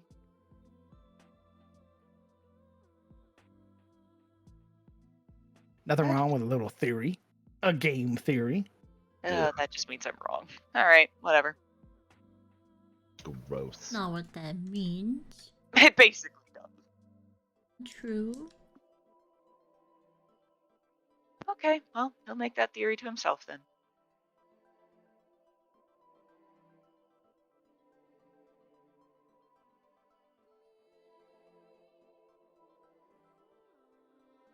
Anybody else? Anybody else do anything tonight? Today? Not me. Looking for no. different creatures that may be imbued with rock-changing abilities. Or cool rock mountain plants. How far are you going away from camp? There's not really a lot of room unless you're going out climbing on your own. Not climbing, just looking around. Okay. Roll me a perception check. Like before, the moss that we needed to help Oberon grew in caves, so looking at what neat stuff I might be able to find.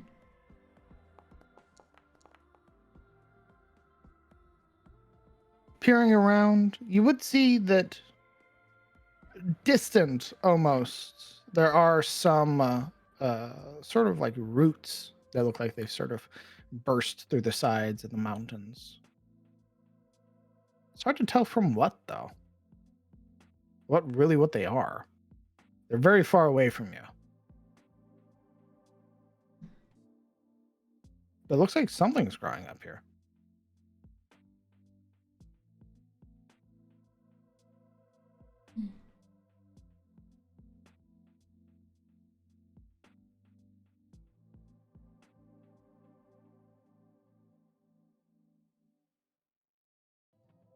Wanna know?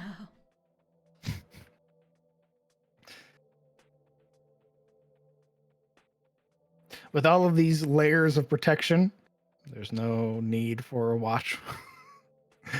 Is there anything else you guys would like to do tonight? You basically will be like free to do what you like. Do you have your heck that's gonna stop Blake? Dog, there is not enough room up here for you to patrol. It is a tight fit. He can stand in one spot.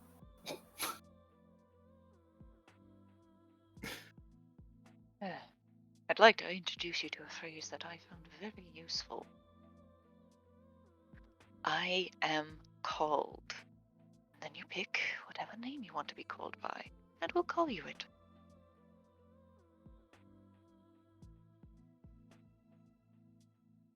Like, just looks over at him. All right. Yes, Alaric? That was what you chose, right? Yeah, I did. All right.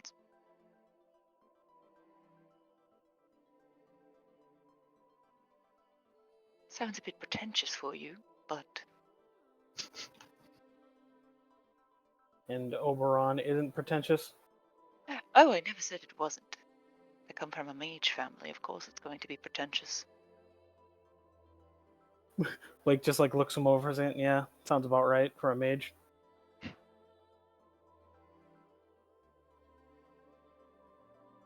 But there is a place where I am called Cadric. Very much so.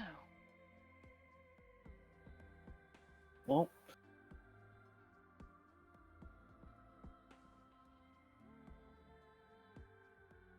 Are you okay? well, if you... I mean, I'm fine. It's a shame that trip up to the Soul Gate was a bit of a waste, but I'll get over it.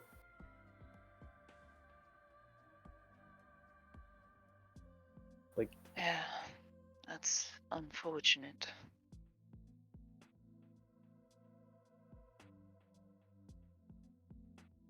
Wasn't aware it cost nearly as much as it did. Probably why Tharaval gave us so much. yeah, and next time around, I'm gonna have to pay double, but suppose we'll figure it out by then. So, next Soul Gate we get to, someone else is talking to him.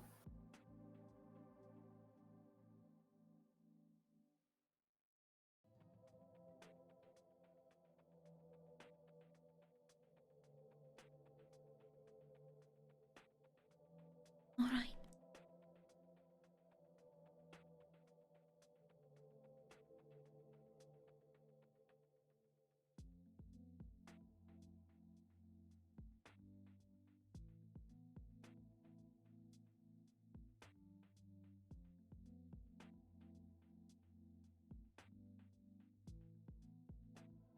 I guess if that's that.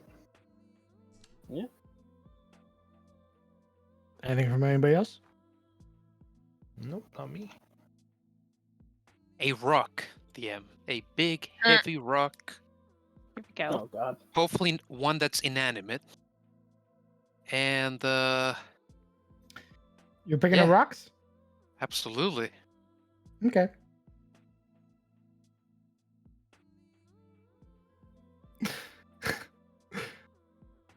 There's amongst all of this, there is a decent sized rock for you to pick up. Yeah, Yeah. there is. In my quest, I find the rock that I need. Very good. Ibrahim will approach it very apprehensively. The closer he gets, the more his body seems to lean away until only his feet are close to it and the rest of him is like slanted at an angle. And he's going to poke it with a foot. It moves. Because he poked it. You would hear a low grunt as Oh, arms manifest from it, and then legs. Oh. A much smaller version than the ones that had rolled down the hill or Like the a mountain. child. It's a baby. Now throw it off the cliff. No. It sort of stands up, yeah, and then looks at you. Ibrahim will he will condescendingly squat to its height and look it over, studying its features. You poked it with your foot. It pokes you with its. Hello. Give me a moment.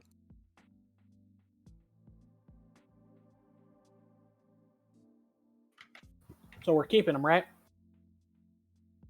We're keeping them. It's ours. You already have a pot. So. We have rocks at home. Dibs. No.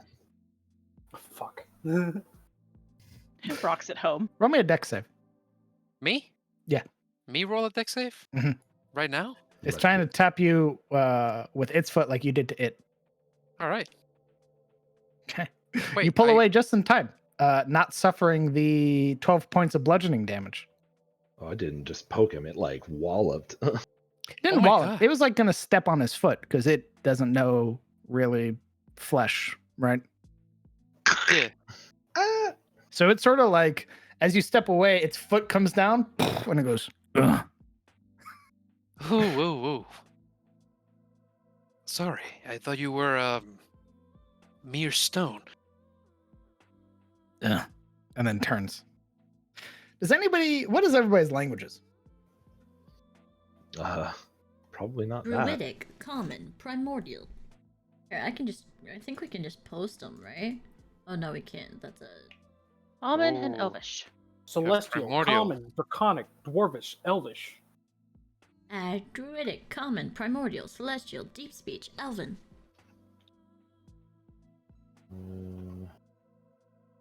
Common, Dwarvish, Elvish, Infernal, and Old Common. Eh, Yeah. Common, draconic, celestial, elvish. So. Barely common. Evelyn was the only one who can speak primordial. You. Then you would understand its so sort of language. You would understand that it is speaking a dialect of primordial. You would get its more broken common or broken translation, as you're not able to fully understand whatever it's saying, as you would hear what you want. Oh. It's asking what you want. Turns to look fully at Ibrahim.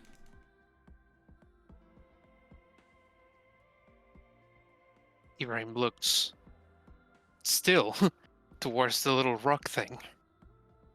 Seeming confused, but quizzically so. Could you tell it that I am sorry that I touched it with my foot? She would speak in primordial, very, simply. My friend is sorry for disturbing you. It okay. He says it's all right. Great. Tell him I'd like to hire him. My friend would like to...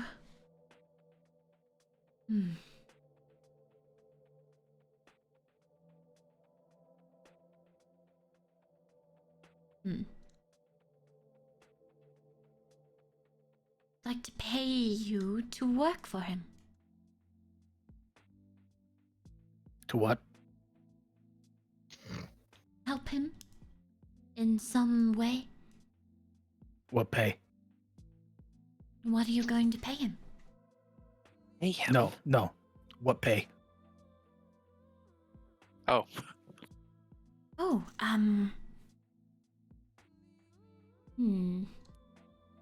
I give you things to do things for him. Oh. He starts reaching for things on your person, Ibrahim.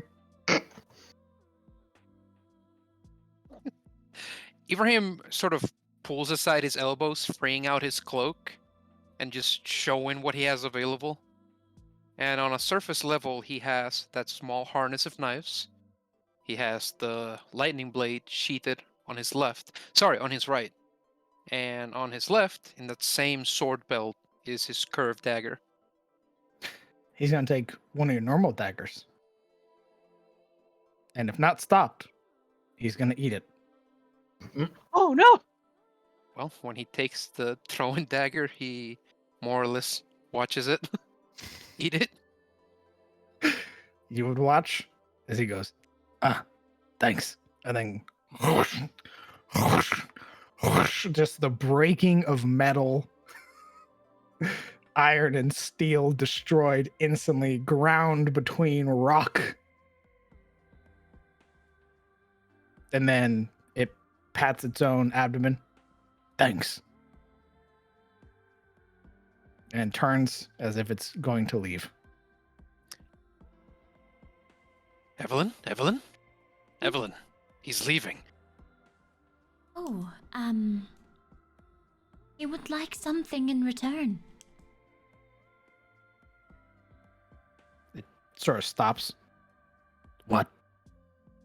What do you want? I need a training companion.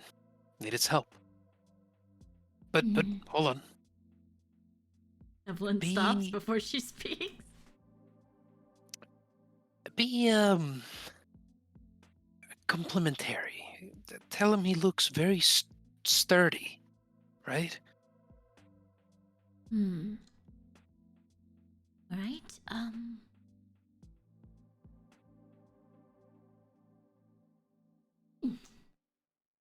my friend thinks you look quite strong and would like to train with you to make him stronger than his puny self.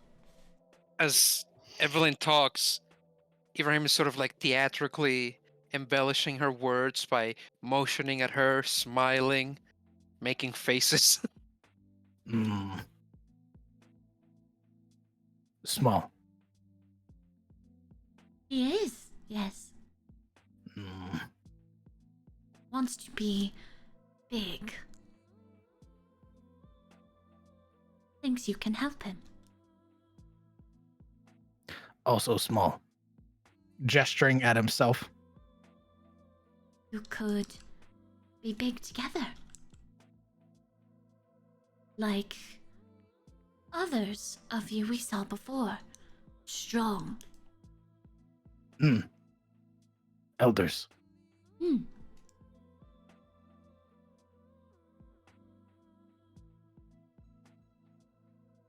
He stay. We train. Says he would train with you. Oh, really? Oh, tell him to come with us.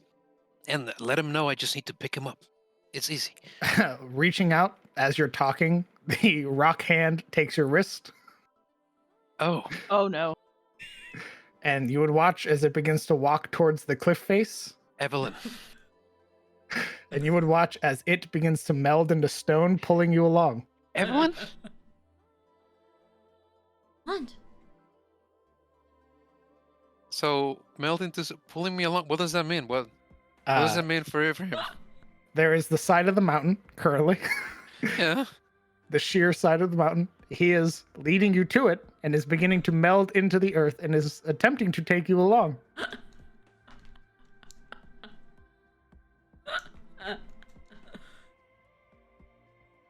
You know what? Fuck it. We're going. Oh my god. Well, Oh, you don't. no. You don't. You you hit the rock. I hit the rock, I figured. It's there's a brief flash of pain.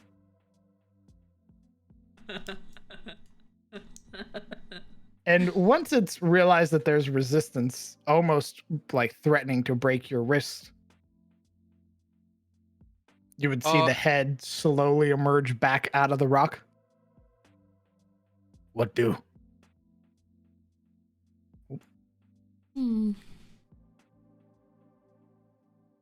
Don't think can train like that. Wants to get stronger by you both lifting each other. That's a lot of words for let him go. Tell him to let me go.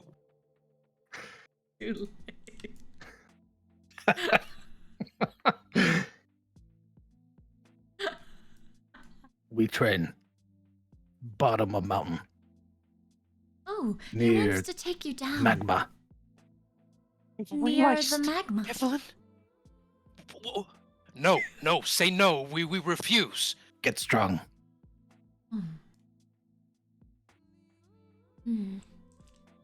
He soft will melt. Must train up here. You sort of hear the rocks move and watch as it sort of forms a knitted brow. No train here. Why? It sort of gestures to the mountain. Train there. He's insisting that you should train near the magma. Or inside the mountain, from what I can Evelyn? tell. Evelyn, I am made out of meat.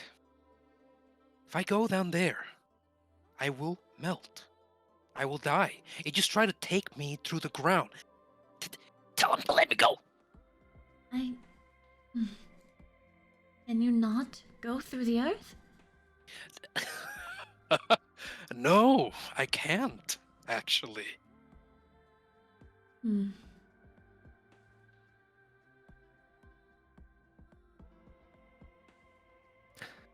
Try again. He wants you to try again. Try again? She What? grins. Stepping out of the mountain, it grabs your ankle and begins to slowly descend down into the floor. Ever- I imagine that there's no give. None. None at all. Very well. Yeah. Ibrahim begins to layer across the floor in parts. His ankle bends and he falls. He hits his head on the floor. He turns, twists, straining as he gets pulled by the foot into nothing but firm ground. It's like attempting to pull out like a tool, but you're like slamming against the you've dropped the tool through the grate and you're trying to like pull it out, but there's all that you can't. You just keep hitting the grate. That's what keeps happening. He would lift his arm, bring it back down, sort of like trying to pull your foot through, but finding that there's just this resistance. And then eventually would ascend back up. No train. He says he can't train with you if you can't go through the earth. Evidently. Yeah. Oh, just tell him to let me go. My friend is very sorry. Can't train in earth. It okay. He lets go of Ibrahim's leg. Ibrahim scrambles away. If would like to let my friend lift you so he can get stronger, that's only way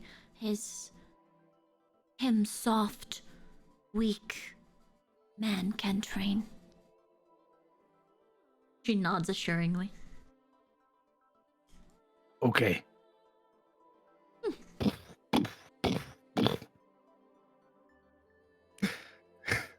Ibrahim, where have you gone? He essentially crawled back to Evelyn's feet. In fact, he's only stopped by her knees. The Gelabdur, which is what this elemental is called, begins trying to like climb on top of you so you can lift it. And Evelyn, all you would hear is Evelyn, all you would hear the entire time is okay, lift. Would like you to lift him now. Ibrahim, struggling to latch his arms around this creature as he can, and laying on his back in the most uncomfortable way possible, unable to focus his core, to even bend the legs, nothing. will try to lift him up. Perfect. Roman athletics roll. What is everybody else doing as this elemental has found itself inside of your dome? Wide-eyed. What? Air. Who is that? It's not trying to kill us, is it? I think it's a denizen of the mountain, I see. much like the ones that rolled down while we were climbing. He and likes he's- Ibrahim. She He smiles. does not. Is he going to be going along with us for the travel? Not sure. I know that he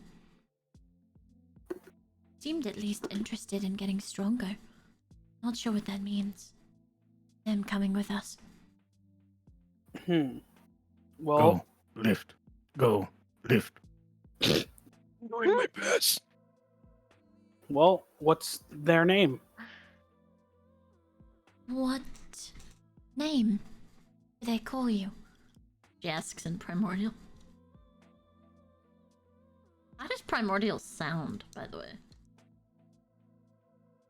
Good question. Primordial. Probably like From a what bunch I of heard, grunting. it should sound like the different elements. So Indeed. speaking- It is a guttural language with harsh syllables and hard consonants. And you're speaking primordial, but this entity is speaking Terran, which is a dialect of primordial. That's why the conversation is broken. You understand that if you were to speak Terran, this entity would be able to speak plainly and speak very fluently. You realize that this sort of breakup of communication gives you this idea that, or at least the initial presumption that this entity might not be that smart. But if you were to speak Terran, you would realize they are very knowledgeable.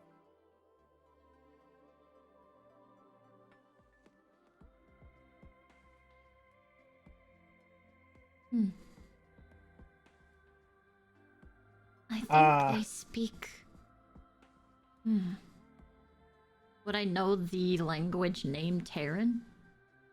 Why don't you roll me? Let's say a history check. Yeah, As- I would know what language it's speaking, right? Why don't you both roll me? Because given your history, Ibrahim, and Evelyn as a druid, I want you both give me history checks and you'll get different answers. All right.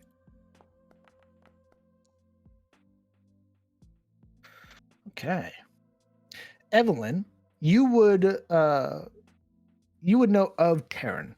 You would know of most of the elemental languages, as you possess forms that are able to transform and speak other forms of primordial. Your fire elemental form speaking Ignin, your water elemental form speaking Aquan, and your air elemental form speaking Auran.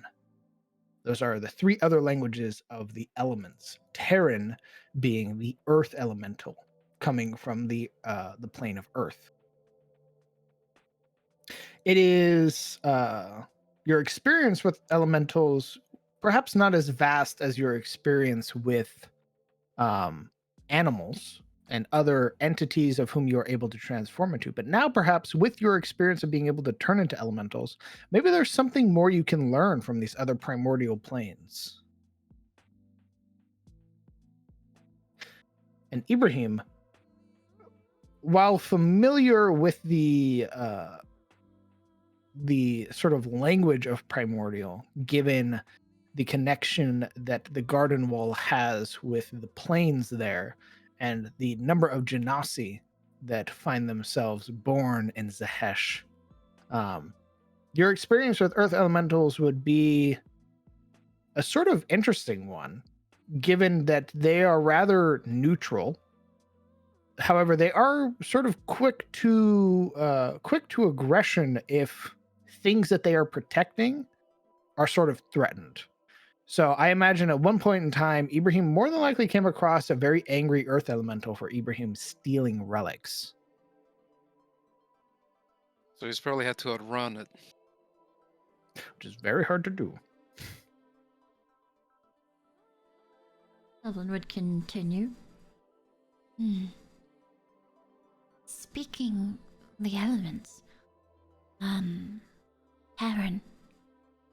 Unfortunately, I can't fully understand what he's saying or such. I were not an elemental myself.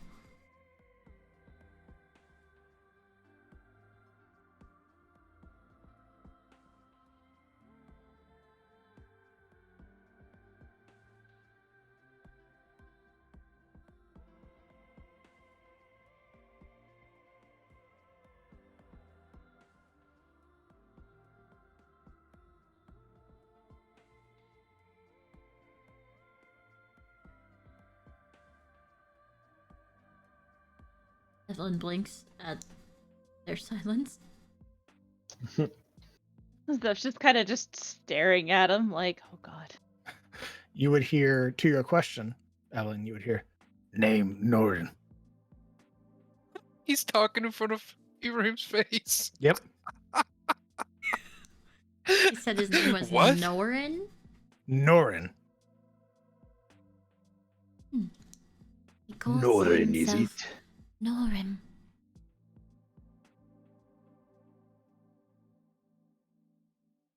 Pleasure to meet you. Lift. Says lift. Best get to lifting, son. Ibrahim can't understand what it's saying, but he knows the intent, and it emboldens him to lift harder. Evelyn is intent to watch and kind of with this expression of Eventually, the custodian wanders on over. I too want to Oh look. no! I want the He's gonna pick up custodian this to little lift- rock boy and eat him. I want him to lift Ibrahim while Ibrahim's lifting him. You can see, again, lacking facial features, you can see there's a look of, I could fucking throw that rock Yeah. on Oh, his no. face. And it's obviously this thing is talking. Obviously it's an entity, but the custodian's like, rock. Yeah, I could throw that thing. No big deal. Evelyn would turn to the custodian. This is our new friend. Turn.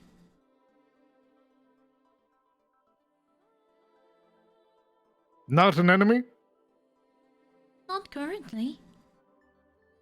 He's helping Ibrahim train to be stronger. Not even a little bit? No. Or Pot's a murder hobo.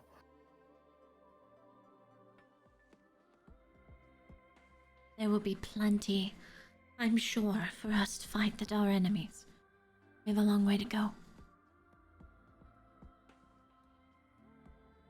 Very well. You're not lifting, lift. I am. Crack. Blake will, and Ibrahim, you're supposed to lift with your legs, not your back. I am.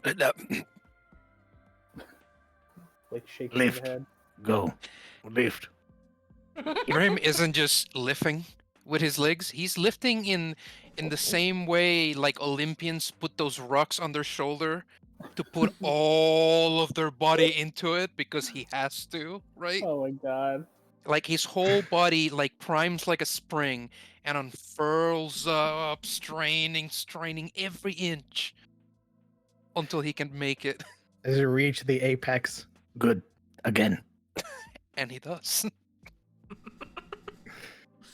I need a constitution saving throw, good sir. Oh god. And you snap your spine. I really hope we get to keep him, I'm just saying.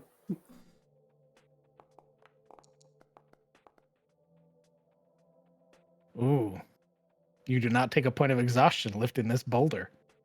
Nice. Progress. After about an hour, you're physically exhausted. You don't take any points of exhaustion. Your entire body just drenched in sweat. your back, your legs, your arms sore, and you would feel a pat on your chest, and you would hear Evelyn, "Good, good. Okay." He's saying you did a good job. I know I did. Okay. Me like you. What you need? He likes you. Asking you if you need anything. I hate him. But need anything? What? What? Evelyn turns to him and says, Likes you too. What could you aid with? Maybe give us safe passage over the mountain. What need? He wants to know what we could need. Or what you could need. Oh. Oh, Bahamut. Ibrahim sort of looks up to the hut ceiling, You- sweating.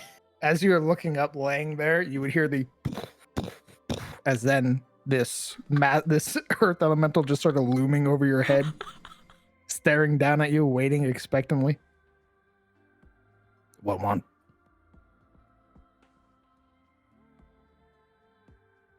He he moves his head very slowly towards it, as though doing it too fast would hurt him. And then, without moving it again, only his eyes sort of avert towards Evelyn. What would you like? He's very suppose- insistent. Sorry? He's insistent? Very insistent, yes. Well, I don't keep suppose him- I need to continue doing this. He could come along. Maybe even show us the way out of these mountains.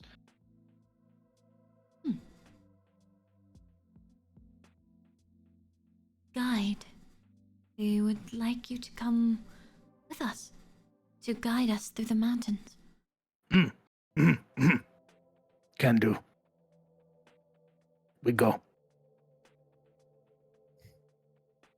He says that's good. That he would love to. You watch as he pats his hands and then places it to the side of the rock and begins sort of scaling it. Perhaps you should tell him we're not leaving just yet. Maybe tomorrow after we get some sleep. She would turn to him. Not just yet. Him weak from training. I He can't rests. feel my legs. She points to Ibrahim as he's like, Splayed out. Okay. I Peter wait. Griffining himself. He says he'll wait. Well, ain't that something? So you have befriended an earth elemental for the time, a Galabdur, which will lead you through the mountains. So you are able to travel now 2 hexes through the mountains. Oh, slick. I love him. We've adopted another NPC, DM. I love him. Yes, Why do you let us get away with this? gotta adopt Not them all. adoption. He is a guide. Yeah, adopted. Let's not fool ourselves. He's adopted. Ah. You know, Ibrahim's need to get gains has attracted all the strong friends. Yeah. Even if he is the little one. Imagine if it was one of the big ones. Lift, Right. go. You're like, no! Wait! Well, it would be at some point where those boulders that you had seen previously would come back, but would be barred from entering, what you realize is where they were resting. And they sort of like linger on the outside of this place, trying to figure out what the fuck it is. Not like. Oh boy. And you see there's about 3 other very large ones who are sort of like lingering on the outside of this place, sort of pressing their hands to this area. You would hear them call out in Terran.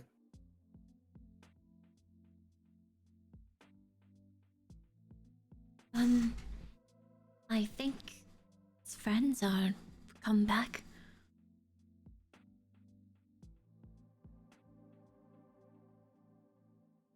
They seem to want to know what this is.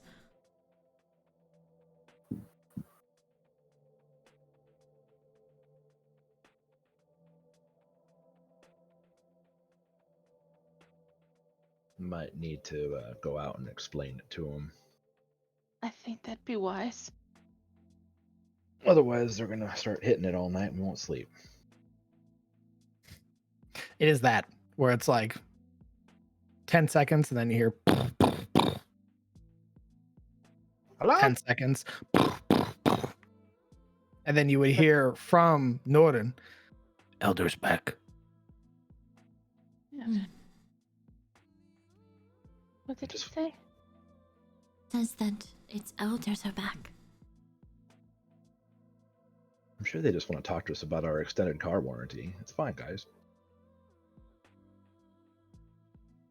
Evelyn would go out.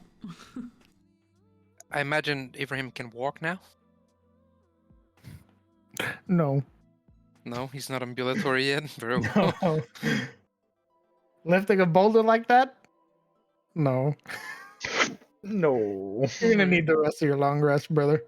Very well. Stepping out to the edge of the magic, Evelyn, you would see the other elementals who sort of turn, looking at you as they can't see in, but as you step out, it's revealed that there's another person in there, and sort of stepping out at your side is the custodian and Norden. Would wave.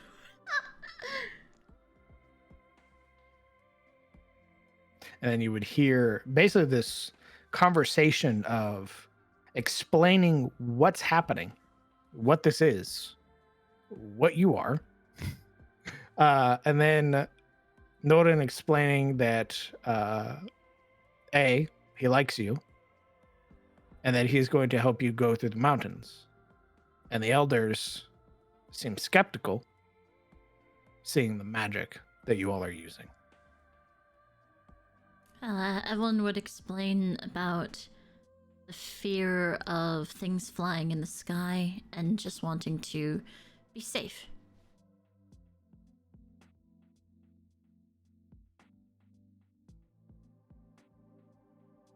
Let me a persuasion check.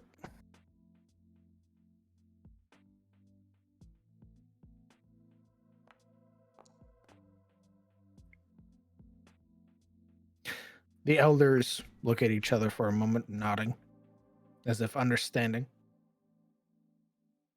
Then you would hear all 3 of them, almost as if simultaneously. Okay.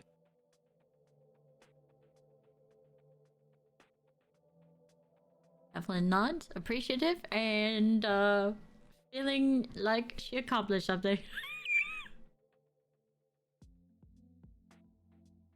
So we're keeping them too, right? They're coming with us? We're keeping them? Basically, Norin and his elders are gonna sort of help you navigate the mountains. So when you guys travel tomorrow, you'll be able to navigate this one and this one. Sick. Nice. I love them. Making time through the mountains is good. Fuck Indeed. yeah. And all because of a random encounter roll. So this was very fun. Well, is there anything else? I You didn't would find see- any plants that I wanted, so I'm good. The only thing that does happen is a sort of competition of who can lift Ibrahim the most between Norin and the custodian. Ah! I would like to establish like some kind of small either effigy to nature and such here in the mountains. Perfect. We will deal with that as the party is settled down for the evening, dealing with their new compatriot who will guide them through the mountains. Quite entertaining watching him do this to Ibrahim. We will deal with this next week when we come back for the 18th of December. I believe the final game of the year. Final game of the year. Oh my god. Thank you guys so much for playing. And thank you, chat, for coming out and supporting the players and supporting the game. It means a lot to see all of you out here. Thank you, DM. Yeah. That's his name. I love Oh. him. Oh, not gonna lie, I thought you said his name was Norman. I was like, that's a weird name for a Nope, rock man, but Norman. alright. The Earth Elementals have very interesting names via their generator. So I picked the one that didn't have 95 syllables.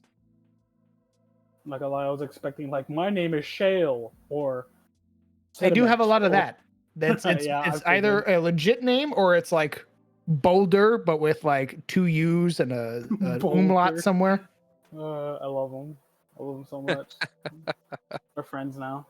We're having tacos for dinner. Thank you guys so much for playing. Congratulations on not only surviving the Chimera fight, but beating it and surviving your first encounter with one of the many saints of Anor'lur. Surviving? Yeah. What does that Oh, mean? Everyone's Meaning like, that could "I'm have gonna gone very bad. Luckily, I appeased to him in my best way so that Oberon and Talanos could do their thing. go." Yeah. Yeah. Whee! I got some people attuned. Oh, I'm so But- scared of them. I'm not. Yeah. I'm kidding. We are I'm not just- going to be able to do anything about I them. was not ready if we had to fight that motherfucker too. Any of that- us were, bro. Yeah, the saint thing. I was just like, I feel like we should mark this as a high level zone. Well, you have to remember, he said that he's here. He came to the Vale to deal with recent threats.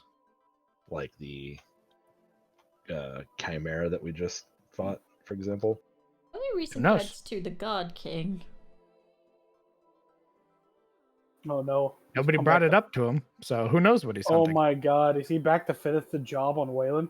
No. I didn't bring it up because he was already mean mugging Talanos, and Talanos was like, "Oh, if we start flexing like we just killed some big manticore chimera thingy, that just kind of draws more attention to us, and we don't want that. Not from that guy." Smile. Yeah. Maybe he's friendly. Something tells me we already spent way too much time in front of him. Yeah. I think just for the fact that we showed up was probably too much time. To the DM, does the world have a banking system where the party can take out loans? They have friends and allies in Frostwood that I'm sure, or not Frostwood, Dawnwood, that they could ask for some money. Just fucking roll up to fucking Arnold and go, Arnold, my man. Give us some money, please. We beg you. Just need to borrow some cash for the soul gate. After we gave him our cash. Yeah. Like half like Hey that. man, can we get some of our money back, please? Yeah, if we hadn't, we spent half our cash on him already. Woo!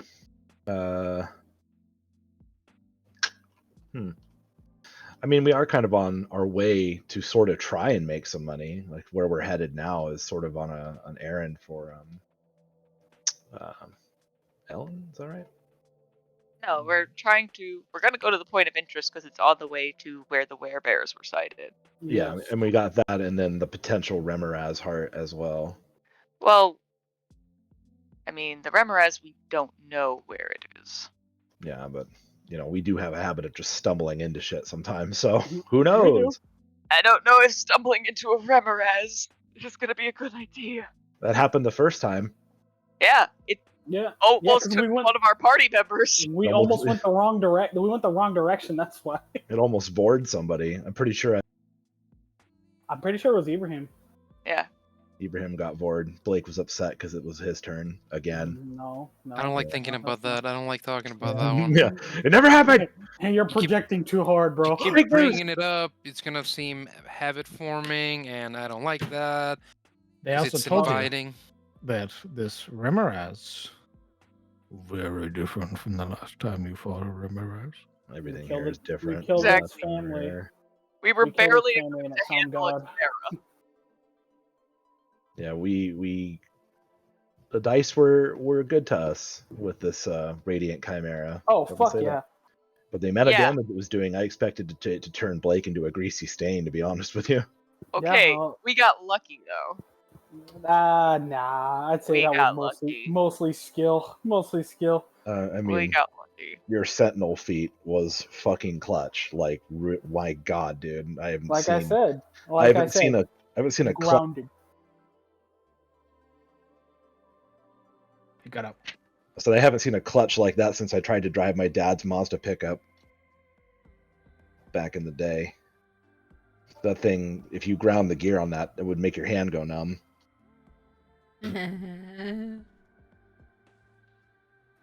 Sentinel feet's pretty cool. Pretty cool. Boo. Boo. To Ibrahim. You even live, bro? Yeah, you even lift, bro. Apparently, he gets lift. I just thought they're taking turns lifting him up. It is literally for like the next hour. Ibrahim is like, they're like deadlifting him and then curling him, and then they're sort of like going back and forth and seeing who can do more. I have a I really- question for the DM. What? Whenever you're done, Blake, you can go ahead. Oh, I was gonna say, I really love how the fact that the custodian really wanted to throw Norin.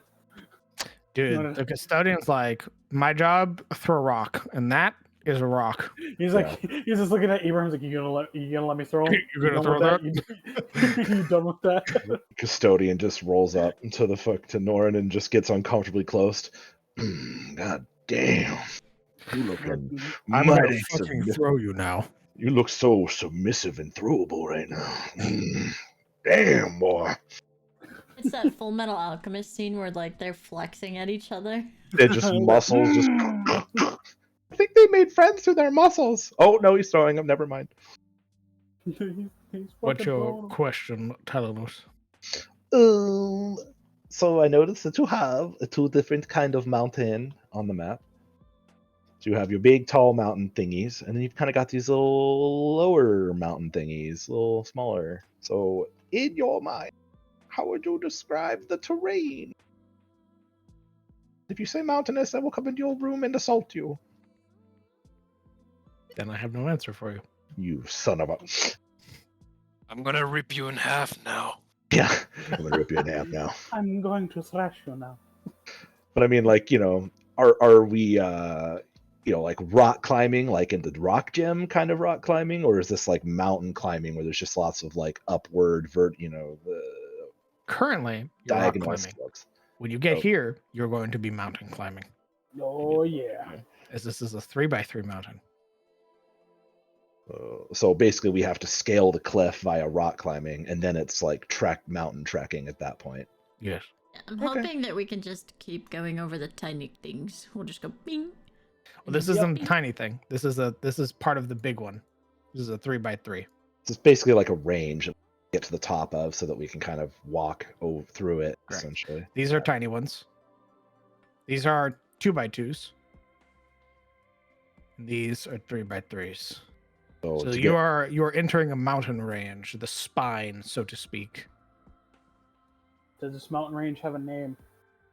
Well, you can name it yourself, or you can ask around when you get back in town to see if any of these places have names. Evelyn would name it what the elementals call it because they live here and it's their home. I don't want Vorder to have anything, so I'm gonna go with everyone's idea. Yo, fuck that guy. We're taking this. Goodbye. We're naming How much? How much potentate do you guys plan on feeding your pop boy? How much All of before he evolves? all of it. How much does Sure. it take? Yeah. Guys, we're Pokemon. Pokemon trainers. We're Pokemon trainers. We could. We have two. We have Pop Boy and Rock Boy. I'm gonna slap. We can fit so much potentate in here. Woo! It'll be very interesting to see what you guys do. DM, was the Saint flexing like a bodybuilder when Evelyn was showing, drawing him? Yes. Just God, packs man. flexing at him. So humble and saintly. He literally like did the sort of like Hercules pose. The like When practice she- poses that fucking bodybuilders do at contests. Oh man. Fingers sort of splayed up, like biceps shown and everything like that. Bro. Dude, that Baylor was like, yeah, you see something you like? Little druid girl. Hey The there, custodian elf. turned into what's it called? Damn, those dudes who do sports in college and they're mean. A jock? Yes, he's a jock now.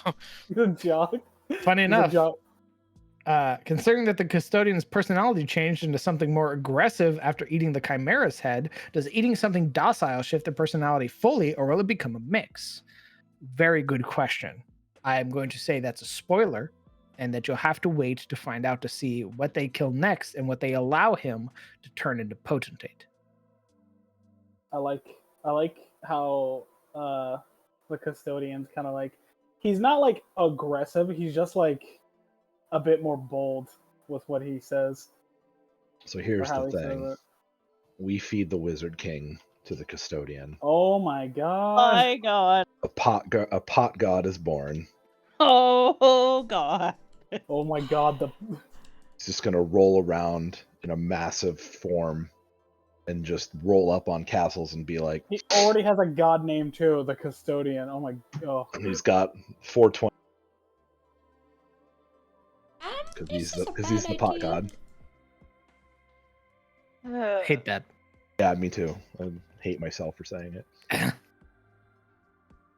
So on the off chance that Sir Armin and his sister manage to survive and y'all find them, how much shit are they going to give Ibrahim for slacking off on his training for 2 years?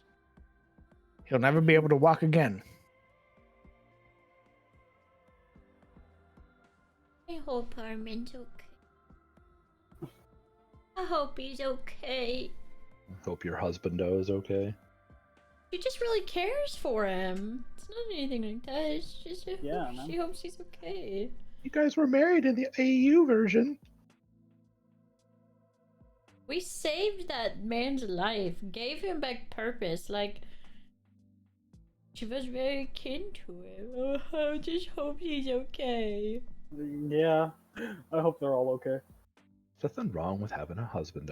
It's totally fine. I mean, Talanos is like, I'm gonna waifu the Raven Queen, so. Wow. Jesus Christ. Calling her a cheater at cards. I don't know if that's the best direction. She called herself a cheater. It helps that she also is a cheater. By Yes. the way. Yes. He did cheat. But women knowledge, okay? You Okay. can't acknowledge it. Just be like, Can't "Okay." acknowledge You that just they subtly compliment it, and Like, then oh, well done. You just Thanks for fucking- stealing from me. Don't We're acknowledge the gentlemen. fact that I cheated at cards. No, God, you don't Just tell me I'm understand. pretty and get the fuck out. You subtly acknowledge it, compliment it, so that they know you saw it. Oh, she knows I saw it. So what you're saying is she was trying to impress him. Yeah. Hmm. Raven hussy out here just trying to get his attention, I guess. I hate it here. Mm. What's that laugh? No. Just funny things. Funny haha. Funny laugh. Funny hee-hees.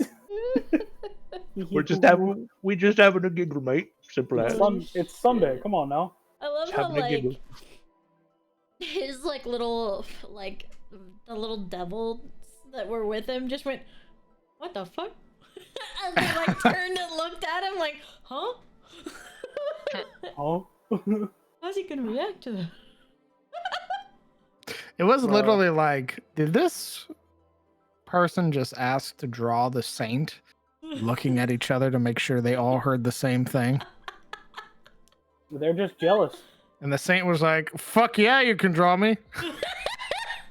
Look at these Yeah, get my devils, best shot. Get Bo. my best shot. Well, the little devils are like, why did we think of that? Jesus.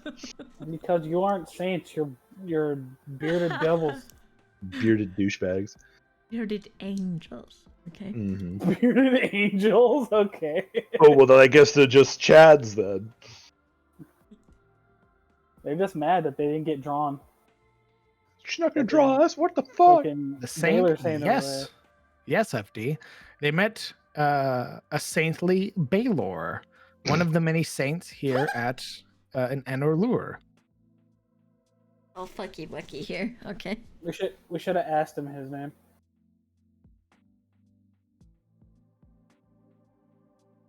Gives me like room to like it gives me pause, right? What if like everything angelic and like celestial and deity wise has been reduced down to like lepers and like basically flipped the roles, right? And like all the like devil things and horrific abominations of hell and such have been risen up as these gorgeous like They're hot. Oh my god, they're gonna be handsome. Methinks that our previous dealings with what's his nuts, the Archbishop, and by extension Voradare, he's just recruited anything lawful that he can sort of press gang into his service. So, angels, devils. That's why we haven't seen demons here, because they're chaotic as hell. Baylor is a demon. Oh, it's a demon. Is it really? I thought Baylor was a I thought it was the devil. Baylor's a demon. You're thinking of a pit fiend. They do. Hold up, Baylor. So hold Okay, and then we look at a pit fiend real quick. So what you're saying is the God King managed to wrangle himself a demon. They do look void. Well, okay. So there is some lore about demons that I like. Now, obviously, probably isn't canon to this setting. But there's like lore to demons where like sometimes they get so bored of being chaotic evil they become good for a while. only so But that then they they can create things to disrupt later. Yeah, they just get like so bored of being chaotic evil they'll become good. And then at any moment they're like, you know what? I'm bored of being good. I'm gonna be chaotic evil again. I'm gonna be good to build up a really awesome society sounds like and an then angel. orchestrate its downfall. What the Either way, she's real fucky wucky here. Correct. Very correct. So essentially, all of my previous knowledge is useless. Yeah. This means you get to make up, find more. Well, that'd be the end of it then. All right. Thank you guys so much for playing, and thank you, chat, for coming out and supporting the players and myself and watching episode 8 of Dawn of Anor'lur. I look forward to seeing you next time on the 18th of December for episode 9. Until then, chat. Goodbye. Word.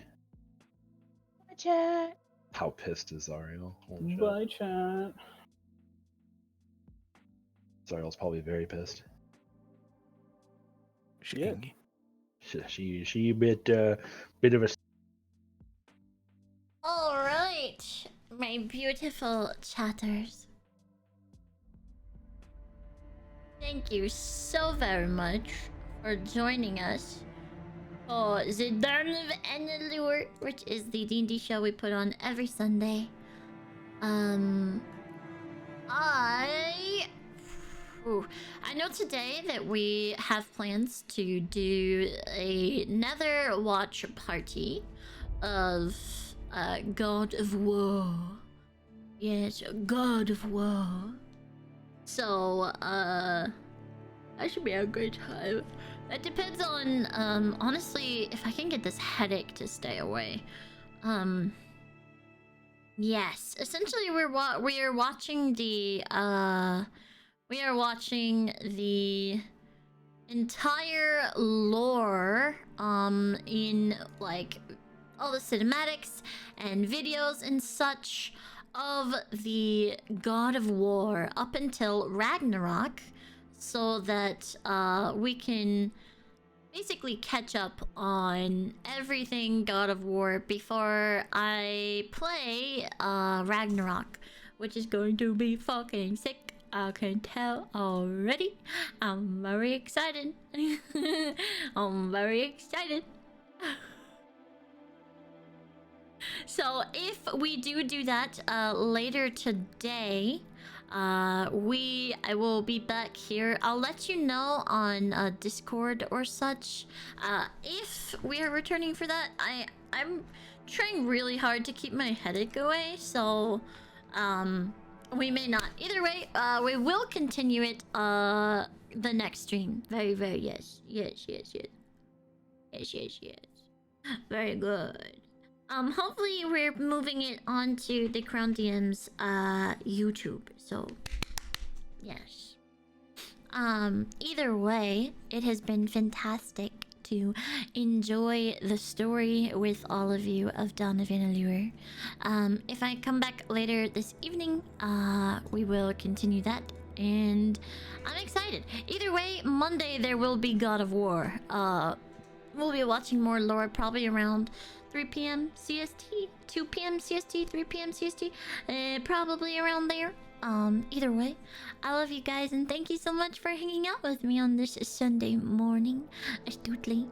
And I will see you next time. Good night, chat. Well, good afternoon.